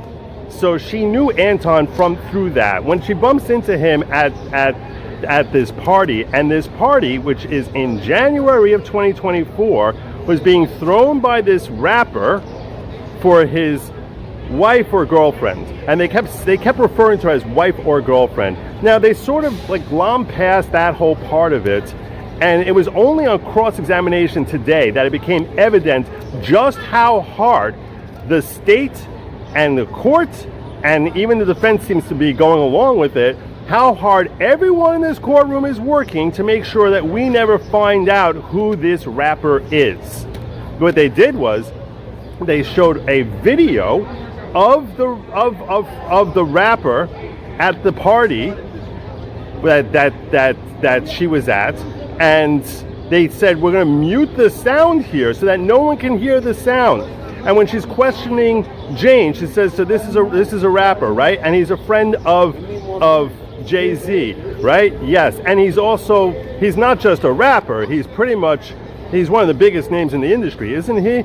Yes. He's a cultural icon, isn't he? Yes. And this was a party he was making for his wife/girlfriend. Yes. And then after they went from the party, they go up to this rapper's room, and she follows up to the room. And in the room, she sees Anton performing with a woman. They don't tell us which woman it is. And what's everyone in the audience doing there? Oh, they're all standing around watching this couple engaging in sex.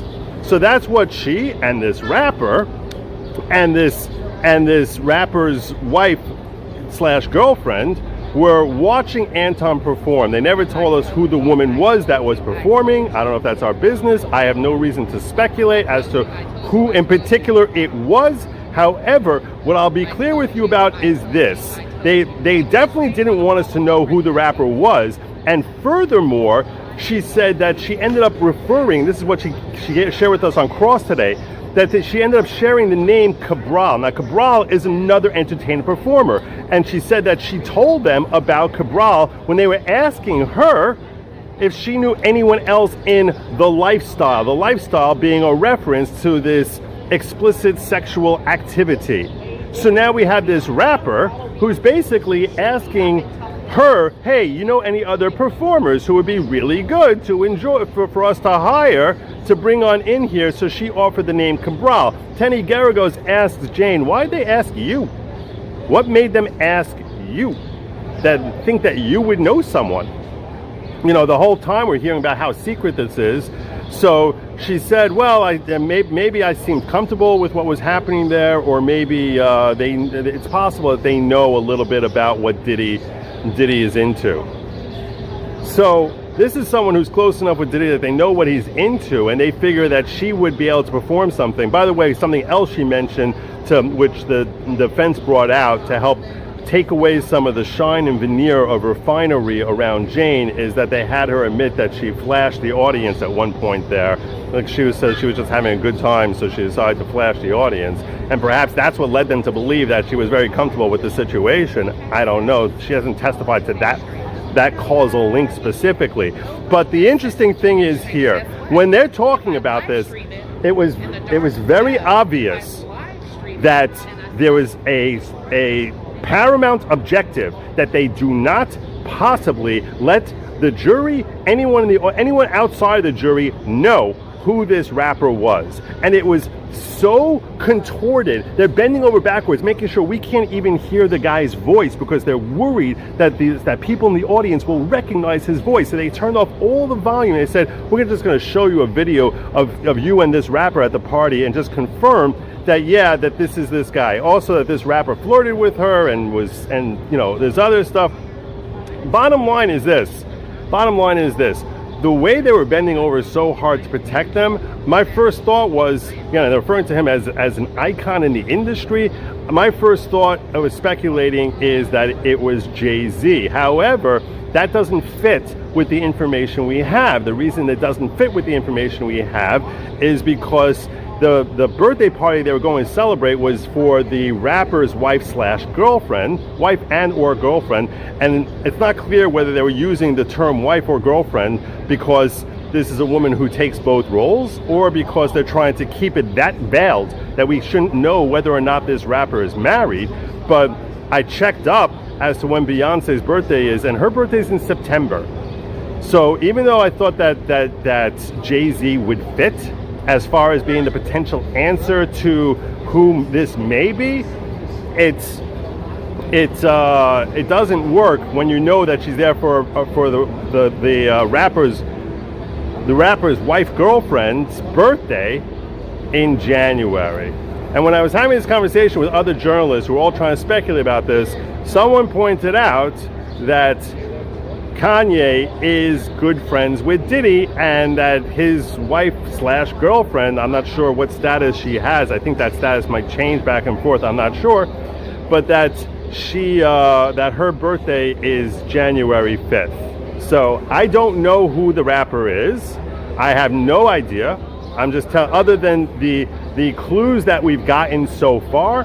So anyone who's saying they know definitively is probably exaggerating. I would surmise. But I'm saying is this is the reason that had people in the audience here who were all speculating, and this is not a factual assertion at all. This is purely opinion and speculation based on what we have. But it's very bothersome that the state worked so hard to make sure we shouldn't know who this person is. Like, what is the point? It's supposed to be open court. And the court seems to go along with this. The court seems to be accepting of this and saying, oh yeah, it's sure for you to do this. And compelling, seemingly, the defense to make sure that they don't give any clues that would provide insight as to who this rapper is. What is the reason for this? Why is this being hidden from us? The court is supposed to be a matter of public record, and it's very, very bothersome to see that the state, and in particular this district attorney who has been accused and has revealed indications. There's no district attorney, there's AUSAs. I got some tea, Chad. Just give me a second. That they bend over backwards to protect celebrities and politicians and other folks like that, yet again is engaging in conduct which just makes you scratch your head as to why is it that this is information that has to be shrouded in secrecy from the public writ large. There's nothing embarrassing about what's happening here. There's nothing illegal. There's no, so we're forced to speculate now, and I feel bad speculating, but I have to tell you what the talk around the courtroom is in order to give you a vibe for this trial is going. The final point I'll make here is the vibe is that the chances of getting a conviction based on what we've heard from Jane are very slim. I struggle to find any. Wow, that's big. A litigator who works in that court is saying if Jane is the star witness for the prosecutor, and I, at first, when she just took the stand, after the day 2 of her testimony, I said, yo, she might be the one. She might be the one. Not story-wise, but legally. They have broke down what they pretty much have now painted her as a bougie bitch that fucks for money. That know damn well what she's into. She wasn't some young girl that got introduced and forced into a lifestyle like how Cassie portrays. She not only does this stuff outside of Diddy, she ain't really, she enjoy her time with Diddy, but she ain't doing the most. She would go to these sex parties even when Diddy wasn't there. That's big. even when Diddy wasn't there, she was going to these sex parties. She's 35 when she met him. She can't be like, oh, no, I didn't know. Interesting. One here who thinks that she's properly classified as being trafficked, and if that's the vibe that I'm getting from the non-jurors, the limited audience who's watching this, I have to think that many people in the jury are reaching similar conclusions, and that the state is going to struggle to actually get a conviction on that third charge under 18 U.S.C. 1591. Remember, there's a charge for her. There's a sex trafficking charge outside the RICO that says there's one of them for Cassie, one for Jane Doe. Jane Doe is victim 2. According to this guy, and I can't get a read on him. We know Unc fucks with Diddy. When Unc gets on there, Unc fucks with Diddy. Him, I can't tell if he's too woke that he's like, no, Diddy should go to jail, or he's like, I'm just calling it down the middle. I think he's a call it down the middle type of guy.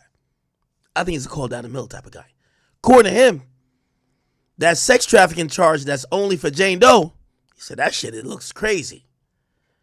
We listening to this girl. She don't sound like she's sex trafficked. Big W for Diddy, if that's true.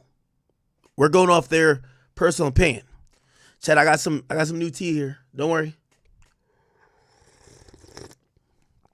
Pause. Am I the only one I like? You know that sound you do? All right, never mind. Pause that. That sounds mad gay. I can't even say it. All right, let's go. I'm going to try. Come on. So, remember, Daphne had said, yo, what is it, bro? Is the other girls pressuring you more for these trips? Because I want the trips too, and I don't get it. Where did I go wrong? Combs said, that's my friend. They start playing some other shit. Remember, it says, yo, you said we broke up. I went to that one birthday party. So she's saying, why are you mad that I went to that party? I didn't go to a FREEKOFF. I went to a party. It's a birthday party. I know, not with the rapper. I ain't go to the party with the rapper. I went with my friend. So essentially, you have Daphne saying, my friend she has a girlfriend that gets invited to parties where people get fucked in the middle of the room. Wow. Chat, I'm going to investigate this shit like it's Tupac and Biggie's murder. I'm going to tell you everybody who's doing these freak shit. Trust. It's my new mission in life. Trust me. Gargo says, you wrote, I don't even have anything postable. Did you mean Instagram? Jane says, yes, I did. Gargo says, you wrote about your child's father. You said I'm in my late 30s. I don't have time.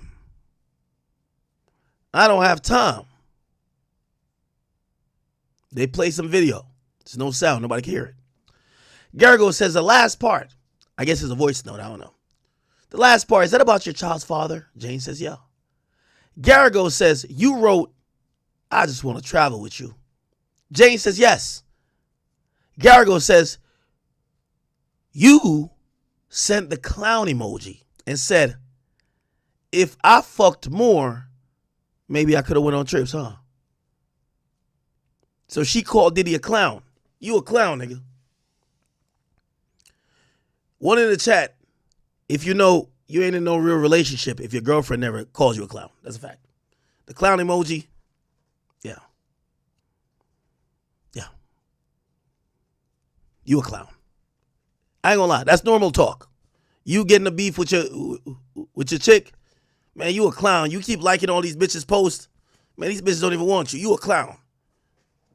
That's how it works, okay. Gargo says, then you went to Miami, you stayed in the Four Seasons. You chose the hotel, right? I chose it. Did you took drugs and you laughed and danced? She said, yeah, I did. Looked like Diddy had brought her there. Remember, he gave her the birthday experience. You were finally getting the princess treatment. You want it. Yes. Yes, she's excited now. Then you told Diddy that so you brought it up. Remember, she admitted this earlier. She said, yeah, my birthday was so good, I told him, you could bring a sex worker up here. So Diddy gave you what you wanted, and you said to him, I ain't fuck Paul in a minute. Tell Paul to come through. Jane said, yeah, well, I took some ecstasy, but I did miss Paul. Yup. Garrigo says, you called Paul. He came in a few days. Did he? No, did he? Yeah, he did. Oh, fuck. You were at Star Island. Damn, my voice is struggling. I'm going to get through it. Don't worry. She says, yes. It felt good, right? It was a love fest. She said, God damn it did. Garrigo says, on June 1st of this year, June 1st of this year, June 1st this year, you had a new memory. You had a memory of Diddy splashing water on you, right? So June 1st, she must have met with the government right before her testimony. And she said, oh shit, I forgot something. I never told y'all this. Let me tell you something. Jane says, if I may explain, Garrigo says, I'm just asking, did you tell the government that on June 1st for the very first time? She says yes. Garrigo says, why did you call yourself Kobe, Shaq, and Jordan? Why did you do that? Why are you Kobe? Jane says, because I'm the fucking best. Why you call Diddy Jordan? Because he's the best too. Garrigo's, Jesus Christ. Yo, the government fucked up. This bitch is comparing her in freak-offs to legendary basketball players. You're bringing Larry Bird. That's Larry Bird. That's Reggie Miller. Holy. That's Kareem Abdul-Jabbar. This is crazy. She was telling Diddy, we're like Kobe, Shaq, and Jordan.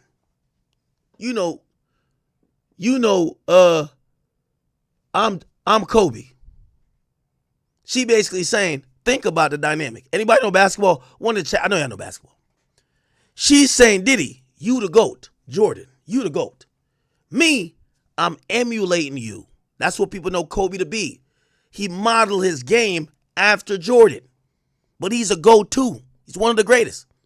So he's saying, Diddy, you're the GOAT. You're the best ever. Me, I modeled my shit after you. So I'm a baby GOAT. I'm Kobe.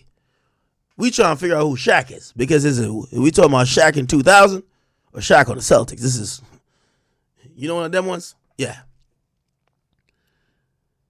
And is this about Pamela Anderson? Melons? I guess they laugh about titties, I guess. What did you say? I wrote, you definitely are my Michael Jordan. I'm your Kobe. Let's do a detox weekend. This is a freak. This is a freak. Garrigo says, did you say, good morning, handsome? And he said, can you please find a therapist? Jane says, yes, we loved each other a lot. But holy, there was some toxic shit. Garrigo says, but it ended on a positive note, right? Jane said, yes, it did. No further questions. We've done expose this chick, the freak of the week. She's doing freak-offs with other men, other rappers. And if y'all not arresting those other rappers, why is Diddy in cuffs? So you're saying, this is a really important point. So you're saying she got sex trafficked by Diddy, but she showed up to freak-offs for other men willingly. Really? How that make sense? How that make sense? Is it because he put hands on her once or twice? Because that's some relationship shit. That's some domestic violence. That's not him beating her into doing it. Actually, it appears that she would suggest she wanted to do it all the time. They asked for a redirect. Comey, you want to come back up here and talk to this chick? Because she blowing up y'all case. Sidebar. Sidebar. Judge says yes. They do a sidebar chat. They come back. Said, jurors, you may have a comfort break. Avoid the white noise.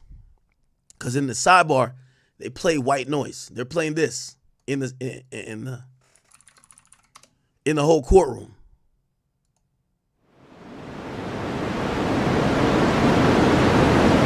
That's what they're playing. They cut the mics.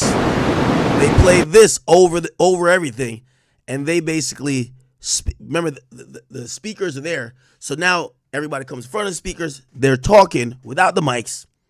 That's what's happening. Sidebar. That's the sidebar white noise. So nobody can hear what they're talking about. The jury leaves. Comey now addresses the judge. Remember, once the jury leaves, this is not on the record as in the jury being there. And this is where most things get argued about if they could present it in front of the jury. Comey says the cross argued that this witness had a motive to lie. Chat. That motive is who determines you got immunity, right? That's what they asked her. She said yes. They said, what does that mean? That means I got to tell the truth. They said, who determines if you tell the truth? She says, I guess the people who gave me immunity, the government. So the government is now coming to say they argued that this witness has a motive to lie. It opens the door to that one sentence I've been asking for as to prior consistent statement. What's happening right now? We can read through it. I know y'all smart, so you get it too. The AUSA been pushing, Judge, why can't we use her notes? If they're opening a door to she has a motive to lie, we want to introduce her notes to say, how could she just be lying conveniently now because she has a motive when she been putting this in her notes for years? She been putting this in her notes. Yeah, I don't want to do this with Diddy no more. This is whack. This is not cool. We have prior consistent statements that we could elicit from her notes. Diddy and his team said, nah, that shouldn't be admissible. We don't know when she wrote it. We don't know her state of mind. And some of that shit is attorney-client privilege because she wrote a lot when she found out some shit that was attorney-client privilege.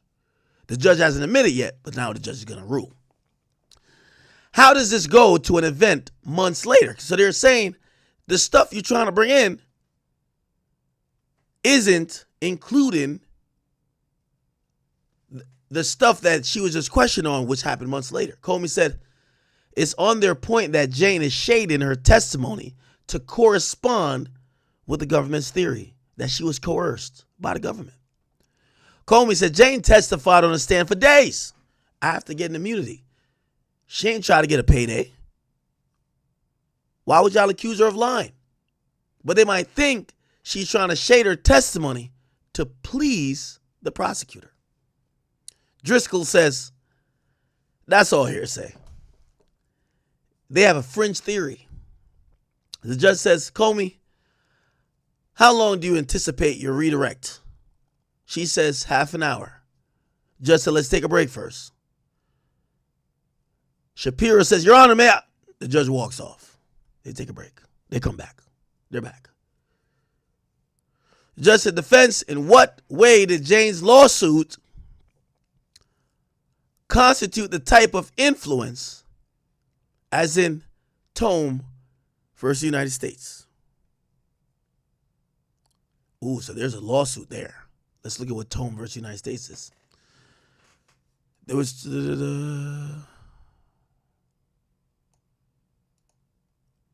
Is it civil? Is there anything about civil here? Okay. We'll get into what this is.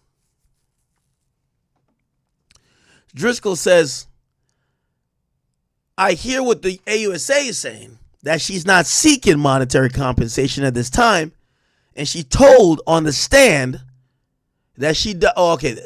that's what that probably means. She said on the stand, I'm not going to file a lawsuit. That doesn't mean she can't. That don't mean she can't, chat. So her statements her statements that are used could still be used in a lawsuit. She could still file it. Just as the application to admit the exhibit we have been discussing is denied. So it looks like they're denying the use of her notes in her iPhone. The government has not brought forward any authority on this. Jane enters in a jury file in. G101, page 6 and 7. Pull them up. Can we zoom in? Could you tell us what Sean wrote to Paul here? He wrote, I'm gonna need you to persuade you. AUSA says, have you seen this before? She said no. Comey says, what did you write to Paul about Turks? I wrote, I'm not a robot. Just a mix of tired, hungry, and you know that pussy's sore. AUSA says next. Jane says, to insult me about the bracelet, to make me perform, it crushed me. AUSA says, what else did you write? In that room, I felt like a hoe. AUSA Comey says, what'd you write after that? Jane said, I wrote about the love contract. He's so good to shower me with affection, with violating sex exploitation in between. I could compartmentalize the bad stuff. AUSA says in May 2021, did you ask him to use a condom? Or give the sex worker a condom, actually? She said, yes. Sean resisted, but he finally gave in. Comey says, but the next time, what about that one? Jane said he mocked him. Did Sean let him use a condom? Yeah. Did you ever want to have sex with Cabral? She said no. Did you fake orgasms with these entertainers? She says yes. I was putting on a show for Sean P. Diddy Combs. Holy. Holy.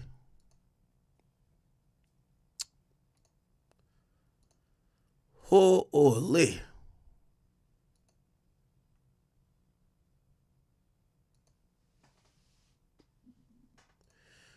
Waiting for some more tweets. We're all caught up. But then the next time, okay, we read this. Let's put on a show for Sean.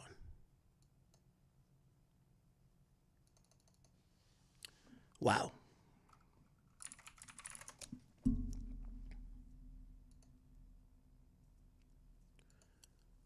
Give me 1 second.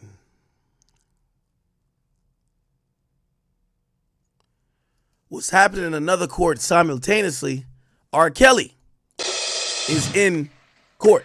Long before the walls closed in on P. Diddy, another pop music megastar was charged with racketeering and sex trafficking, among other things. And he was convicted 2 times. R. Kelly has spent the last 3 years, almost to the day, in a medium security federal prison in Butner, North Carolina. His 2022 trial in Brooklyn ended with a sentence of 30 years. His 2023 trial in Chicago got him 20 years as well. And they're supposed to run mostly at the same time. But now R. Kelly wants out. And he says his life depends on it. He says that every minute he spends locked up at Butner, he is in danger. What? And why?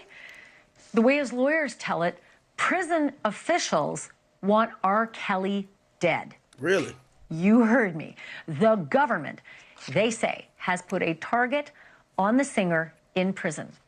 And what's more, Kelly's lawyers say the Bureau of Prisons conspired with one of his fellow inmates, a member of the Aryan Brotherhood, to murder him. I'm joined now by Bo Brindley, attorney for R. Kelly. Mr. Brindley, I'm so glad to have you on this show. Thanks so much for being a guest. I mean, what I just read, what I just said, it just all sounds very fantastical. Do you have proof? Well, the answer is we do have proof, and we appreciate the opportunity to be able to come on and talk about it.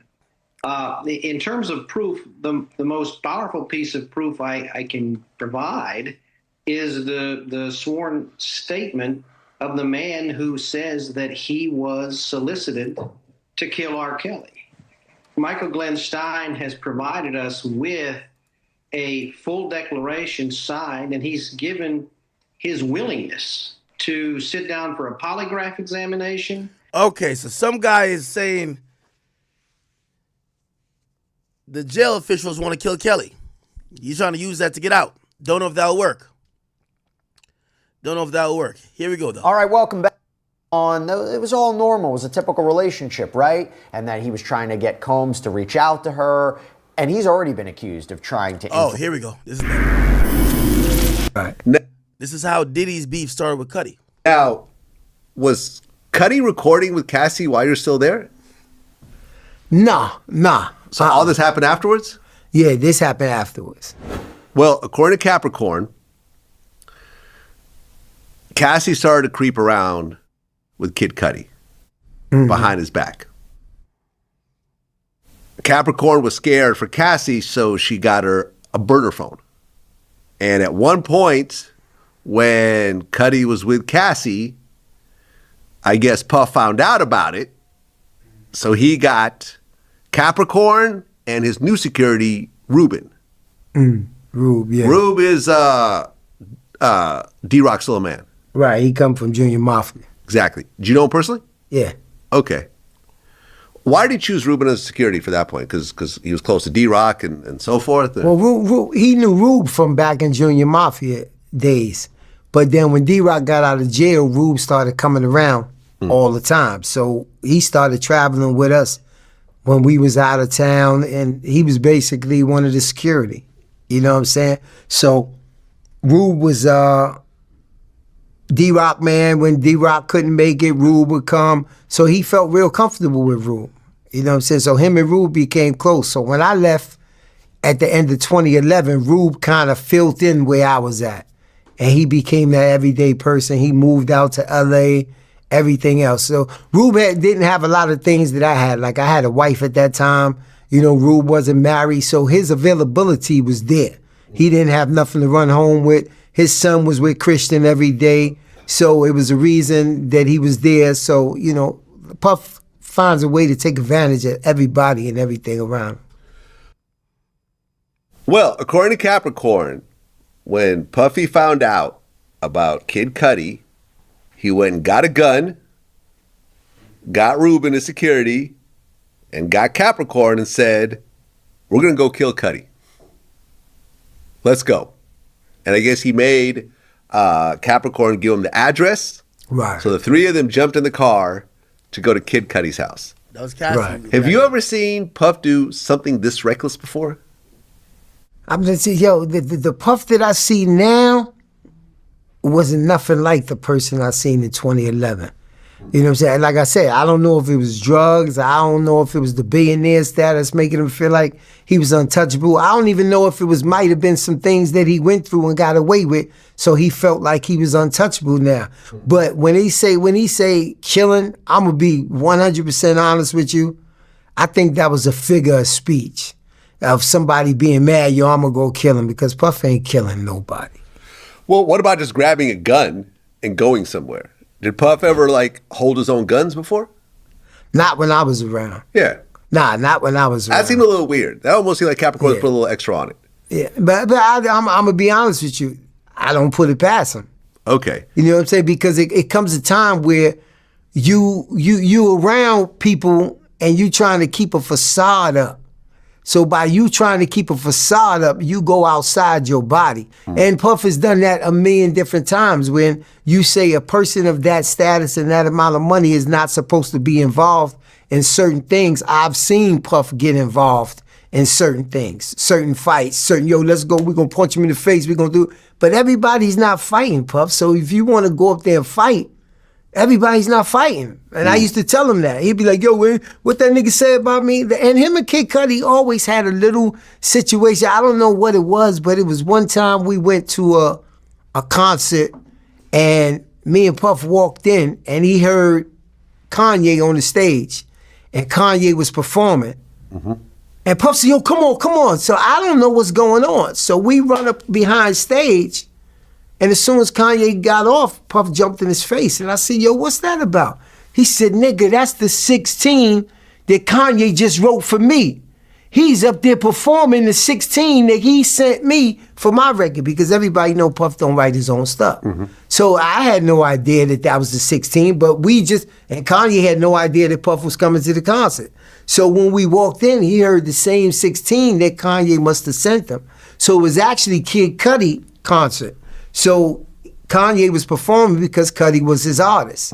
And while we was backstage, it was me and D-Rock, one of Kid Cudi said, yo, I don't know what Puff here for. The only thing he could bring me is Ciroc. You know what I'm saying? So while we was riding back, D-Rock went and told Puff, yo, B, the nigga was talking shit. He said, yo, so why y'all niggas ain't set it off? He said, yo, Bonds stopped me. So, you know, Puff stopped. Wait, what? Thing he could no idea that was the 16, but and Kanye had no idea that Puff was coming to the concert. So when we walked in, he heard the same 16 that Kanye must have sent him. So it was actually Kid Cudi concert. So Kanye was performing because Cudi was his artist.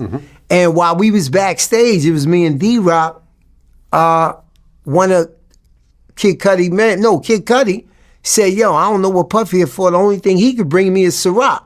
Oh, shit. You know what I'm saying? So while we was riding back, D-Rock went and told Puff, yo, B, the nigga was talking shit. He said, yo, so why y'all niggas ain't set it off?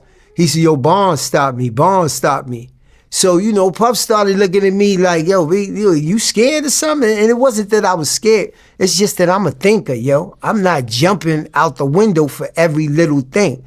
So I feel like Puff had a little animosity against Kid Cudi anyway.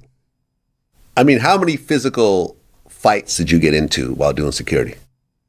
I only got into one physical fight, and that was in Miami in 2006 at the Super Bowl. I had took over King of Diamonds. We was actually the first one to take over. Me and Puff came up with an idea because he said, yo, I got with the guy that owned King of Diamonds, and he said, yo, let's do a after party for Puff here.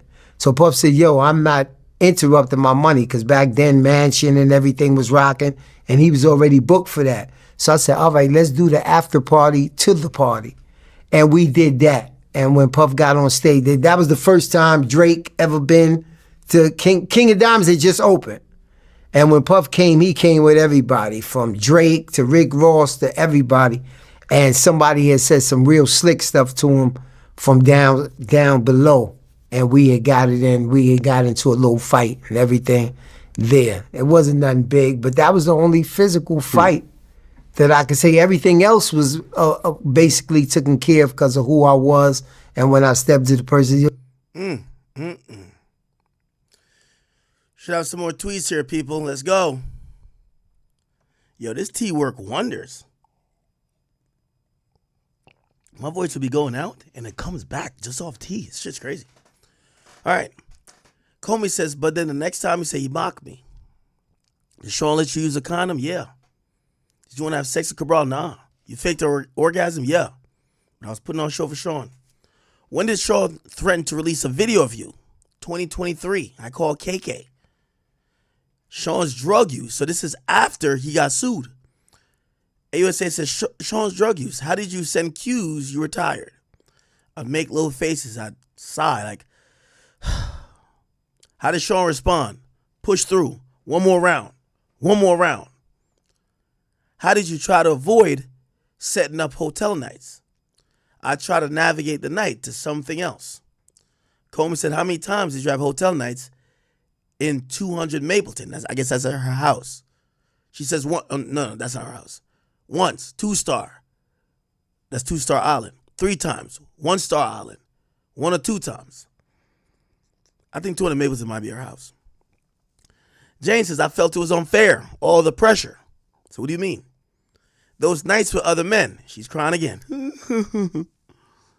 I was asking, why do I got to break my boundaries and you still treat me like this? AUSA says, what's this text? It's the ALLSTAR fantasy play. This nigga drew up a play, bro. It's like 3 seconds on the clock. Golden State down by 3. They're inbounding it from the hash. You got to we're going to set a double screen Curry gonna run off a screen around the corner. It's a pin down. He gonna catch the ball, one dribble, fade away, and he gonna knock down a three. We're going to overtime. They had a all-star fantasy play. This has never been seen before. Diddy's a demon. The all-star freak-off play right up. Jesus Christ. Holy. What did you send Sean? I told him, I sent him a picture of my bloody tampon. What did you write? I got childcare. And said, you pick. Then everything went left. I said, I just got my period. I just handled the first school week. She's saying she's stressed and she's on her period. Holy. Diddy don't give a fuck. Diddy one of them niggas who believe a period don't stop nothing but a sentence. A period don't stop nothing but a sentence. Diddy was saying, nah, it's still freak off time. Stop the fucking plane. Cut the malarkey. Holy. Let's see how he gave it up. He said in 2023, did you become more vocal about wanting to stop? Yeah, I did. But he started paying my rent. I had to maintain my livelihood. But my partner was in charge now. By a sobriety party, how many times did he threaten your rent? Many fucking times. Many times. Holy. Jesus. Jesus, Jesus. Wow. Roger Bonds look like he's not taking a stand.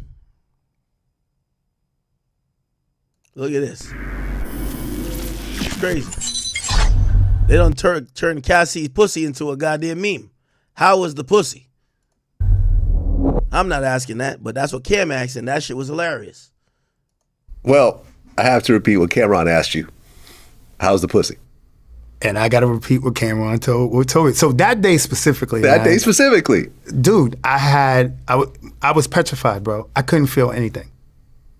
I could not. Dude, that day, I went down to some sex shop in the village and I got some 2,000 milligram pill called Trio Power Zen. You know what I'm saying? Bro, I couldn't feel a thing, man. I couldn't feel a thing. I was really over-medicated, just trying to have an erection, and that kills any sensation that I could feel. I was really numbed out. So, but if you orgasm, you are obviously feeling a pleasurable act. Every orgasm, I had to manually. Oh, really? Out. Yeah. So you never actually I never actually. I'm about to come and pull out never. And bust. Oh. Every single time we would stop. Whatever the sexual was, and it was like, that's how I told you it was almost like mandatory, because it wasn't in the normal flow. Aha. It was finish the sex part, and then I would have to rub one out. And it was like a concentrated, like, you know what I'm saying? Like, I gotta get, it was like that. Okay. And this whole time, you're not talking to Diddy at all, ever? Never had one word of communication. Was it still 2,000 every time, or would the numbers go up? It would sometimes it would be 12, sometimes it would be 2,000. I don't know specifically why the number would vary. Mm-hmm. I initially went there for a $200 party, so I'm not negotiating, right? It's still $1,200 is still way more than I originally charged. So I kind of just showed up, and whatever she handed me at the end of the night is what I took. Okay. And you said that sometimes these sessions would last multiple days? Not the sessions would last multiple days, but I would get called every few months. But that when I am called, it could be like, come Friday night, leave, come back Saturday night, leave, come back Sunday night. Okay, so multiple days, but you would leave, come back. So let's say the sessions itself, the sex was always under an hour. But I could be there 4 or 5 hours because it was a lot of waiting around time. A lot of just, I'm here, and it's always these huge, huge suites. So I'm like in a room somewhere, I don't know where they're at. And then she'll just come get me at some point in the wee hours of the morning. Were there drugs involved? I never seen any outward drugs. Just on a cordial scenario, every time I would come in, she would offer me a drink. She usually would have what I think is weed. I'm not necessarily a weed smoker, and she would offer. I'm not a weed. So like I said, I'm not a weed smoker. I think one time I just trying to fit in. I might have took a puff, but nothing to get me under the influence, but I did not see any drug use. This guy's a straight shooter, man. I actually believe everything he says. Chat, we're getting some information. Somebody said, Ack, we done decoded who Bear is. Bear, the nigga who sent her 9,000, who Diddy said, don't ever belittle me when you're dealing with niggas like Bear. Somebody's telling me, well, I need this page for later. Somebody's telling me that Bear might be Jason Derulo. Might be Jason Derulo, y'all. Oh, Sean G's back out? Okay, cool. We'll look at his shit in a second. So Jason Derulo, they say if you go to his YouTube page, just click on his YouTube page. You go to videos, all you got to search is Bear. You search Bear, and the nigga got a lot of things that have to do with Bear. And I don't know if this is actual factual, but let me see. Bear. Is this Bear? Pause.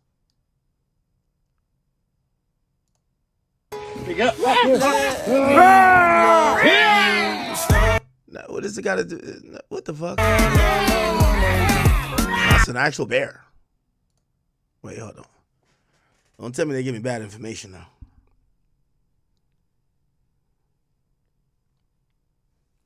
They say he got a video. Oh, it's on his TikTok. They said he loves bears.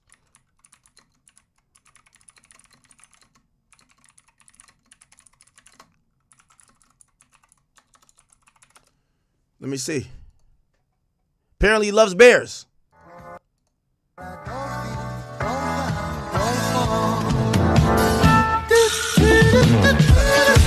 Jason Derulo, pop in. Check in. Is this Bear? but what we? They said that's not it. They said stay on the TikTok. This nigga love bears. TikTok. The time I got kissed by a bear. Jason Derulo. Holy. Here we go. Oh, no, it's the same video. What the fuck? Oh, he just posted a video twice. But I will say this was posted right around the time she met him. Met Diddy. So this might have been the ex. Was Jason Derulo with her? Jason Derulo. What's her name? Daphne Joy. Holy shit. Bumbleclot. They split 6 months in. Jason Derulo, Daphne Joy. Let's Google it. Look, let's look at their compilation. Maybe this is Bear. Let's figure it out, chat. And I don't know why. Here we go. Hey. Hey.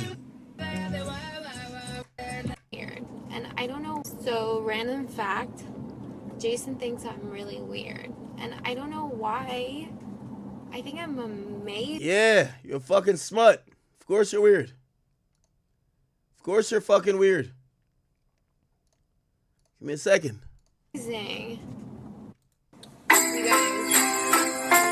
it's so cold in LA. I was supposed to go get high.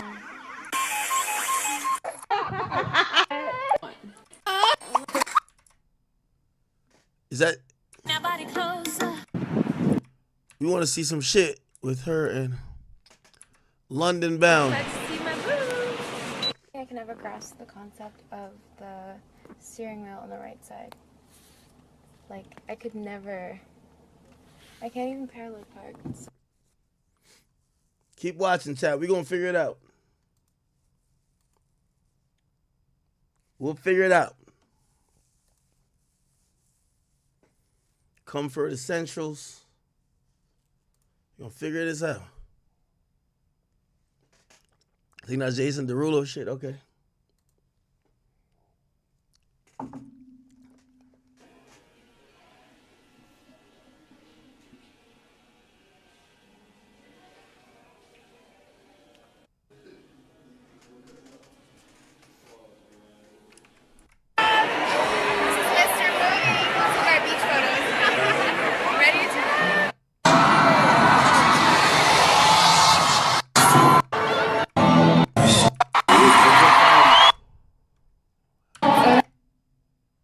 Seriously, why are you so handsome?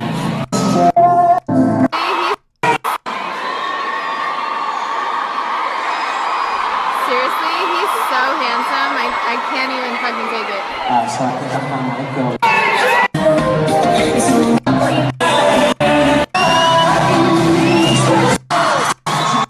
Take that. Yeah. I feel like we should teach him something that you made up. Literally. Right now, this looks crazy. You guys see what I'm saying right now? This is choreographing thousands of people. Hey, turn the music on. Okay, London is ready. Hey, we got one more shot at this. We gotta make sure it's good. We gotta. Some beauty and glam. Thank you. Thank you. Having a great time with our friends.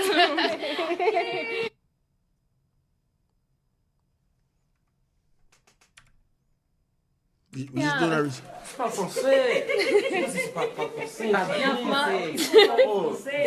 Everyone's speaking French. Mama Derulo's shoes are always on fleek.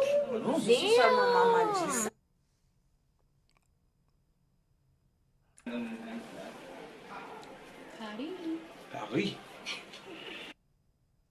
Okay.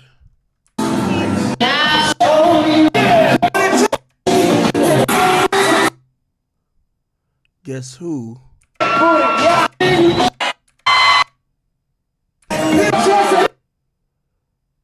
No more bad. Are you sick of me yet? Nothing but love. Nothing but love. I've been making him run around for me. Oh, he's so sweet. Follow him. Okay, Mommy Derulo, what'd you think about the show? It was awesome. It was amazing. You had amazing energy. You were dancing. Yes, I feel so proud of your baby. I am so very proud of my son. He amazed me, and Jason gets all of his amazing talent and kind heart from you. I see it here in you guys, but seriously, Mommy Derulo's shoe game though? What?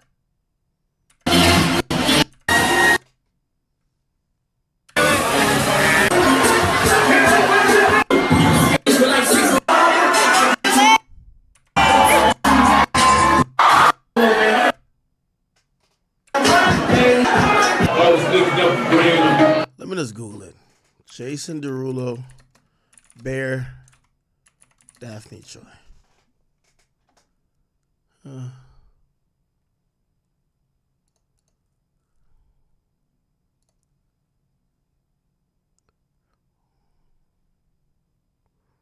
Okay, let's get to the tweets. Look like court might have wrapped. What time is it? Why are they rapping so early? It's 4 o'clock, I guess. Comey says, yo, that time after you threw up, what did Sean do? He told me to go back out there and have sex with another man. AUSA says, was Sean affectionate with you when Anton was in your home? Jane says, no, Sean was evil. Y'all understand why, though, right? Diddy feels like she and Anton is sharing other freak-offs together. They're not exclusive to his freak-off. They got another freak-off home, right? When Sean say he gave you an ecstasy pill, what did he say when he gave you the pill? He said, you're not about to ruin my night. Go suck some dick. Go fuck him. Something. How long before he had put you in a chokehold? Objection. They sustained.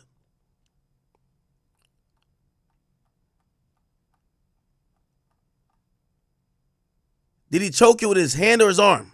Arm. In the shower, how hard did he hit you? So hard. Then what did he say? Get in a fucking outfit. Goes after all of it. Jane. Why is Unc already streaming if the court's not over?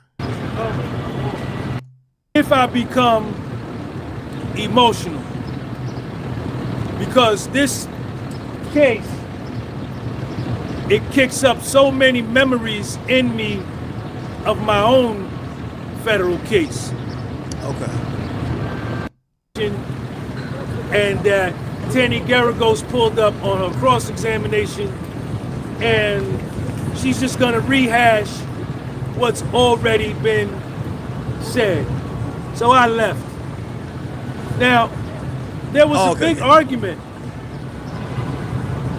there was a big argument between Assistant U.S. Attorney Maureen Comey and Donaldson, who is one of the attorneys for Puffy, because the prosecution wants to enter into evidence some statements that Jane Doe made after Cassie filed her lawsuit. This has been a real contentious point. This has been a real contentious point. 59 thumbs up. I need 100. Put me on 100.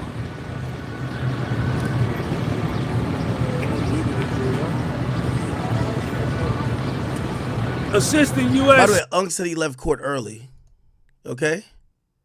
So he left court early, which means, you know, he said he left court early because the AUSA is rehashing what's going on. So we're going to see if they are. Comey says, when you hit for 2 hours, could Sean have left safely? Jane says, yeah. Did you want to have sex with Anton that night? No. Who made you? Sean.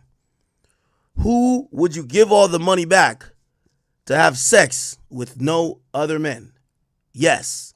By the way, they've ended about 3 or 4 redirects with that question. Would you give the money back? Whether it was a settlement from Cassie, whether it was Mia and her settlement for some of the work compensation, would you give the money back if you could keep your innocence and not have to do or go through what Diddy put you through? Everybody has said yes. They usually drop mic on that. Let's see what the next tweet is. AUSA says, well, why are you here? I got a subpoena. I'm here. No further questions. We're good. Recross. Garagos. Did you ever drive to pick up Anton? Yes. Could you have left? Whoa, whoa. Why it says AUSA? Whoa, pause. Huh? I think it meant Garagos right here. Garagos says, did you ever pick up Anton? You drove? Yes. Could you have left? Yes. I think this is supposed to be Garagos. Okay. The prosecution, Assistant U.S. Attorney Comey, wants to enter into evidence a statement Jane Doe made about abuse and being forced and being coerced and being trafficked after Cassie filed the lawsuit. Puffy's lawyer, Donaldson, argues that this statement cannot and should not be allowed to be entered into evidence because Jane Doe has a motive to fabricate or lie in whatever she says after Cassie files a lawsuit, because she knows Cassie filed a lawsuit, Cassie got a settlement. Also, she has been given immunity from prosecution by the prosecution, and the prosecution is the only person that judges whether her testimony is true or lies. And she is already a witness for the prosecution. So, those being the facts, that statement should not be allowed. That evidence should not be allowed. Give the video a thumbs up. I got 300 of y'all in here. I only got 81 thumbs up. So, Ms. Comey comes back and says, okay, you don't got to put the whole text message in. Oh no, it was one of her notes. It was one of Jane Doe's diary notes to herself in her phone. You understand? The prosecution says, okay, you don't got to put the whole note in there, but just put this one line in there out of the note. where Jane Doe says she was trafficked, coerced, and forced. Donaldson, Puffy's lawyer, jumps up and says, nah, none of that should be in there. So they started arguing about this morning. And they just got finished arguing about it now. And the judge, Puffy's lawyer, jumped up. He cited case law. He brought up prior cases, Supreme Court cases, federal court cases, showing that this statement and this evidence should be inadmissible. Assistant U.S. Attorney Maureen Comey jumps up. She's stating her case. They going back and forth. The judge say, well, let me check this out. Let's take a 10-minute break. Let me check this out, and we'll come back. I need 200 thumbs up. 200. Put it on 200. So in the end, the judge denied, and this was a win for Puffy. The judge sided with Puffy and the defense that this note and that line will not be admissible. I'm denying it.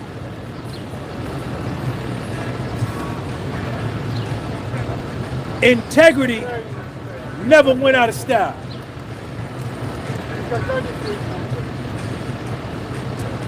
So what we found out is that,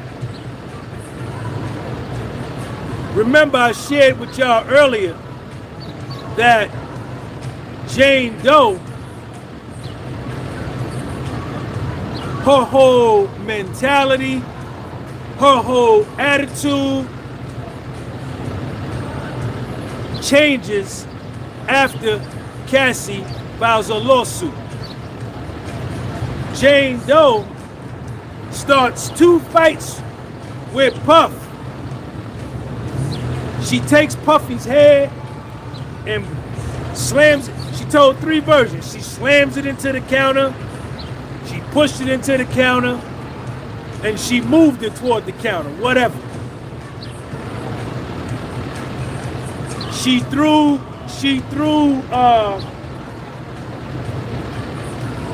a champagne glass at him.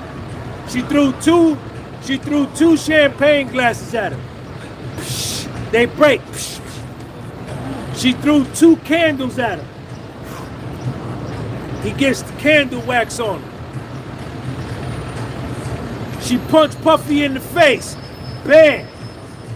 Now she say, Puffy, kick her in the back of her leg, knock her down, put her in a chokehold.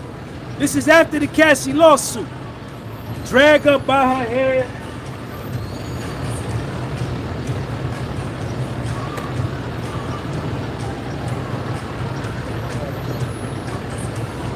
They stop fighting. They make up. They have sex. They make love.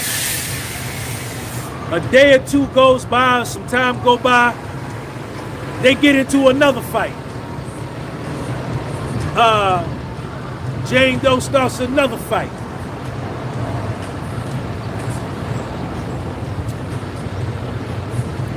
She's describing this fight. She's in the shower. She puts on a dress. She's got on a dress, but she changes from that dress into another dress. But Tenny Garego says, well, you had high heels on. Why you didn't change your... You switched from one dress to the other dress and kept your high heels on? She raised that point. Then Puffy's lawyer, Tenny Garego, says, well, while y'all fighting, who cleaned up The broken glass. She said me. So, like, catching her in lies that how y'all fighting and there's broken glass all over the floor. You understand? And you got high heels on. You fighting in here. So, then it came out that on June the 1st, today is June the 12th, 11 days ago, 5 days before she was set to testify and take the stand, she met with federal prosecutors and changed her story. She changed her story again. So, let me say this.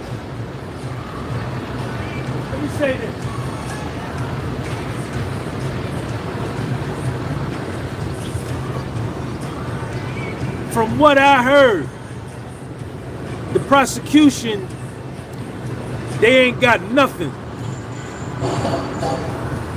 Right? How you doing? You left early?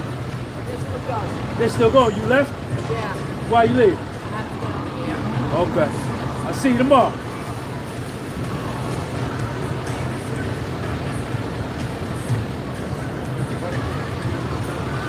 In law, compelled testimony is inadmissible in court. And let me give you an example of compelled testimony. And this is why I say this.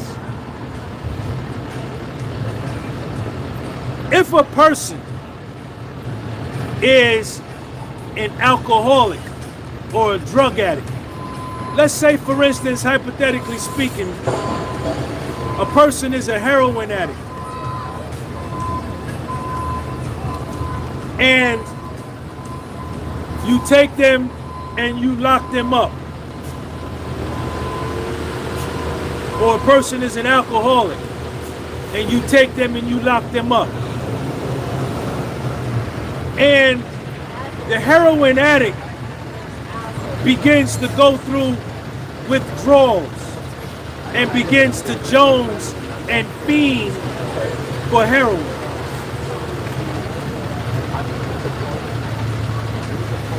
In a court of law,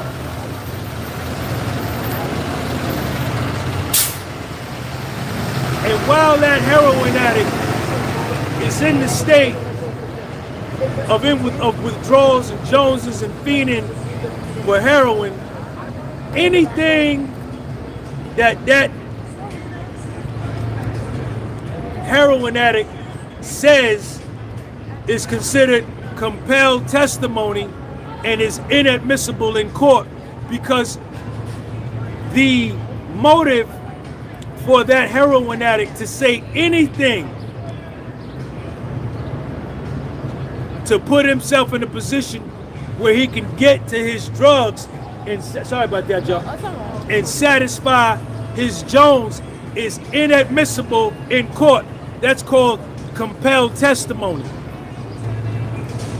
In that case, something like that happened in another case I was following. Interesting. You can't believe nothing that heroin addict is going to say, because they're going to say whatever they need to say to get free so they could go and get their fix. Right? And the fact that they're in pain and suffering withdrawals, their testimony is not voluntary, it's compelled. Now, every witness for the prosecution has had the motive to lie. All of them, or several of them, have been subpoenaed and given immunity from prosecution if they testify for the government, for the prosecution against Puff. And where they are compelled to testify along the line of the prosecution is either they have financial incentive Dawn Rashad, 6.45 million. Mia, 10 million. Brianna Bongelin, 10 million. Right? And Jane Doe and Donaldson brought this up while him and Miss Comey were arguing, saying, yeah, Jane Doe ain't filed no, because Maureen Comey says, well, Jane Doe ain't filed no lawsuit against Puff. So she has no motive to lie after the Cassie lawsuit. But Puffy's lawyer jumped up and said, she ain't filed no lawsuit yet. She ain't filed one yet. See, what Jane Doe is doing, she's trying to play both sides of the fence, right? First, she was on Puffy's team as a defense witness. Then she switched over and she became a prosecution witness.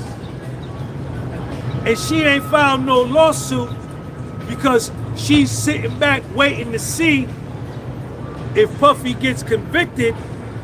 In the RICO, there's an asset forfeiture clause. If Puffy is convicted and once he exhausts his appeals and the Southern District of New York goes after all of his assets,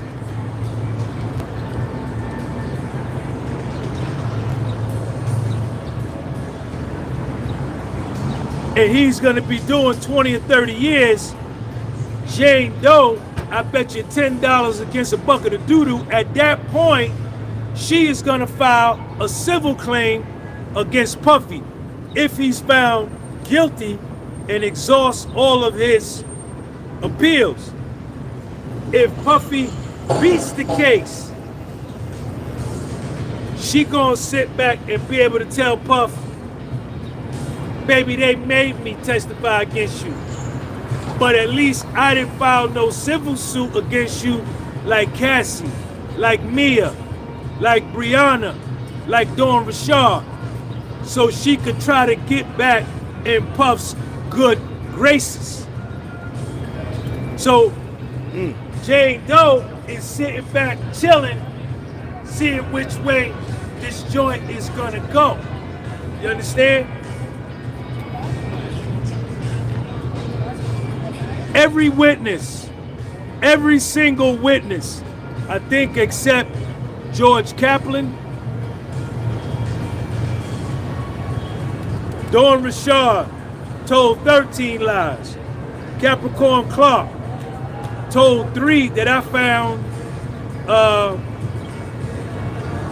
from the testimony I read on Inner City Press.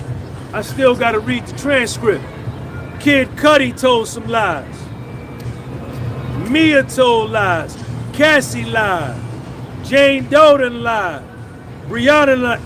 Every witness the government, the prosecution has presented. Interesting. All right. Let's catch up with the tweets here, people. Okay. The question the question just above was made by Garagos, okay? It says the only time that nothing sexual happened between you and Anton was January 2024, right? That's when they saw each other at someone else's freak-off. She says, right. Garagos says, did Anton drive his car into your compound? She says, yes. You let him in? Yes, as I was requested. Do you lift heavy weights? She says, yes, but a woman's power wouldn't override a man. Garagos said, did you hit Sean's head against the counter? Yes. You ever see the Intercontinental video? Yes. Did you refer to Miss or Mr. Cabral to another rapper in 2024? Yes. You were asked if you could give up money to not have sex with these men. You would, but why wouldn't you just give up your home? My child and I live there. It's hard. Ooh. Remember, she said, I would give up money to not have sex with other men. They said, well, why didn't you just give up your home? So my child and I live there. It was hard. You get $5,000 a month in child support, right? Yes. Your child's father is a very rich man, right? Yes. didn't Mr. Combs over 3 years wire you $150,000, right? She said, is that all of three? Is that all my 3 years of worth? Is that all my 3 years of worth? That's what she says. Garrigo says, you believe you're worth more than $150,000, right? Jane says, does he? Yes, speaking of Diddy. What's the most you made in a month on OnlyFans? 50,000, but it varies. You said that you were hungry to indicate you didn't want to have sex, right? Yeah. Didn't Mr. Combs give you food? He knew what I meant. But did he give you food? Yes. Did you tell Cabral that sex with him had been great? Yes, but did you get Mr. Combs a mobile TV to show videos of you having sex with entertainers? Jane says, yeah, so I wouldn't have to have sex with other men. Garrigo says, sometimes you just watch the videos. No sex with other men, right? She says, all of it was shit. Wow. Says, sometimes you just watch videos of sex and you didn't have sex with other men. She's even saying now, all of that was garbage. So could you answer the question? The judge says, so did you? The judge says, could you answer the question? She says, yes. What did you see preparing for this? My truth. Okay. Has given compelled testimony, meaning that they have been threatened with prosecution, and if you don't testify for us, we are going to do this to you. David James told some lies. And even if they haven't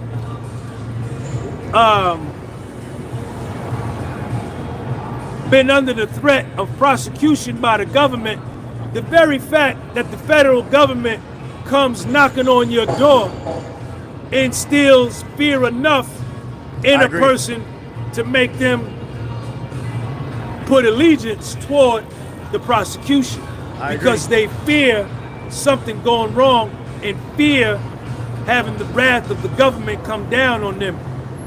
So everything they say, especially if they've been subpoenaed and given immunity, is going to be along the lines of what's in the indictment.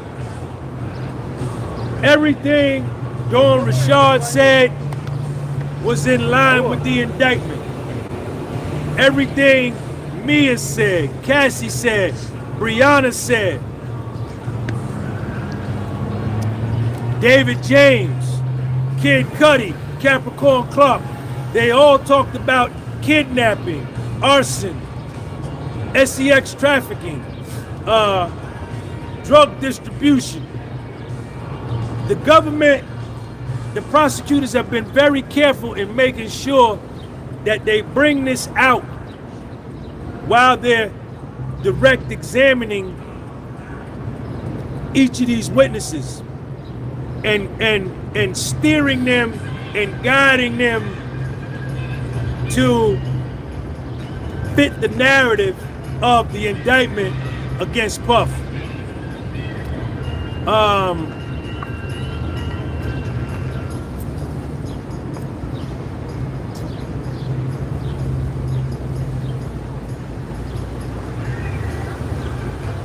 Jane. Okay, we're pretty much getting the last few tweets here.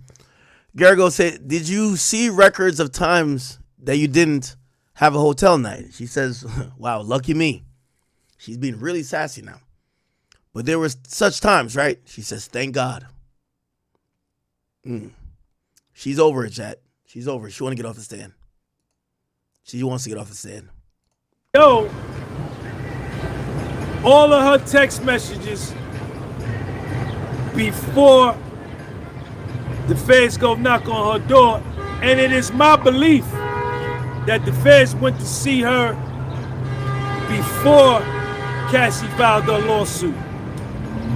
Because on October 26, 2023, Breaking news, chat. 50 has confirmed it for us. Holy. You know how 50 is. 50 is posted just now. Ye and Bianca reportedly arrived at Diddy's trial this morning, but were denied access to the courthouse. Look what Diddy said. Look what 50 said. That's why he was supporting Diddy. His ass was out in Vegas with that little dirtbag. LOL. LOL. LOL. So the dirtbag in this scenario is 50's baby mom. 50's baby mom, who was Diddy's concubine and sex worker, allegedly, was out in Vegas with another icon and their girlfriend/wife. Girlfriend/wife. 50 leaves no room for speculation. 50 leaves no room for speculation.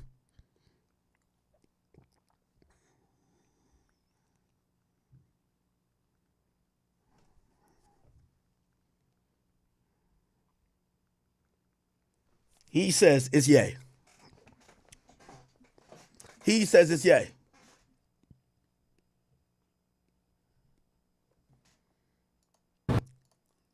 Let me go back to my interview with him.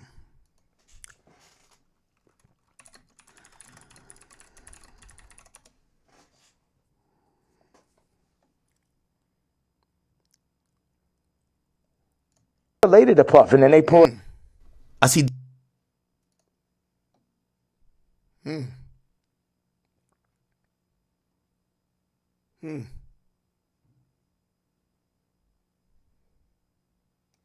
Let's go back to that call.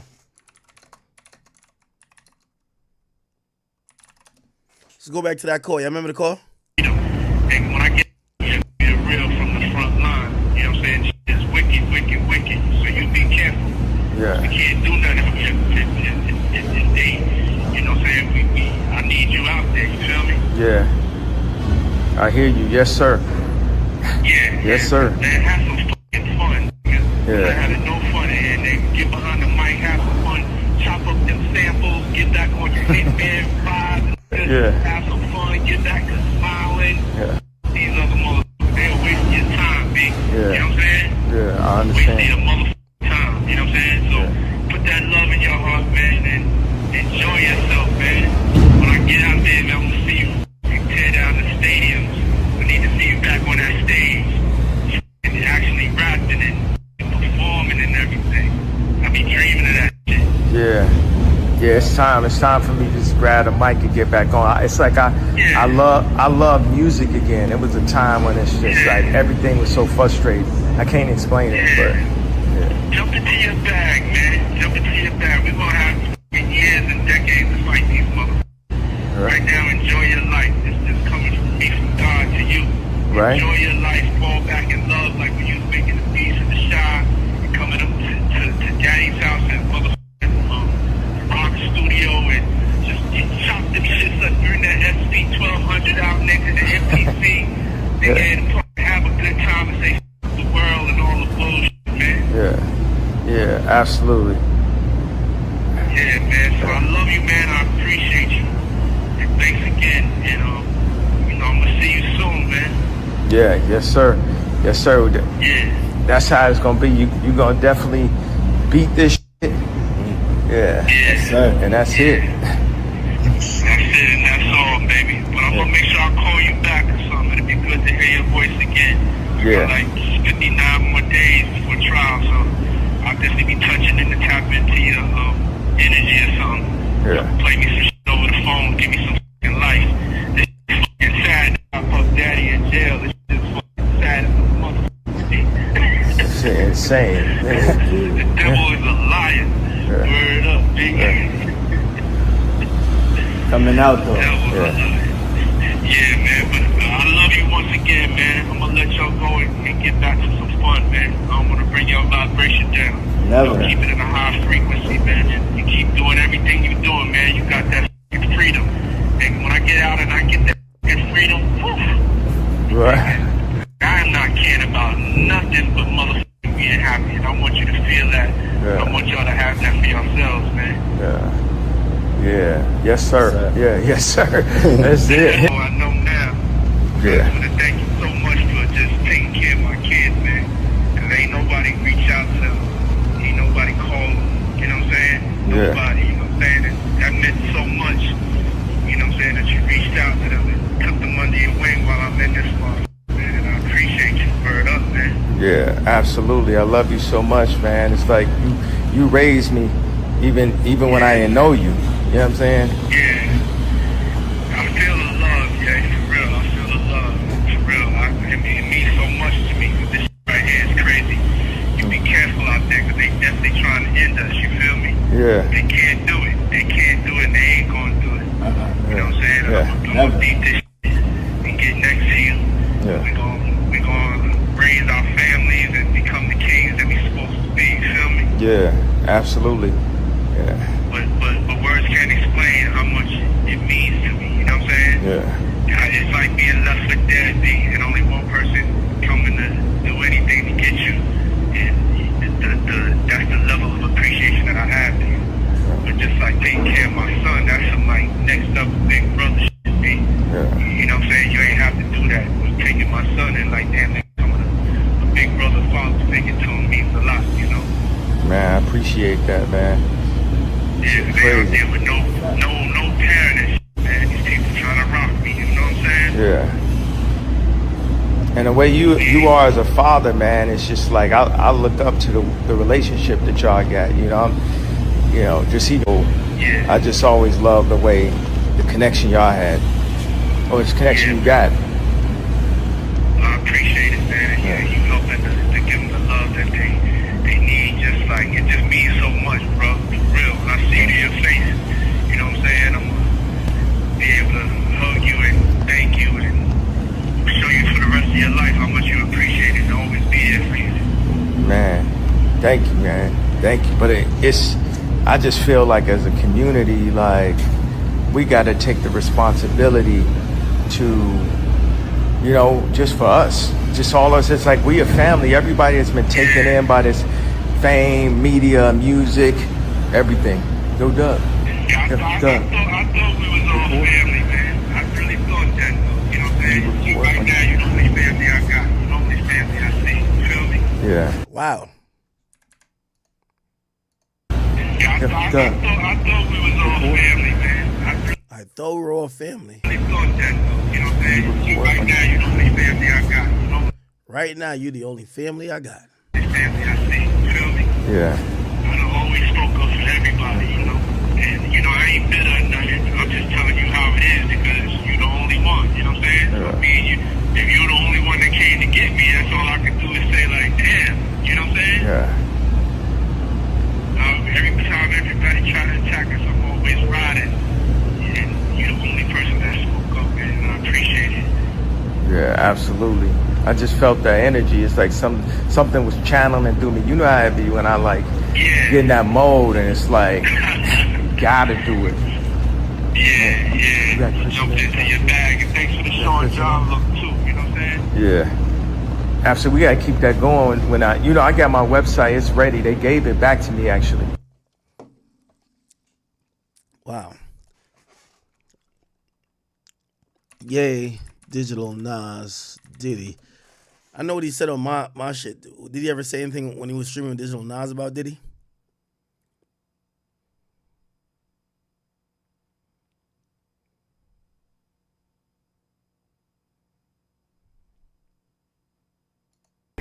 No. This nigga gonna tell me, oh, Kashnet had niggas in the prison. I said, Jews been had niggas in prison. No, listen.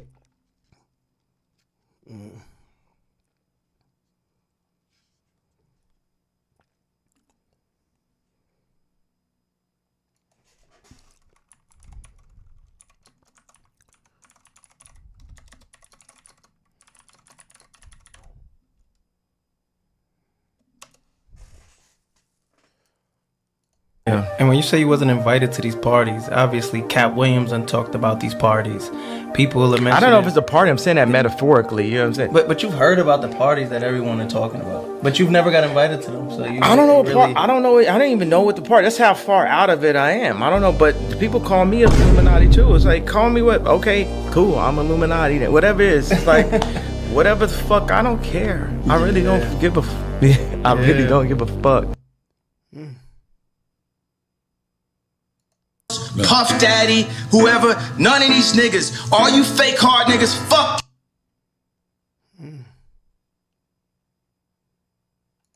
The J. Cole stuff. The funny thing, I always say this story.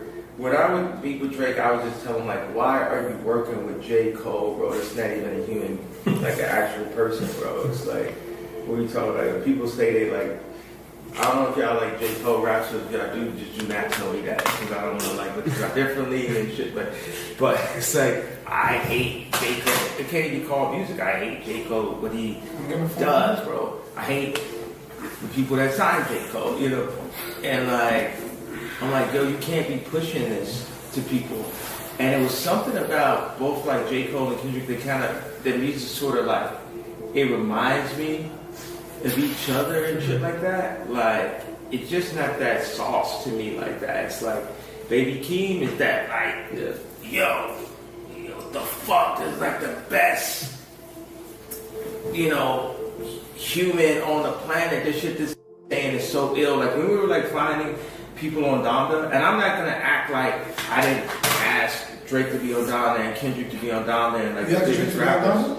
Yeah, absolutely, and Donda too. He was supposed, but this one. Yes, but then he not recently, but I was supposed to go when he was doing the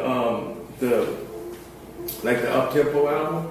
I was supposed to go work on that, and it always be a thing. But my thought is like, look, right now, after all this, like, and I understand. I guess people consider Kendrick real. I saw this shit with Ben Affleck. Let's go to Diddy. Like, whatever it is, it'd be like that competition for Diddy. But then I said this shit is gonna have whatever Gucci has them now and shit, like the head of Balenciaga and shit. Yeah. You know what's so crazy?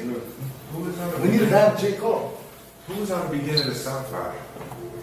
Which that voice? Was that Sean Leon? Yes. Yeah, you know why we got banned J. Cole?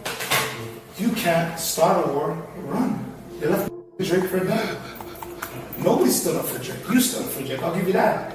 Later, and then I stood up for Diddy, but then I said this shit. But the only thing wrong about Diddy is, I gotta be honest, free that. Watch his face. Oh shit, my bad. Bro, I'm pretty sure this too. It really like or whatever, like say and run. They left Drake for dead. Nobody stood up for Drake. You stood up for Drake. I'll give you that. Later, and then I stood up for Diddy, but then I said this shit. But the only thing wrong about Diddy is, I gotta be honest, free that man, because you don't talk about bad about nothing about somebody in jail. For 60 sexual assaults. It's crazy. You know what I mean? Look at Ye's face. Like, free the man. Nobody should be behind jail. Right now, we need to get Dirk out. We need to get Dirk out on that murder file. Yeah, I think my issue really is like just America. I be opposed to the fact that they can have so much information on you. It's not a matter if you should be free, be in jail. It's like now these people use this information on you. Like when a person came to me and said, yo, the situation with your cousin, you need to bring it to your grave with you. I'm not going to have one person that's like, oh, he's my best friend and he has his information on me. So with Diddy, he's got 60 accounts. How many people was next to him, lying on his behalf or getting a check off of Diddy to not say nothing? You think Jay-Z's part of the Diddy party? Be honest. I really don't know. See, one assault go on him, they took it away, yeah? You gotta be honest. Yeah. Speaking of which,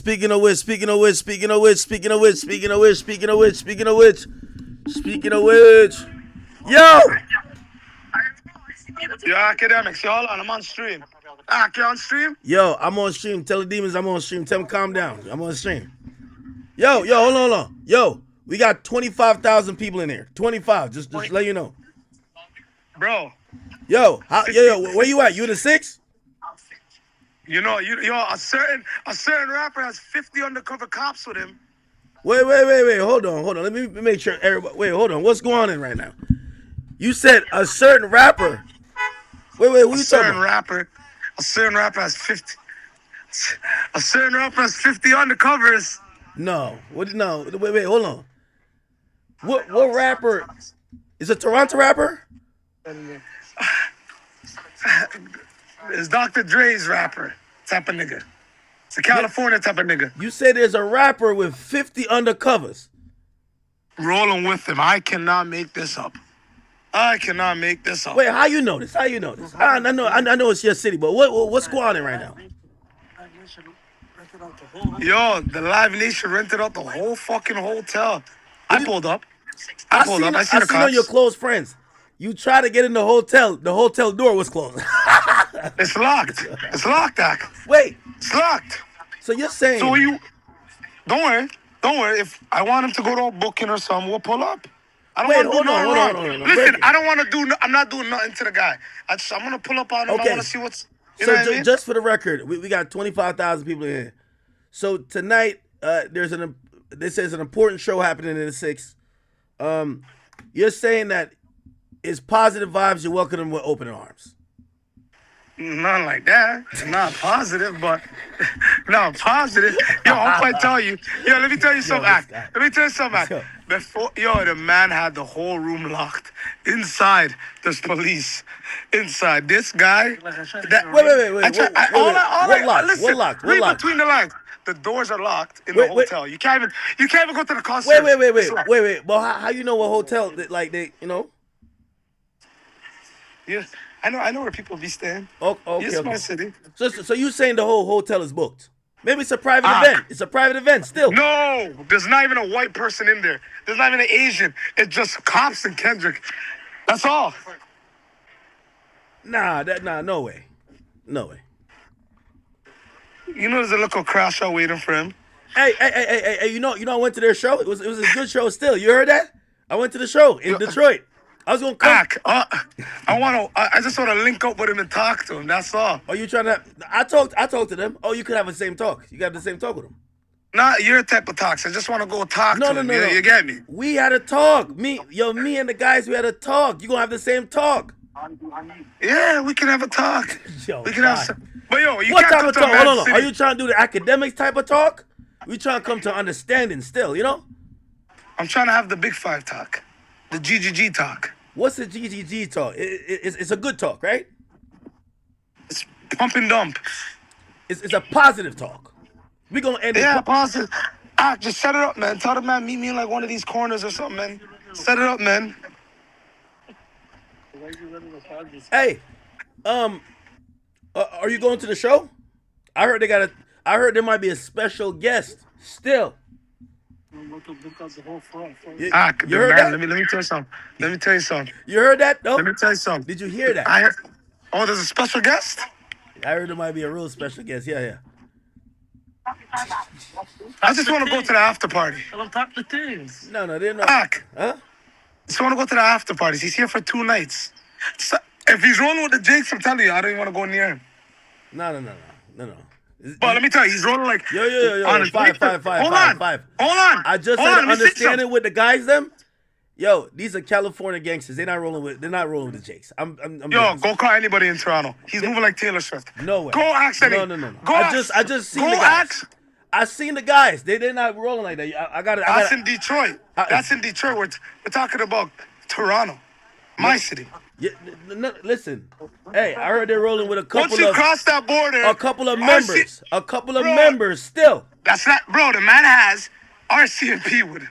Once you have the RCMP there, that's the same people that run with Trudeau. That's like the FBI of fucking Canada. He's rolling with the same people that run with Trudeau. I heard he went through a nice jog through the city, this morning. Shut the... How? I'm sitting across the street from him right now. I'm up the road, I'm up the road. I already went for I'm up the road. You know, My building shows how much cops are. You know what? I could go live stream it. I could do a live stream of how much cops he's rolling with today. Yo, don't do that, Ak. No. I looked on TikTok. They said his pre-show ritual he did in Detroit. He does a nice 5K jog, and I'm like, damn, this guy got good. This is how you get ready for a stage show. Still. Okay, so there's 10 cops in front of him, 10 cops behind him doing a jog. Terry Fox run. No, hey, listen. Let me ask you a question. So if he posts up a picture up in New Ho King tonight, having a buffet. You think I don't think he's staying at the Noble Hotel? For everybody listening? No, he not. Fuck the Noble King. He's staying at the Noble Hotel like everybody listening? You think I don't know he has 10 cops rolling with him? Wait. So could he at least pull up to New Ho King? I heard they have a Kendrick. Yeah, we can have some Chinese food together. Let me know when you're there. No cops. We can have a little meet and greet. Wait. Yo, is it really like that? Yo, I talked to the boy. The boy said, yo, first of all, everybody know the boy is a peaceful guy. Very peaceful. He wouldn't hurt a fly. They said, yo, he said it's like they've been watching him like he about to do something. Like they put people on his block. I'm like, what's going on? And like, why they acting like, what's going on like that?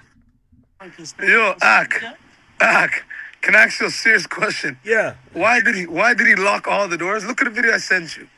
Nah, I seen the video still. It was crazy. Yo, how about you throw that up on your main page, Ak? No. The video I just sent you again, and say, how come, hold on, since he's so gangster, say, how come this guy locked all the fucking doors of his hotel? Yeah, but I don't think he didn't lock the doors. Yo. He locked the door. Bro, it's 20 minutes away from you. Yo, they told me tonight the theme is sometimes you gotta pop out and show niggas. That's the theme. What? Who locks the doors? Which hotel locks doors? 5-star hotel. No. Locks the fucking doors. Now, when you at capacity still, you gotta lock the doors. You gotta lock the doors. What the? How? There's restaurants in the hotel. There's bars in the hotel. It's booked out. There's a residence. Booked out. Private event. Booked. Ak, the man. Watch. You know what? Tell him give me one pass. Listen. Hear me out. Tell him give me one backstage pass. I'll go dolo. Yeah. Solo. Let me ask you a question. Search though. Where's the after party gonna be? Don't tell me it's gonna be down. Wait. Yo, the after party at Lost and Found? Holy. Ak, listen, man. I'll be at any private party. I'll be attending. No trouble. Positive vibes. You feel me? I feel like y'all just gotta come to understand it, man. You might be the key to this battle really simmering down. You think we're squashing beef with that guy? Yo, come on, just a little nice conversation. You know, one of them ones, you know? Yo, listen. Let me tell you something, Ak. Hold on. The only thing I'm gonna say, I hope, and I'm gonna watch the videos. You know I was supposed to come there today, but I didn't come. You know Drake told me to forward, right? I'm like, yo, hold on. Why don't you want to come, Ak? Why don't you want to come? It's 2 days. You're 1 hour away right now. You're 1 hour away. Here's the thing. Only thing, and I'm saying it respectfully, when he because I went to the show, when he performed Euphoria, he can't say the line, I'd rather do that than let a Canadian. He can't diss the whole Canada. Hold on. Ak, he can't diss the whole Canada. Hold on. My boss is calling me. Let me call you back, Ak. Okay. Ak, 2 minutes. All right. Okay. Yeah, that's my only thing. I think Dot should stay away from dissing the whole Canada, but do his thing. Chat, we gonna come to some peace. I think this nigga top 5. He's just trying to have a conversation.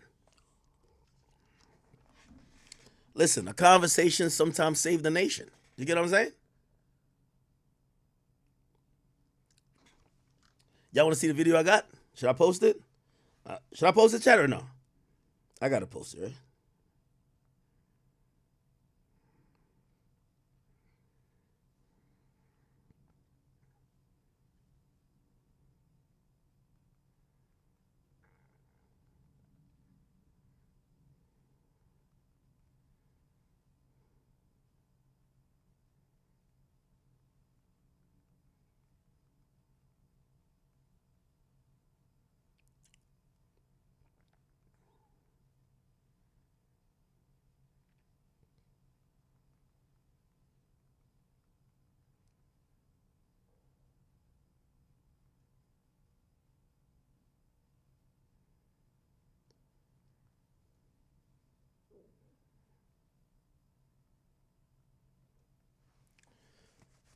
All right, we got it. Oh, shit, bumbo clot, dog. Oh, pussy rascal. Oh, my God. Y'all just spilled my fucking liquor. Fuck what they got going on. I just spilled my liquor. God damn, bro. Spilled my goddamn liquor. Give me a second.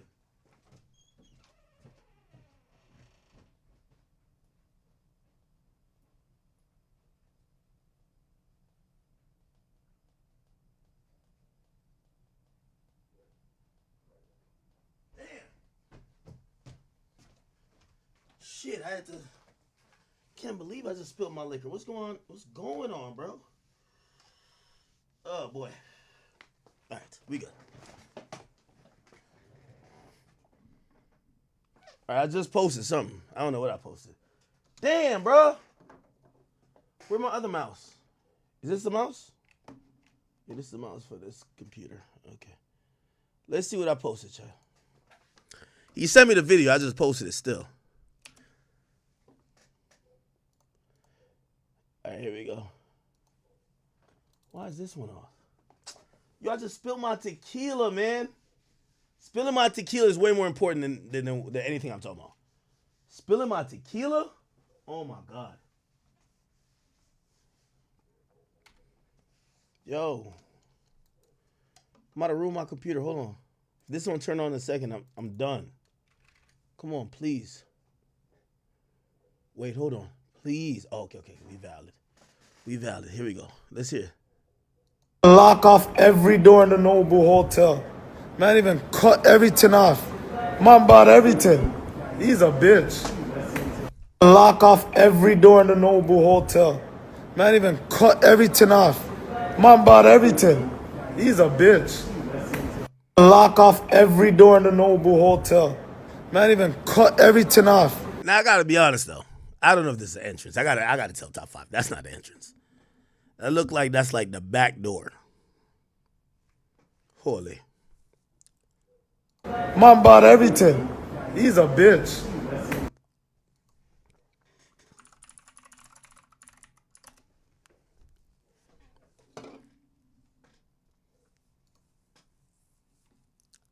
The GG's. Okay.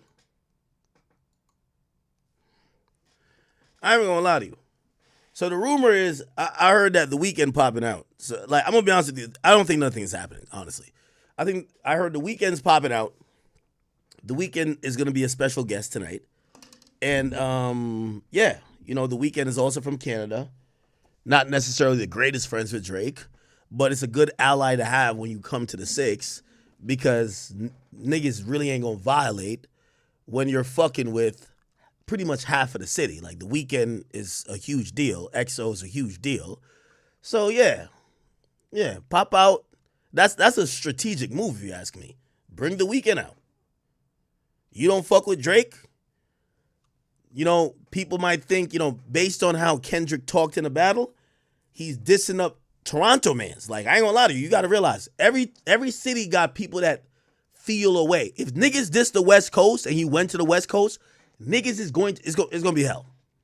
If you said fuck the West Coast, or be like, man, I'd rather do that than let a LA nigga be like, let a LA nigga come violate it.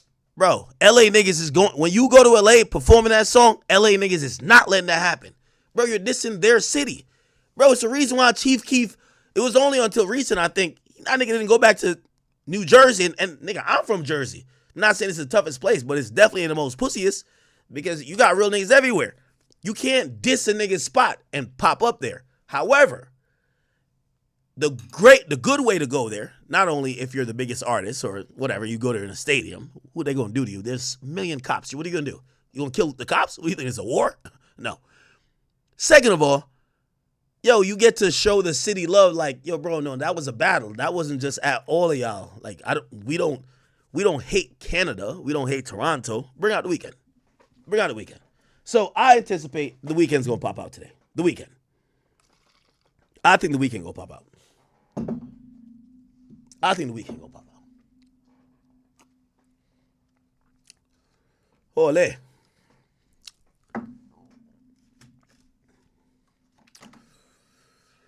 me play the video again. I can't believe I spilled my liquor. I feel like an amateur right now. Every door in the Noble Hotel. Man even cut everything off. Man bought everything. He's a bitch.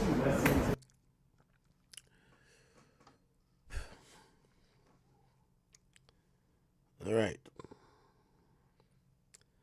I think it would be a safe, successful show. I'm going to tell you why. Drake's on Kai stream tonight, okay? Drake has already told me the fucking Toronto police is like hovering around his area, really to make sure that he's not on some fuck shit. This nigga's claiming there's 1 million cops, which, by the way, here's the thing. I'm not even blaming Kendrick for that. I think the city would have shut the show down if they think they couldn't probably. Yo, let me be honest with you. I don't think Toronto. What Toronto cares about Drake? I don't think Toronto give a fuck about Kendrick. Just like I think, bro, they care about their residents. They don't want a shootout where Canadians are hurt. What the fuck? Bruv, how about y'all know each other's address? Go kill each other independently. Don't do it at a stadium. It's not going to happen. So, at the end of the day, nothing's going to happen. I give Top 5 credit because I think Top 5 even in posting this, and I could only go what I know. I think he's trying to show out for the city because I ain't going to lie to you. Kendrick did make Toronto look like a bunch of bitches. And I don't think Toronto's a bunch of bitches, but he said, oh, y'all Toronto niggas. He says y'all Canadians, like y'all was just soft as baby wipes. So I get it. So at least he posted a video to make it look like Toronto, but do I think anything's happening? Nah, fuck no. This ain't Pusha T. Pusha T came to a small venue.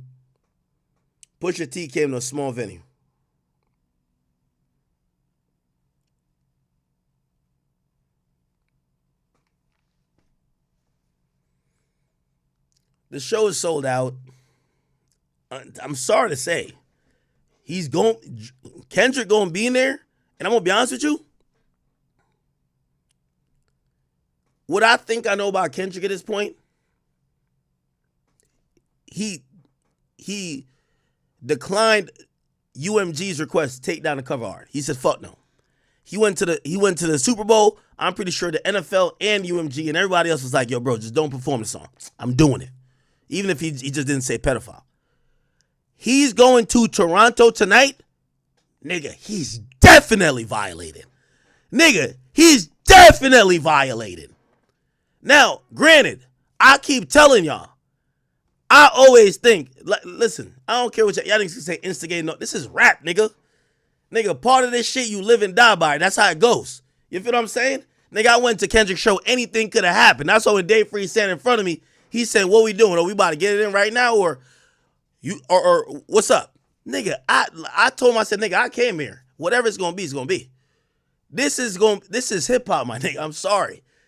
If you want to have all the cars, all of this shit, you live and die by this shit. And we all got to acknowledge that. I'm going to tell y'all the truth. If I'm Kendrick, I'm performing this shit 3 times tonight. Facts. This is hip-hop history. I come to your city. I'm telling you, it's the reason why I went to see when Drake came to Meek City, nigga. I wanted to see if Meek was really that nigga in his city. And again, I do think Meek is that nigga, but you can't stop arena. You can't stop it. Nigga, the amount of police cars that was there at that Wells Fargo shit, I looked at police. Meek don't got no fucking army. You think Drake got an army? He don't. The amount of Toronto police that's there, it's gonna happen. If I'm Kendrick, and I'm just being honest, I'm running that song back 3 times. This is the final stamp. This is the final dagger. It's over. I did in your city. Now here's the thing. I just don't know if Drake could do it in LA. I'm gonna be honest. LA been rocking with Kendrick a little bit too heavy. And Drake don't got a song that's internationally loved dissing Kendrick. Not like us, it's internationally loved. Family Matters, we fuck with his fans, but a random, nah. So if I'm Kendrick, I do it 3 times. Nothing's gonna happen. Nothing's gonna happen, bro. There's not, bro. There won't even be a fist fight tonight. I guarantee you. Not even a fist fight. There won't even be an argument. There won't even be an argument. I guarantee you, bro. There won't even be an argument. There's so much cops out there today. There won't even be an argument. Matter of fact, you know another thing? I know some of y'all was like, I should have went to the show. Chat, just even hearing what I heard, bruv, I'm pretty sure they probably would have tried to deny me entrance just because they might be like, yo, the mans you coming with, nigga, I had like, what was it, like 5 or 6 tickets? Like, they're probably like, the mans you coming with might be some Toronto mans. That's Drake mans. You know what I'm saying? Bro, they're not letting nobody in that venue. I don't care, tickets or not. That's cool with Drake. None. So, it's probably a good thing I didn't show up because they might, you know how it's viewed online. They might look at it and be like, yo, some of the people you're showing up with is Drake's people, and we as a city are taking precautions to make sure nothing happens. Drake stays over there, and this nigga stays over there. So, I ain't gonna lie, it would be crazy if I showed up and they were like, you can't get in. And it's not because I would do nothing, because I don't got nothing. I don't give 2 fucks. Nigga, I enjoyed that Kendrick show. Enjoyed it. But do I think anything happening? Fuck no. There won't be an argument tonight.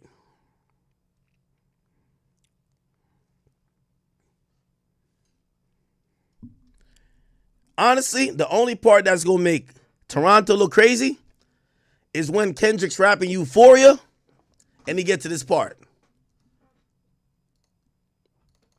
He said,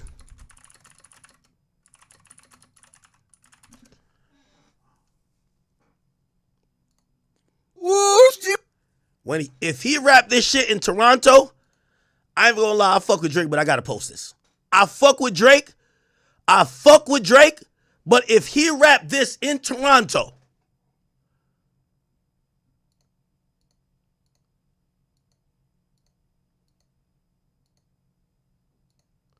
if he rap this line in Toronto, I gotta post it. I gotta post it. Rather do that than let a Canadian nigga make Pac turn in his grave. Cut the business, you got If he rap this line and a bunch of Canadians is jacketed, I'm posting that shit. I'm sorry. I love y'all, Canada.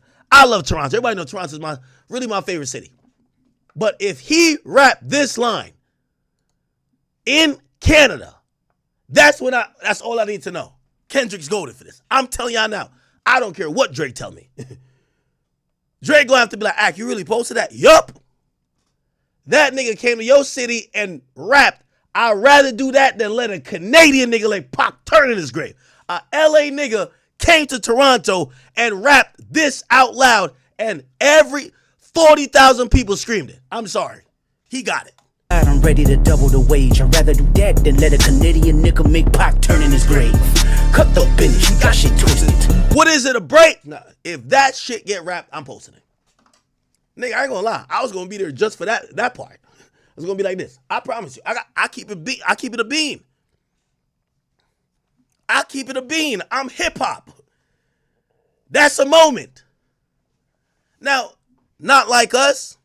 You don't say nothing about Canada in Not Like Us, right? No, of course he could diss Drake. What the fuck? The fuck? He could definitely diss Drake.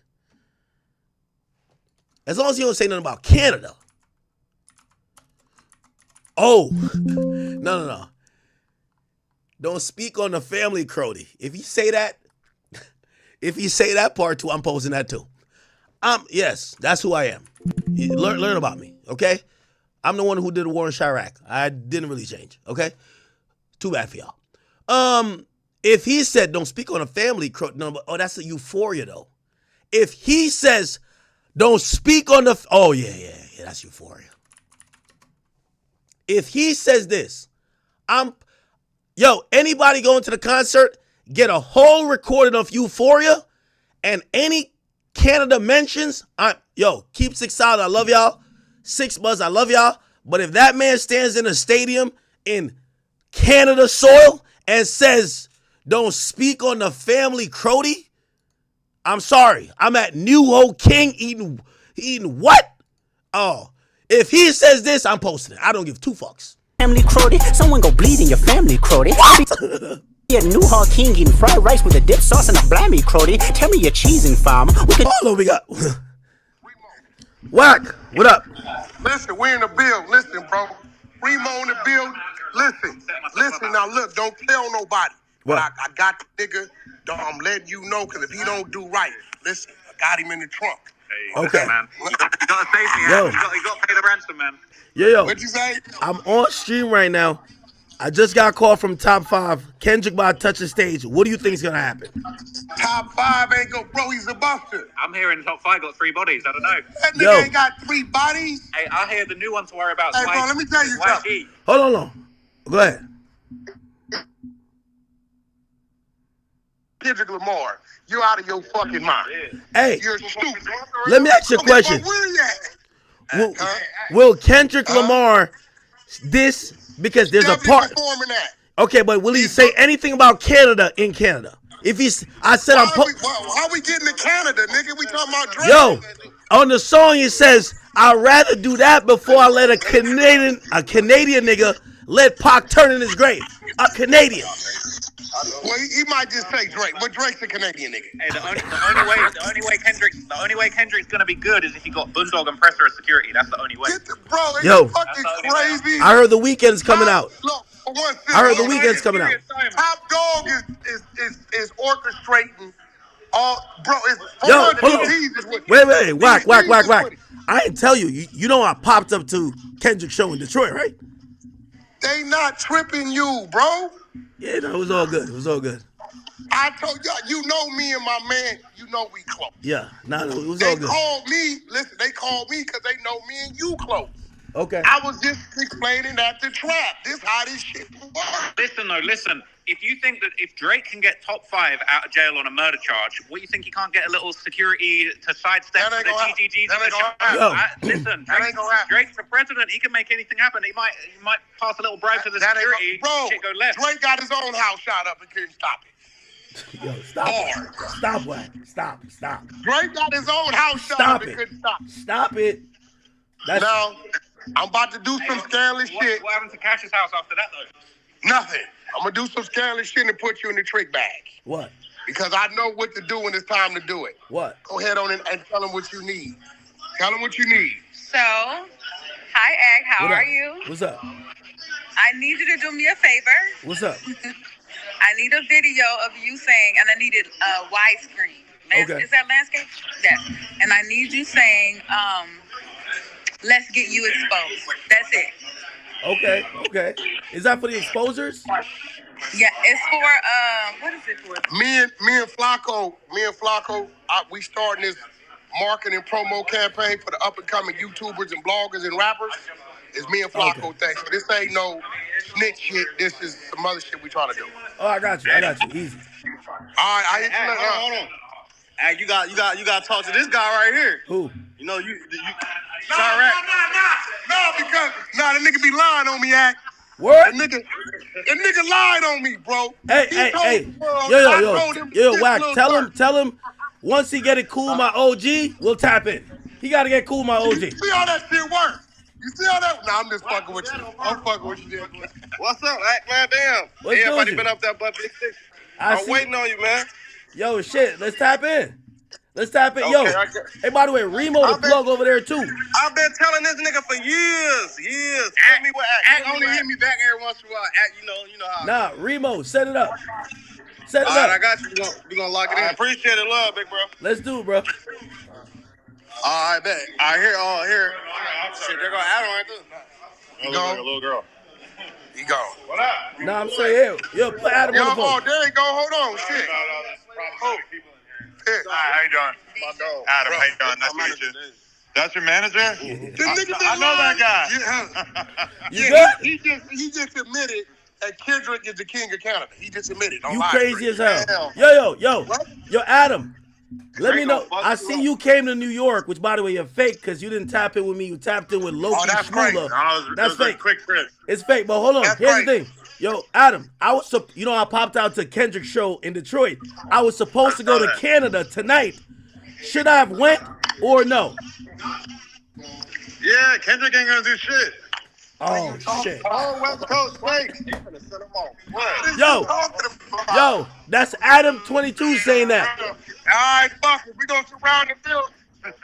We gonna surround this. Hey, y'all, put on y'all ICE uniforms. They ain't gonna know it's us. Hey, if Kendrick was a Crip, then you'd have something to worry about. Oh, shit. All right. I'm checking out. Yo, hey, listen, bro, is you on tonight? Because you been ducking me, bro. I'm on the stream. I'm losing my voice, but I'm here. What's popping? I don't know, because you ain't been on at night. I've been trying to tap in because you know. Oh, because the Diddy trial, we get on in the morning. Oh, yeah, hey, that nigga Diddy a cold freak. Yo, hold on. Demon. They might have exposed. That nigga Diddy's a freaky demon. They might have exposed Kanye. Check it out. What? 50's baby mom admitted she was in a freak-off with another rapper and his wife, but it wasn't Diddy. 50 baby mama? She said she was at other freak-offs. Hey, 50 can say what he wants. This shit is fucking with him, bro. Gotta be my baby mama and to be fucking with me, bro. Yeah, no. Nigga I think he's tweeting through the pain. He's tweeting through the pain. You better go Diddy parties. So, huh? We just don't go. We don't go in. We go from 11 to 1. Backyard. Yo, this nigga wife got hit by the Punisher. Really? Nigga, he told me today on the fucking pod. Yo, hold on. You know what's gotta happen? He said it was at a Diddy party. Yo, Adam gotta pay the money to smash that. Again, no disrespect. He gotta smash 50's baby mom. She been in multiple freak-offs. She a freak. Yo, who a freak? 50 baby. Yo, she said she would do ALLSTAR freak-offs. The top So big dick niggas. He was in there with Kanye and Kim. You think? Might up. Hey. So she said she was in there with another celebrity and they wife. By the way, they said Ye tried to come in court today. They denied him. He was too high profile. They had a whole sidebar about it. I hit Ye. I text him. I said, Ye, you in New York? He said, yeah, I'm here. I don't know. Yo, send the nigga my jack. Tell him call me. All right, man. I forgot to tell him about the show. Yeah, I got you. About the shit, bro. Yeah, you playing. All right, bro. All right. You know, it's the whack. Oh, hell no. Oh, boy. Did they break yet? We just cut the tweets for a minute. Chat, nothing gonna happen, bro. Just chill out. All right. Garrigo says, how did you feel seeing what Sean wrote to Paul? How did it make you feel? Jane said, how would it make you feel? Why is she being so sassy, chat?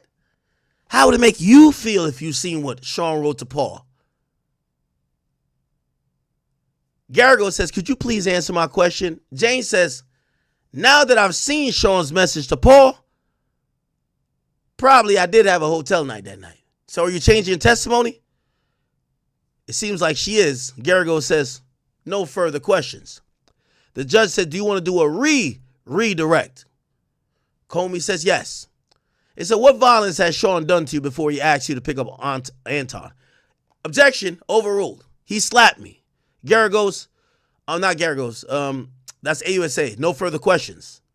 The judge, so it looks like AUSA says, no further questions. And they ask Garrigo's, do you want to ask something else? No further questions. The judge says, thank you, Jane. Juror, you may leave. We need rulings on Miss Sankar's summary charts. I have a letter from yesterday. The messages are within the scope of each employee or agent's authority. This is a chat between the defendant, KK Fahim, and Robin, his accountant. We'll redact the first message about a purchase of a Maybach truck. The judge says in the back, if people want to leave, they must before we start. If you're here now, you got to stay till we done. So they're given a chance. The jury leaves. They say, if y'all want to leave, because we're just only dealing with court issues, leave now, because we about to get into some shit. The judge says, could we short this exhibit, cut out the flowers? AUSA says flowers meaning marijuana. Driscoll says that's the first time we heard that. AUSA says there's an item about Guido. He was a drug dealer. There's other 49 pages of chat in evidence. Judge says, who's going to testify about the flowers, meaning marijuana? AUSA said we got two witnesses. The judge says, what about 5118? D-Rock, Fahim, the defendant, they count $1 million by hand. Driscoll says it's not clear how relevant this is to this case. The exhibits talks about cash in a safe. It's prejudicial. Diddy's rich. He got mad money. Why would you try to use his cash to act like it's prejudicial? Because people might be like he's using the cash for drug purchases and to pay escorts when he's just a millionaire. AUSA says Derek Ferguson spoke of millions. The next exhibit is a ledger. It shows drugs, romantic partners. Driscoll says it's not authenticated. Judge says this exhibit, the objection is sustained. Diddy gets the win. If foundation is laid, I'll hear it another time. Driscoll says the next exhibit is about an alleged victim who's not testifying. They just want to portray the defendant as a bad person. AUSA says Gina is a romantic partner. What I tell y'all, chat? Gina is a bottom bitch. She's on a temporary vacation, not tuning into none of this, but she won't take the stand against Diddy. Diddy, when you get out, if you get out of this, Gina needs a baby in 9 months or less. You got to nut in her. You got to give her the baby. She was there before Daphne, before Young Miami. She was there when Cassie was there. All these bitches turned on you. Gina went ghost. She did do an interview with Tasha K, but she apologized. When the feds came calling, she disappeared. You got to give her the baby. All she wants is a baby. Chat, all these bitches want is a baby. Give her the baby. You already had one 2 years ago, baby love. Gina has dipped. AUSA, although Gina won't be testifying, George Kaplan testified about violence against her. Gina is victim 3. Let's go over it, chat. Victim 1, Cassie. Victim 2, Daphne Joy. Victim 3, Gina here. She's dipped. She's out of here. By the way, we know Diddy's still cool with her because the defense told the court, Gina not showing up. Just to let y'all know, y'all can't find Gina. She's not showing up. The prosecutors are in a bind. It would be unprecedented to put out a subpoena and a warrant for the arrest of somebody that could be a victim. So they got to take that L. Did they meet with her? Probably. Probably. She probably went in there just like Daphne with the lawyer paid for by Diddy. They got the info from the questions being asked. They fed it to Diddy. And then Diddy said, thank you, Gina. You my bitch for life. Get ghost. Go on vacation. Take this 40 bands a month. I'm going to be good. When I come out on the other side, me and you, we locked in. Fuck these hoes. Fuck these hoes. Daphne, Diddy ain't her only meal ticket. Ain't nobody want no fucking Gina. Only Diddy want her. Daphne, her baby daddy is 50. She said she wanted a Saudi prince. She wasn't about to do that type of game. That's what I think Diddy's game plan was. Hey, listen, y'all my bitches right now. Fuck Cassie. Bitch is broke. Young Miami, a rich bitch. She not going to get on stand against me. Y'all my other bitches. Check this out. If y'all get through this, I'm going to lock in with y'all on a different level. Everything, like I'm going to give y'all a lot more than I ever gave y'all. But I need y'all to hold it down. Y'all got to hold it down. Daphne said, fuck this shit. I'm snitching on you. Gina said, this is the only show in town for me. Gina has disappeared. The AUSA, this is after week 2. Week 2. What week we in right now? 5? Week 2, Diddy's lawyer said, Gina will not be showing up. Just to let you know. She won't be showing up. She won't be showing up. We even talked to her. They can't find her. She won't be showing up. It's only now the AUSA saying, yeah, Gina will not be testifying. They have given up. George, so now, AUSA says, I apologize, but the judge cuts her off. Shut up. I'm talking. Judges don't time it. And Nifilo said, can we have a bathroom break? He's led into the holding cell. AUSA says, if we can't resolve the chart, Ms. Sankar could testify Monday. KK's in these charts. Chat, let me tell you who's going to get. Yo, I want to be a billionaire so freaking bad. Let me tell you this. KK. She was a secret key to sink Diddy. Remember, they're wrapping up this shit. It's going to end in 3 days. 3 or 4 days. Friday tomorrow, right? Today's Thursday, right? Yep. Friday tomorrow. Monday, Tuesday, and they said either Wednesday, Thursday's Juneteenth, or Friday. The government is done with their case. Let's think about who didn't flip on Diddy. There's no mention of D-Rock. D-Rock. Diddy's going to fund your security company. That's a fact. You a real nigga. He going to fund your security company. Roger Bonds, you better get your money from Vlad because you've been saying all type of shit. He don't fuck with you. D-Rock, you good money. Diddy got you for life. He just got to make it up all out of this. D-Rock, you got this for life. Uncle Paulie, you got this for life. KK, Diddy should give you a part of all of his existing companies because you had the key to the castle, and when it was most convenient for her to save her own ass, she got a lawyer. She got a lawyer that only spoke with Diddy, and she never ever switched on that nigga. That's a fact. KK, you're going to get part.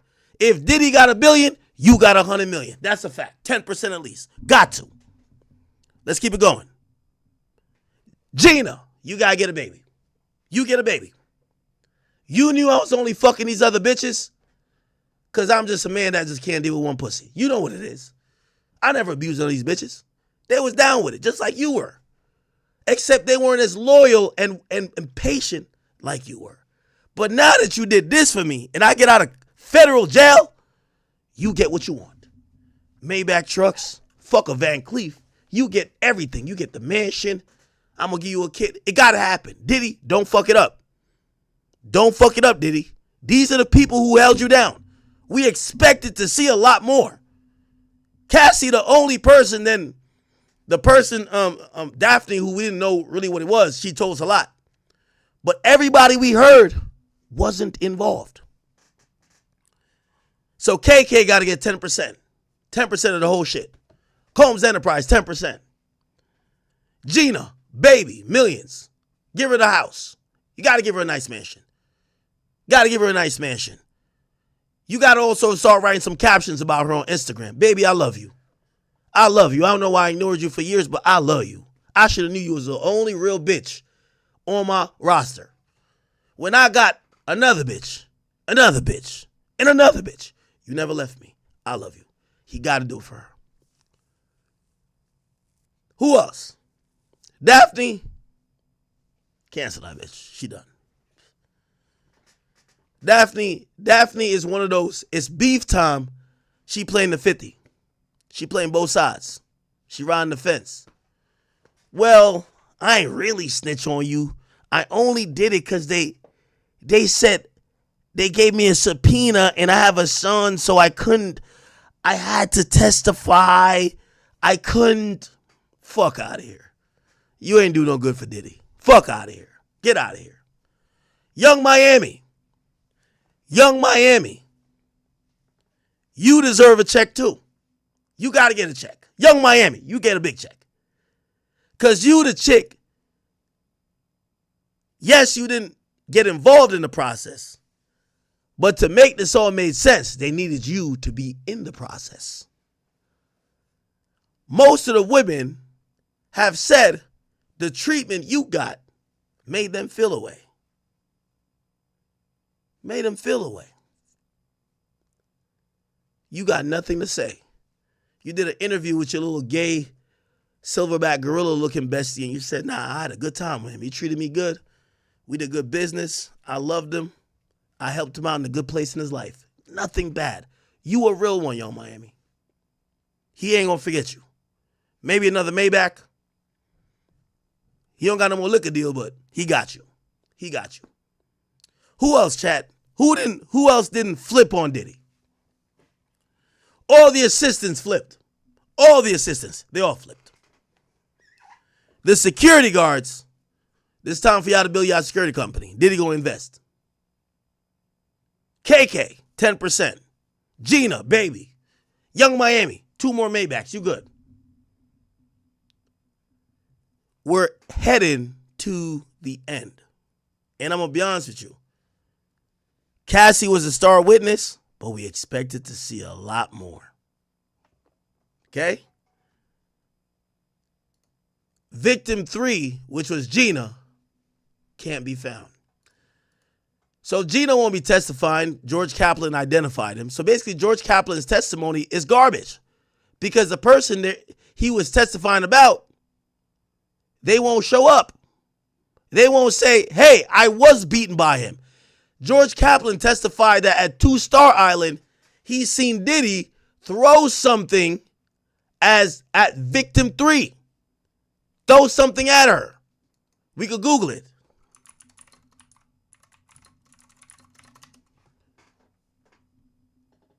Okay, we're not about to see it. He said he saw Diddy throw something at victim 3 at 2 Star Island. She's not showing up to say nobody threw nothing at her. Real bitch. I'm not saying abuse is cool. I'm just saying at this point, I think a lot of this is about money.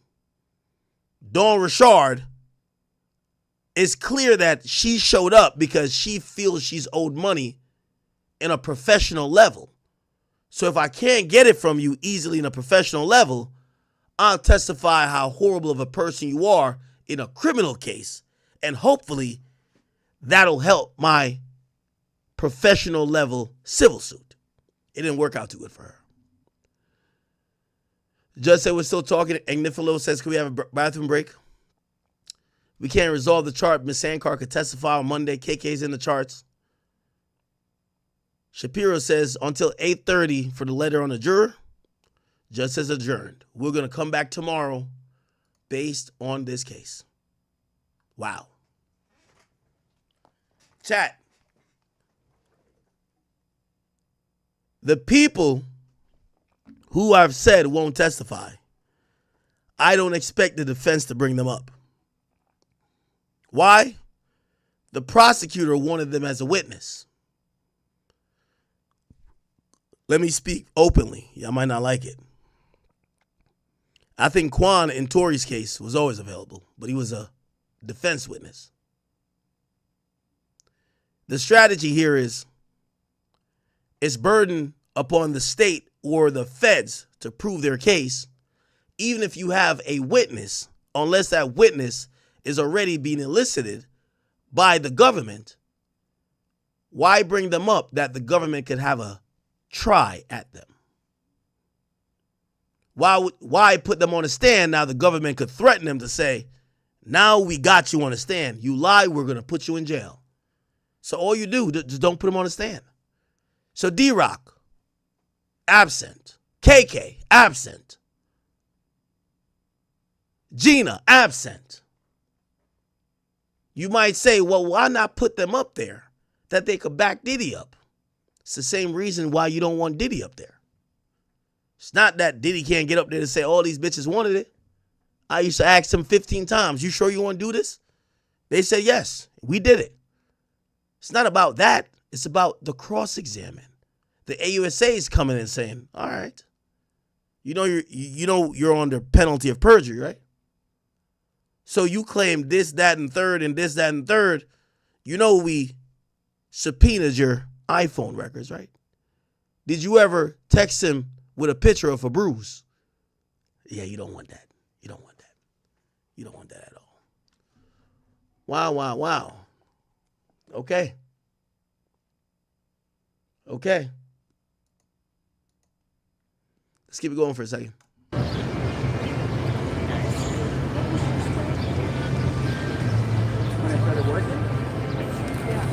September. Here we go. Puffy's defense team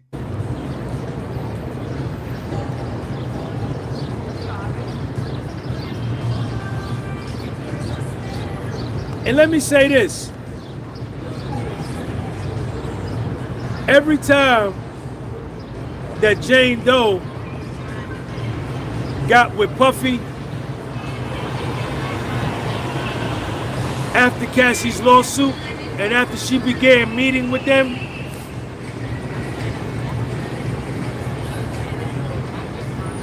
best believe that the feds were tapping the phones, reading the text messages, and meeting with her on a regular basis and telling her what to do, what to say, and monitoring that whole situation. 100%. I have no proof of this, but only my own case.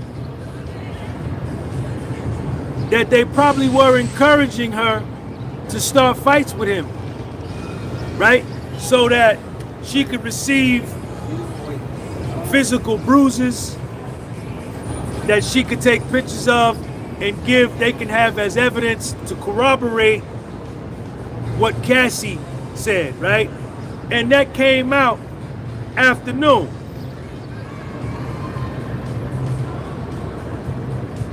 So in June of 2024, Puffy flew to Los Angeles and he went on a road trip with his kids. Now, after Puff, check this out. Check this out. I can't make this up. Check this out. I can't make this up.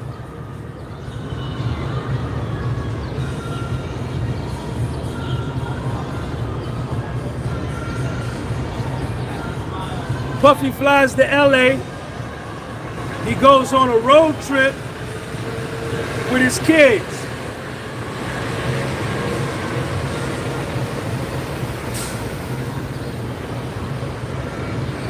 This is their very first physical altercation between Jane Doe and Puffy.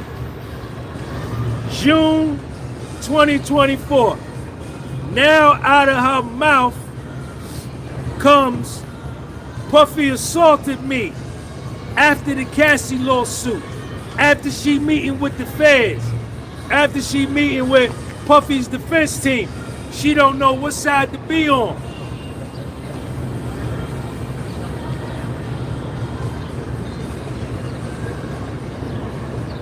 While they're fighting, she calls Puffy a pedophile, a monster,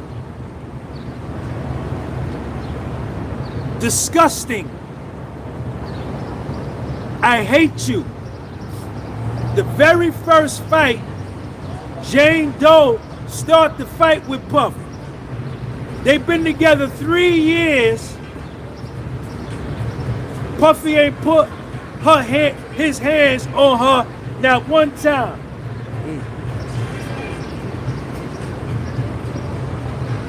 What's up, man? They've been together 3 years. Puffy ain't put his hands on her not one time. Now, Cassie dropped her lawsuit. She meeting with the feds. She jump out there, bang, bang, starts a fight with Puff, Jane Doe.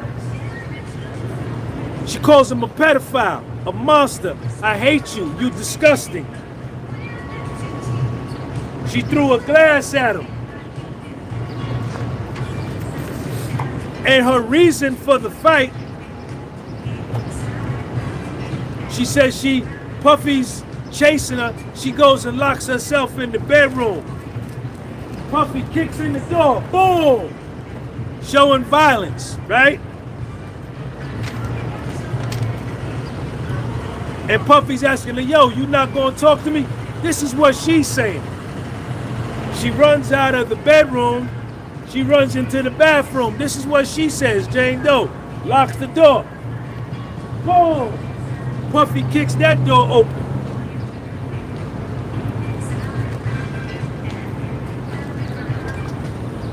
Just leave. I hate you. Leave me alone. Puffy saying, "You crazy." She runs out of the bathroom. She runs into the closet, locks the door. Puffy, boom. Puffy kicking all these doors in. He's showing all this violence. This is her testimony.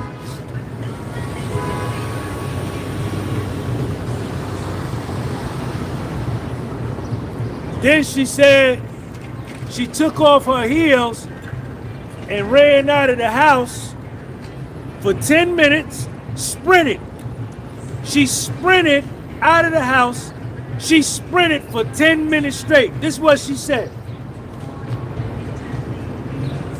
Goddamn, an international gold medal winning track star can't sprint for 10 minutes. She said she sprinted for 10 minutes and then she hid behind a wall for 2 hours.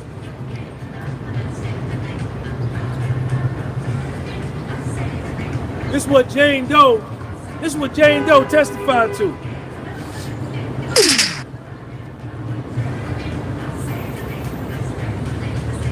Five days later, she takes a picture and she's got discoloration to her eye, but ain't nothing wrong with her neck.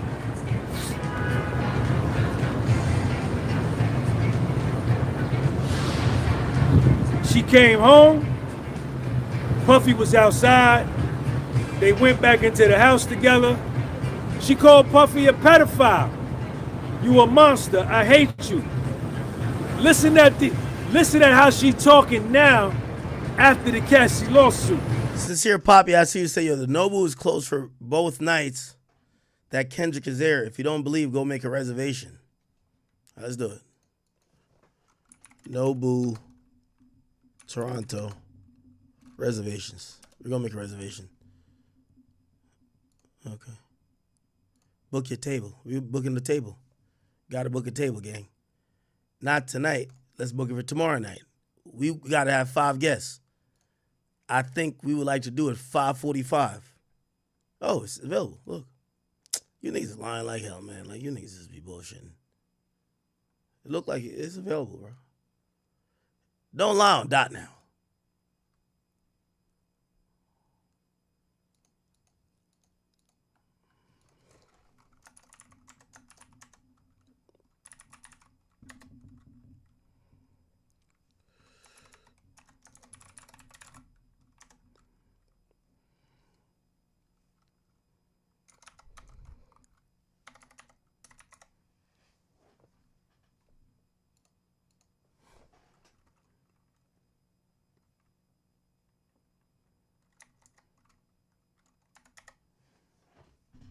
Oh, I gotta do all this? Fuck.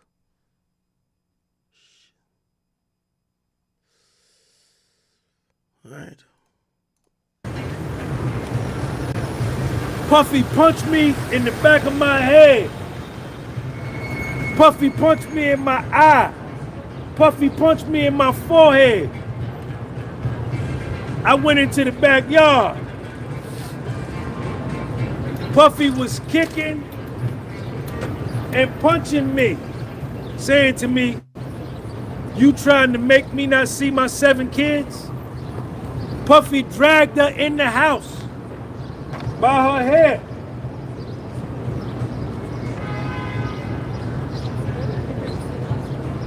Jane Doe testified on the stand under oath. She got Puffy's phone and called the girl who she thought went on the road trip. So, we just got an update. Looked like the Kai Cenat. So Kai Cenat was supposed to stream with Drake tonight. If you're wondering why, Kai is going to be executive producing the "We in Miami turning up another night" that video, "Somebody Who Loves Me," from Some Sexy Songs for You. Kai is the executive producer. Drake announced this probably a month or 2 ago.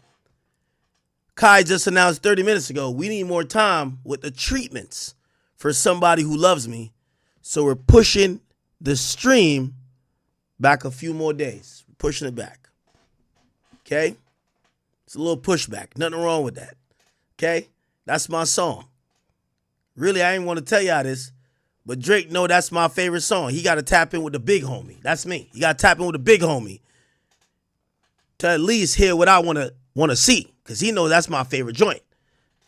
Now, I ain't say that's why he pushed it back, but he know he got to tap in with the big homie. He said that. Come on now. Stop playing with me. So, it looked like Kai and Drake made a decision. Tonight ain't the best night to do the Somebody Who Loves Me submission review. Okay? It's coming soon. Soon come. Soon come. Soon come. Pause. Back to this. With Puffy and his kids, it was either Young Miami or it was either another girl named Jessie or somebody, I don't know. So she said she called the girl picked up the phone, but Jane Doe, Tenny Garrigo said, well, who was the girl you called? She don't say. Jane Doe, she said she picked up the phone and called the girl. Well, Tenny said, which girl did you call? She didn't tell. She didn't say. She said the girl asked her, why are you calling me from Puffy's phone? Jane Doe was asking her, did you go on the trip with Puffy and his kids?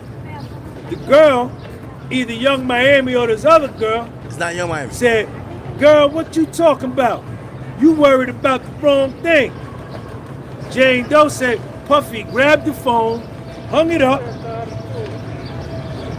He called Jane Doe a bitch.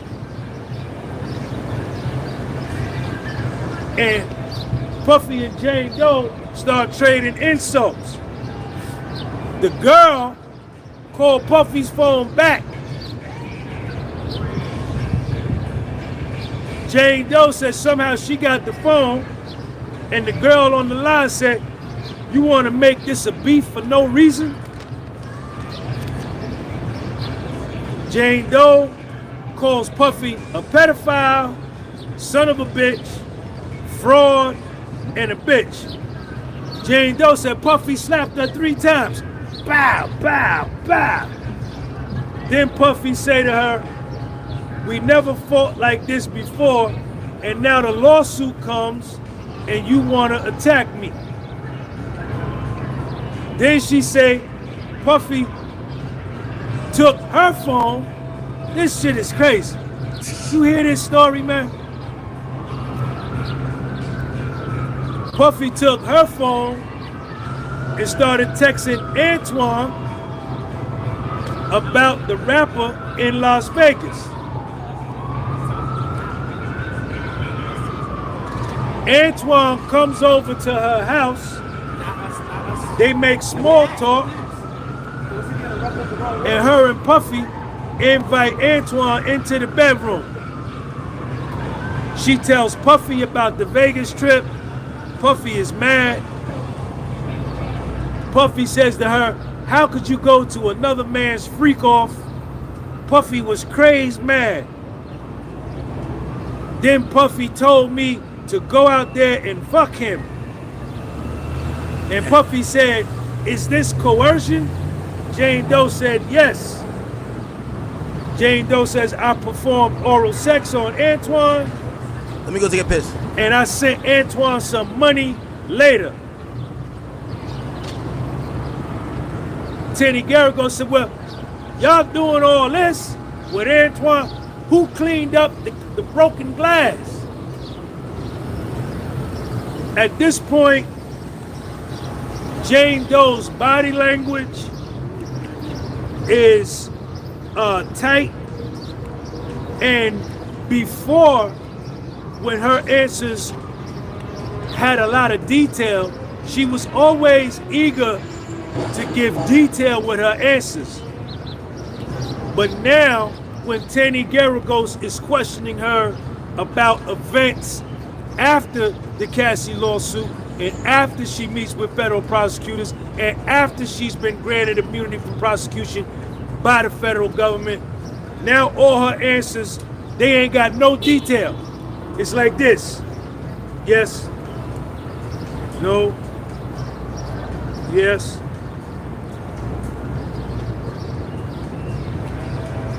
Now, after all this fighting, a couple days go by.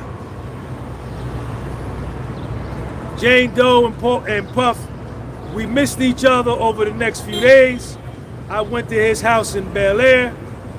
Puffy wanted to break up. I spent 2 nights with Puff with no entertainer.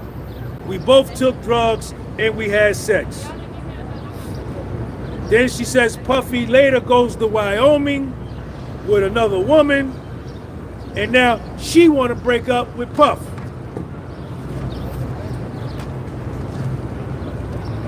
I can't make this up, man. I can't make this up. How y'all doing? You guys tourists? Where y'all from? Where y'all from? Germany. From Germany? What's going on today? I don't know. They were supposed to have the protest here for ICE. Y'all from Germany? You want to say hi to my people? I'm live on YouTube. Come here. Yeah, you want to go to the Brooklyn Bridge. Come on. Check them out, y'all. They from Germany. Come here. What's your name? Alex. This is Alex. What part of Germany? Bavaria. Bavaria? Yes. Where they make BMW? Yes, they do. Bavaria, Germany, Bavarian Motor Works with BMW. Y'all, come on. Your first time in New York? Do your broadcast? I'm doing my YouTube broadcast. First time in New York? Yes. Unc, Dr. Umar, 1,000 lashes. Unc, don't do it. Oh, never mind. All right, hold on. All right, Unc, you get this one. All right, it's a double date. It's a double date, y'all chat. She over 18, right? Over 21, really? She over 21? Unc, you get shorty, I get shorty. Come on. This is a double date type of thing. You get me? If she over 21, I'm with her. Me and Unc, double date. Shaq and Kobe. Nah, I can't do it. I can't do it. Dr. Umar wouldn't approve. He wouldn't approve. First time? First time in New York. What's up, man? First time. He in the cuck chair back here. What's your name? This is Stefan, right? You from Germany too? Yes. All right. My husband. There's another one over there. She don't want to come here. Come on. Germany in the house, y'all. Check them out. Welcome to New York. Y'all have a good time. Yes, we do. Be Very safe. good Be safe. time. Okay. On YouTube, the podcast was sold on YouTube. Okay. The podcast was sold. You're going to be able to go on there and see yourself on there. Okay. All right? See Thank you. Bye. All right. The prosecution. Chad, should we go on a double date? Me and Unc, a little 2-man still, you know? Me and Unc, we going to 2-mans. We gonna get Unc a cougar, and we gonna get me a little, you know what I mean? You know what I mean? Prosecution, every witness that the prosecution has presented has outright lied under oath, misrepresented facts under oath,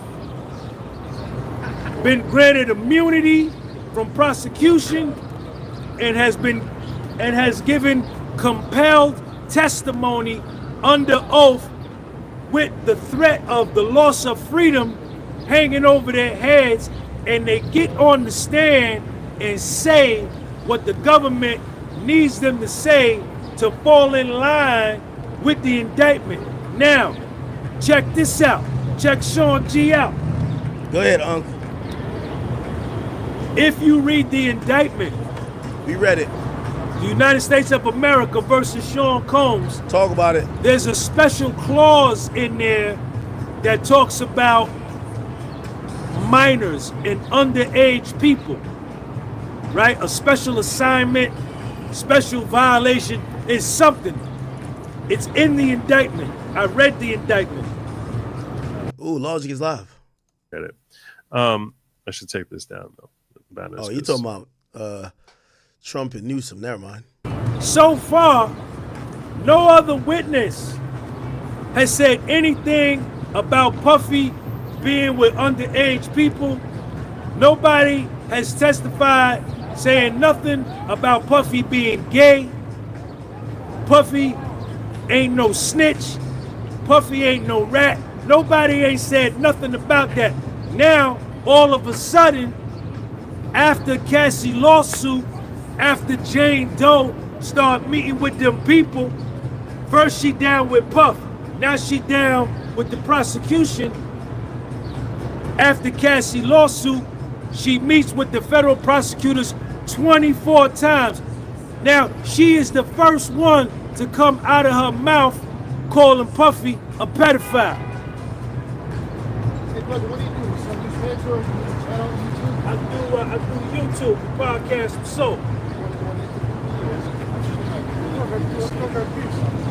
You want me to interview you? I mean, if you have a question, I can maybe respond. What kind of question you want me to ask you? How do you define racism? How do I define racism? The fuck? Who are you? You got FBI on your shirt. No, this is a friend. Who are you? You got FBI on your shirt. What's your name? All right. Ease. Get him out of here. Done went to war with other rappers. And I looked at what she said, and whether I hate him or I like him, the nigga's a boss. Can't take that from him. All we heard in this court is Puffy got a lot of women, and every dude in the world, every man in the world loves to have or would love to have, because a lot of y'all can't do it. I done did it. Every man in the world would love to have his way with a bunch of women and have sex with a bunch of women and have unlimited resources. Every nigga would want, every man wants that. Every man wants that. Every man wants that. Shelby, what's up? I see you. You want to say hi? I'm live. You want to say hi? I'll see you tomorrow.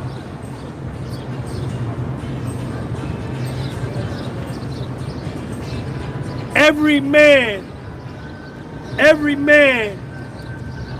wants to say they're a self-made millionaire and they got 4 and 5 honeys. And he telling the honeys straight up to their grill, yo, I'm single. I'm seeing you, I'm seeing her, I'm seeing a bunch of y'all. I'm seeing all y'all. What you want to do? You with it or not? Yes or no? Yes or no? Every dude, white dude, Spanish dude, Asian dude, Russian dude, Ukrainian dude, Jewish dude, Palestinian dude, NATO dude, foundational Black American, Latino, South, every man want to have a bunch of honeys that he can knock down whenever he ready, and his money is tall to the steel. He got $12. He got fly gear. He got a fly ride, a fly plane, crazy dollars, and the flyest honeys in the world that's willing to accept the fact that he's seeing 8, 9, 10 women. Every nigga want that. Uncle's going crazy. Hey, to y'all women, man, I'm the last of the millionaires that's down with one woman. Just holler at me, okay? I'm down with one. Big Ack is only down with one. It's okay. I'm the last. Yes, they do. Yes, they do. Yes, they do. They not going to admit it, but that's the truth. That's the truth.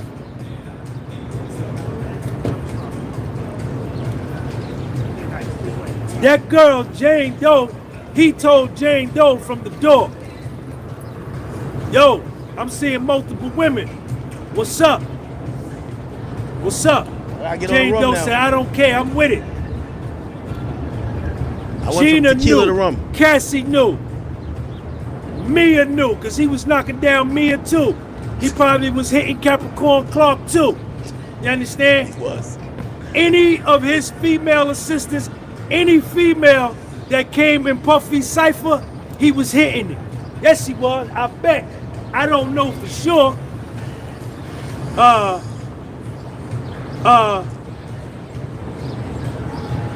Jane Doe, Jesse, Chelsea, Young Miami, he knocking down everything.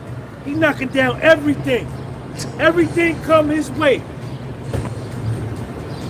Yo, chat, I'm with y'all. Diddy was a dog. Ew, it's nasty. What the fuck? Why the hell would you want to have multiple women? What the fuck is wrong with this guy? Ew. This guy's a dog. This guy's a piece of shit. And the dope part about it is that them honeys wanted it. They wanted it. He didn't have to take it. They wanted to give it to him. They wanted him to have it.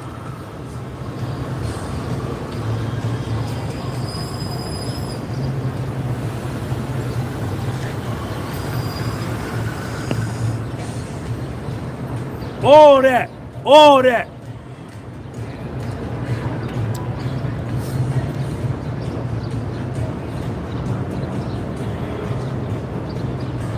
The prosecution got to cheat to beat this man. They got to cheat. That's the only way. They haven't done nothing. Everything they've done. Look at y'all telling me in the comments. Y'all telling me in the comments. This case is crazy. This ain't no RICO. This is a relationship case. All y'all saying that. I'm just telling you what it is. I'm finna get up out of here though. Bishop Dundada, what up? What's going on, man? You good? You wanna say something to the people? Sure.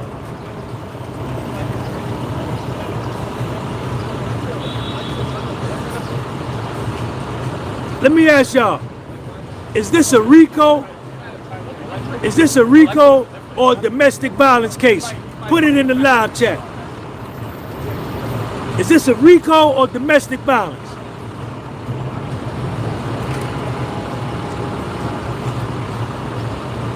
Tyrese. Tanya V say neither one. What is it, Tanya V?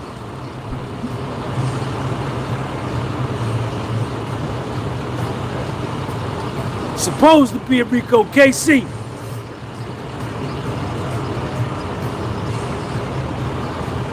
And they got this man in federal court with an asset forfeiture clause if he's convicted to be able to seize his assets. Crazy, man. Crazy. I didn't even want to say this, but I'll just say it. Hey, I just seen somebody send me an article. I don't even know if y'all trolling me at this point. This is the exact reason why I didn't even go to Toronto. Gang, I'm gonna just say this one time. Y'all could print it, press it, whatever. Hey, I've been doing what I've been doing for like, how long now? 15 years? Gang, if y'all think I got pressed at Kendrick's show, you must be out of your fucking mind, gang. Just, this is all y'all need to know. Academic's been popping shit about everybody. His address is on Google. 0 people have pulled up. The only time I've ever seen these niggas is when I pull up to their space. They've never pulled up on me. I pull up to their space. It's their building, it's their arena, it's their security. We can have 45 security out there. I didn't get 45 tickets. Y'all gotta stop with this narrative.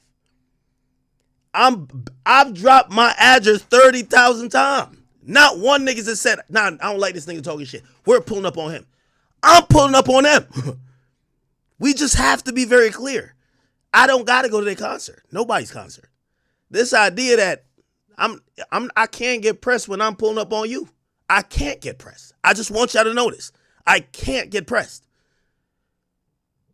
Y'all know exactly where I'm at. Nobody ever shows up. If I'm going to you, it don't seem like you're I can't, like the Kendrick shit, you can't pull up on me in a building that you overrun. It's your show. How did you pull up on me at your show? I'm pulling, come on, stop playing, bro. Stop. But see, you can't win with the internet, so I get it. And that's not even the case, because I see y'all trying to make certain shit what it is. I never got pressed by none of these niggas. That's a fact.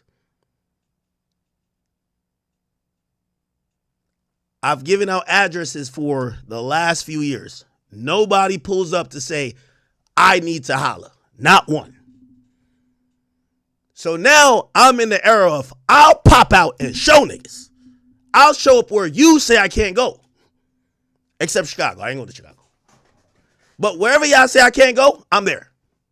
I'm there. Just to be clear, this is how much I think about rap now. Wherever y'all claimed I couldn't go but Chicago, I'm there. Now I'm just curious. But anybody who's ever had a problem with me, they know how to find me. I am not in a bunker. Not one has ever pulled up on me. So for all the people trying to put that narrative, just make sure you fix the narrative, bro. If I take a plane to come to you, nigga, you ain't pull up on me. I pulled up on you.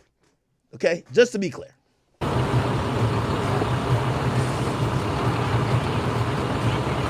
Love case, domestic violence. Money grab, Brooklyn. Greg Francis, your notes ain't no good, man. My notes is the best.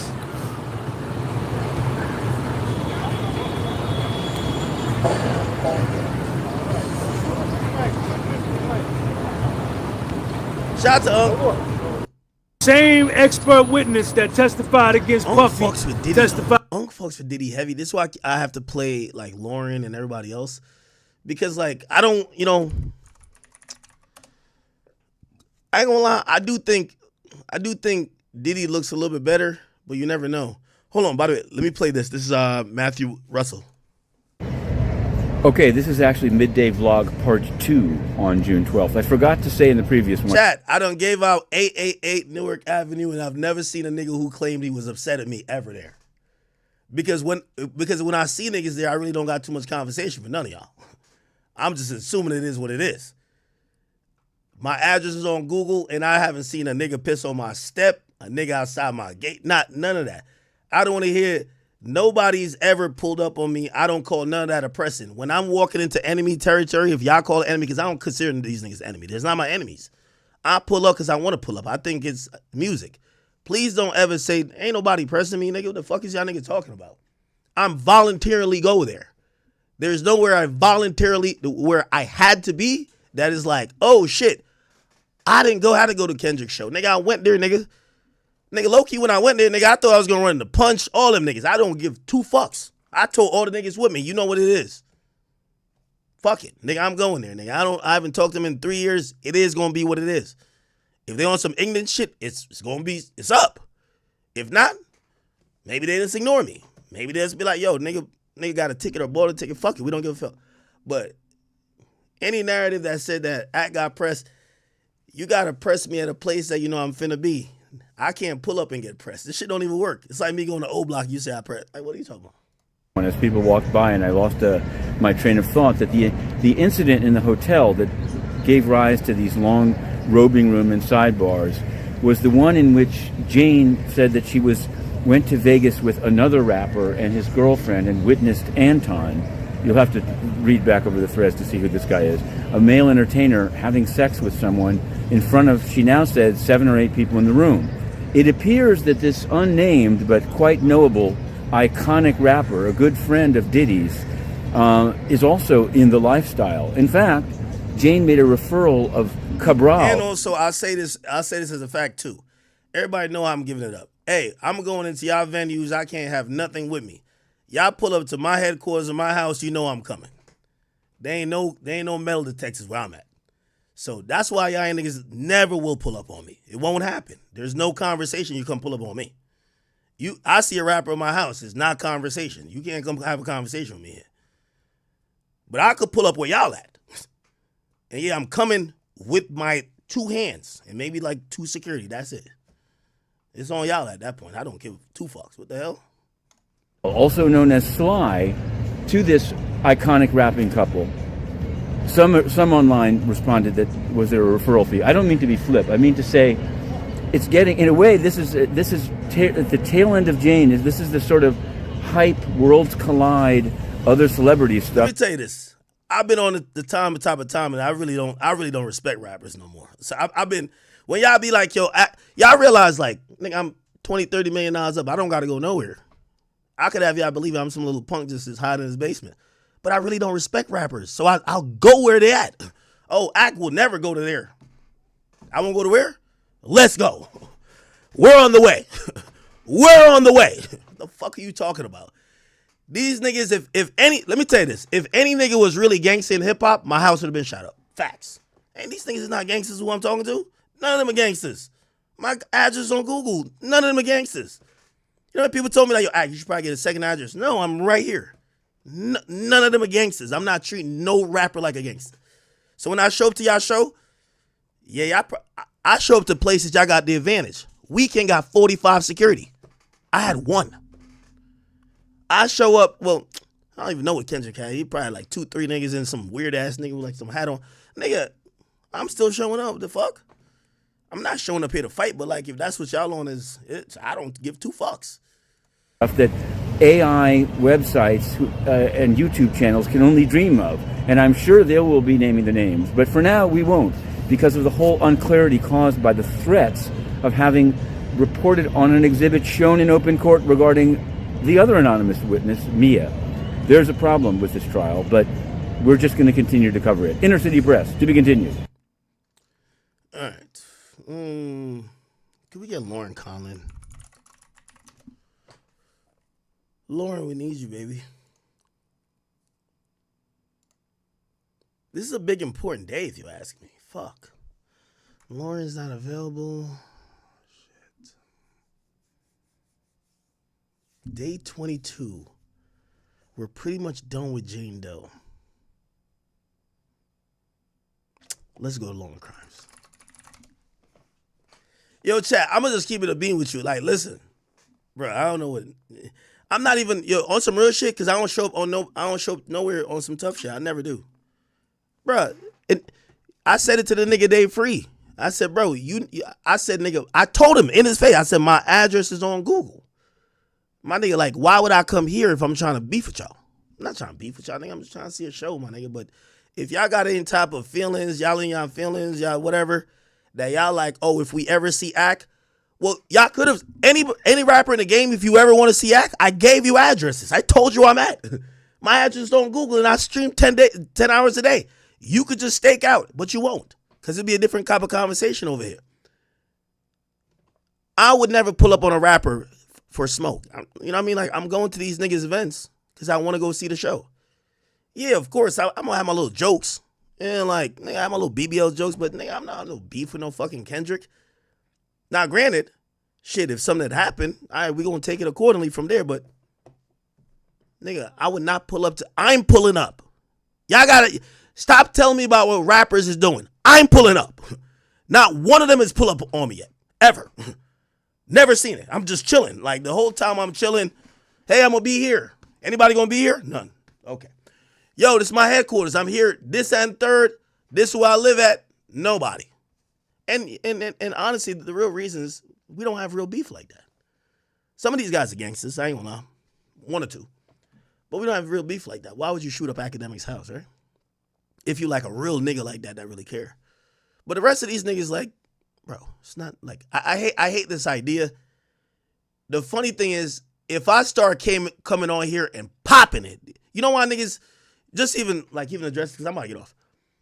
Just, you know how niggas is like, yo, even them little K-bosses like, yo, Ack is lying about whatever. I told you they recorded it. They can't put out a video that says anything that I'm saying. They got the video. There's nothing that, bruv, we had a good conversation. It was a little bit of give, a little bit of take. Real talk. They admitted, yo, bruv, we mad at Drake. They admitted, yo, we mad at blah, blah. Nigga, did I cop a plea? Never. Did they ask for me to cop a plea? No. Did we both acknowledge how serious the situation's got? Yes. Trust me. If anything I said was a lie, the video would be out. Somebody had told Drake hit me yesterday. I didn't mean to tell you this, but I'll tell you, I don't give 2 fucks. Drake hit me and be like, yo, did you tell Sissa that I'll be co-signing or I'll be writing captions for Academic TV? I said, no. I said, bro, I don't know if there's a nigga recording. I don't know if they sent you a video, but they couldn't have sent you the video. I think somebody told SZA. I don't know if it's SZA or somebody who hit back Drake like, yo, wait, are you writing the captions for like Academic TV?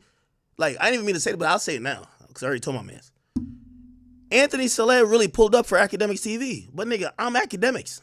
Grant's my man, but, like, nigga, I'm not about to, yo, okay, like, yo, he wildin'. I'm like, bro, I run my shit like it's a fan page. I don't run it. I don't run it. My niggas run it, but I'm not finna throw my niggas on the bus. Like, yeah, probably sometime they need a whatever. Anyway, the point what I'm trying to say, man, anybody who going with a narrative saying that Big Act got pressed, just y'all got to start then asking yourselves how I've been talking shit for 15 years. Not one person pulled up on me. And I'm now going to their shit voluntarily. I don't got no contractual obligations. I don't got to be there. I'm taking flights. I flew out. I probably spent like $8,000. Hotel. I spent money to get out there. It's my man Sweet. I brought niggas out there. Nigga, I had to go. So how did I get pressed? Weekend shit. Well, Weekend did invite me, but nigga, I could have looked at it, which, by the way, I don't look at it like that. That's some stupid shit. If the Weekend got beef with Drake, go kill Drake, nigga. The fuck? I don't give two fucks what y'all got going on. On some real shit, I'm going to keep saying it. I like your music, nigga. I'm going to pop up to your show. Now, if your security want to act big and bad like, yo, we here, why'd you do this? Nigga, your house got shot up or whoever got shot up because y'all know where it came from. I don't got to talk about it. But, nigga, I wanted to see the Weekend. I asked the Weekend. I say, oh, yo, whatever, you valid? Ask that. Weekend say you valid. Nigga, I'm popping up. Nigga, I'm pulling up on these niggas. Remember, I'm supposed to be the scary nigga who hides in his basement. Who goes to the 2 shows you shouldn't go to if you're a Drake fan? I do. Who doubles back to the Weekend concert? I do. Because it's not beef like that, my nigga. Like, it's not beef like that. And these niggas aren't killers. Yo, I went to the Kendrick show just to let y'all know. Nigga, I had security. Like, and I hope they don't say nothing funny because it's true. I had security. When Anthony pulled up, there was one nigga, I told him my security when it happened. Because I seen the nigga, I could tell they were looking for me. I seen him, there was one nigga with a blue hat with LA on it. And when he seen me and I seen him, he's like, I said to my security, I said, he with them niggas, trust. This I bet, we got it. And also my security knew there was after that nigga, everybody they came with was security. Bro, you can't press, let me tell you this. If they don't even 200. If 15 niggas from Inglewood that was gangbanging surrounding me, nigga, I'm copping the plea. I will. 100%. Bruv, they pulled up with security. All these niggas had security. Bro, nobody's bringing gang members on tour no more, bro. So this idea that niggas is extra tough, like, I'm sorry to kill some of y'all, like, opinion. They rich, I'm rich, we could all bring security. Nigga, my security is only limited to the amount of tickets I got. And I'm pulling up today's shit, like, on some real shit, but I'm not pulling up for violence. The Weekend shit, there was 15 security. That's the Weekend security. Not one street nigga. I dapped up every street nigga in there. Shout out to Slow, shout out to Trav. Everybody was cool. When it went to the Kendrick shit, Anthony came over. I told you there's one nigga, I don't know who he is. He had a blue hat, LA on. I could tell he saw me because, nigga, I'm at the front of this shit, nigga. I told you I could have posted this shit after I left. But, nigga, for what? He seen me and I seen him dip out real quick. It's like he went to go call him like, yo, he right here. All right, cool. The nigga came back and I seen Anthony. Everybody else was security. Bruv, I'm not gonna, yo, you got security, I got security. I'm not scared of your security. Like, nobody's moving around with like 15 hood niggas no more. That shit's dub. So with Weekend, you can't press me with security. There's 15 Weekend security, not one street nigga. One nigga I might think is a street nigga on Kendrick's team. Maybe I think that's a street nigga. I think he is because, he look LA. He look like an LA nigga. He went and got Anthony and 3 security. Anthony said, yo, I'll come in your suite by myself. I said, all right, cool. The 2 security tailed behind him and then the other nigga was staying back. It's security, bro. Like, we're not, this idea that like this is like some like Tupac and Biggie shit. Y'all hate when I tell the truth because y'all don't like that. That's not the truth no more. Nobody's bringing Hit a J3 on fucking tour to kill niggas, bro. They got security. So really, all like even with the Day Free shit, Day Free, they got one weird nigga recording. They had 3 security. I had my man who was a cameraman, and I had my security, which is like two or three of them. And then me and Day Free standing next to each other. I'm gonna lie, the Weeknd had way more security. And I don't know, probably K-Dot was like, or not, I don't think it's that ain't got nothing to do. Maybe they were like, yo, we're just not gonna go with 15 security to act. But in reality, bruv, I'm never gonna be scared of you and your security. I told y'all exactly when I ever felt like it could go left. When I met Casanova and he was with hood niggas, yes. Bruv, Weeknd concert security, nigga, I don't see hood niggas there, bro. I mean, there were hood niggas there, but they're not the people who stepped to me. I'm never gonna be scared of security. So just letting y'all niggas know, you can't pull up to me as an executive or anybody with security. I got security too and think I'm gonna be like, oh my God. Bro, these are security, not hired goons. Fuck is y'all niggas talking about? So I just want to tell y'all, man, listen, I brought this to the forefront. You know, if I never said nothing about both of these situations, nothing would have happened. So this idea that I got pressed when I'm pulling up today's show is kind of crazy. But I learned this from 6ix9ine. When niggas have an idea of you, you can't win. So I'm not trying to win no type of whatever. I'm just trying to tell you the facts about what happened. Anthony came with one nigga with an LA hat and 2 security. I got my security and I got my cameraman. He came in, we had a great talk. Anybody who say I got pressed, deaded. Feel me? Because here's the thing. Street niggas don't come in to have no conversation with you, gang. Street niggas don't come in to have a conversation with you. Street niggas is not like, yo, nah, let me holler at you one-on-one. What the fuck you niggas talking about? I told Anthony the same thing, nigga. You do business, I do business. I don't got no problem with you. Why would I have a problem with you? I do business. You do business. Let's do it. Same with Day Free. These are not gangsters, but and maybe Day Free think he's a gangster because like he was, as I said, but he was just passionate about. But he passionate about the shit with Drake, nigga. You got to go slide on Drake, nigga. I don't think you're gonna do, but slide on Drake. You in Canada today. My point is, I just got dead the narrative, and again, there's a video out there. They got the video. I'm the pussy nigga who's online. I pull up to y'all events. Y'all ain't coming to my events. Y'all ain't coming to where I'm at. Y'all ain't coming to where I live at, where I work at. It's not gonna. I don't come with no violence or aggression, but I do know the internet just want to paint the pictures, but I just got to correct it. They pulled up on me with security, and I had security. That's not a press. That's not a press. I got security, they got security. There wasn't 20 LA. I'm going to be honest with you. Nigga, even, by the way, I did talk to Drake. Nigga, I even told Drake, I said, Drake, I thought Punch and all them other, like, red rag niggas was going to be there. Nigga, it was just security, bro. Like, and I respect it. Security for him and security for me.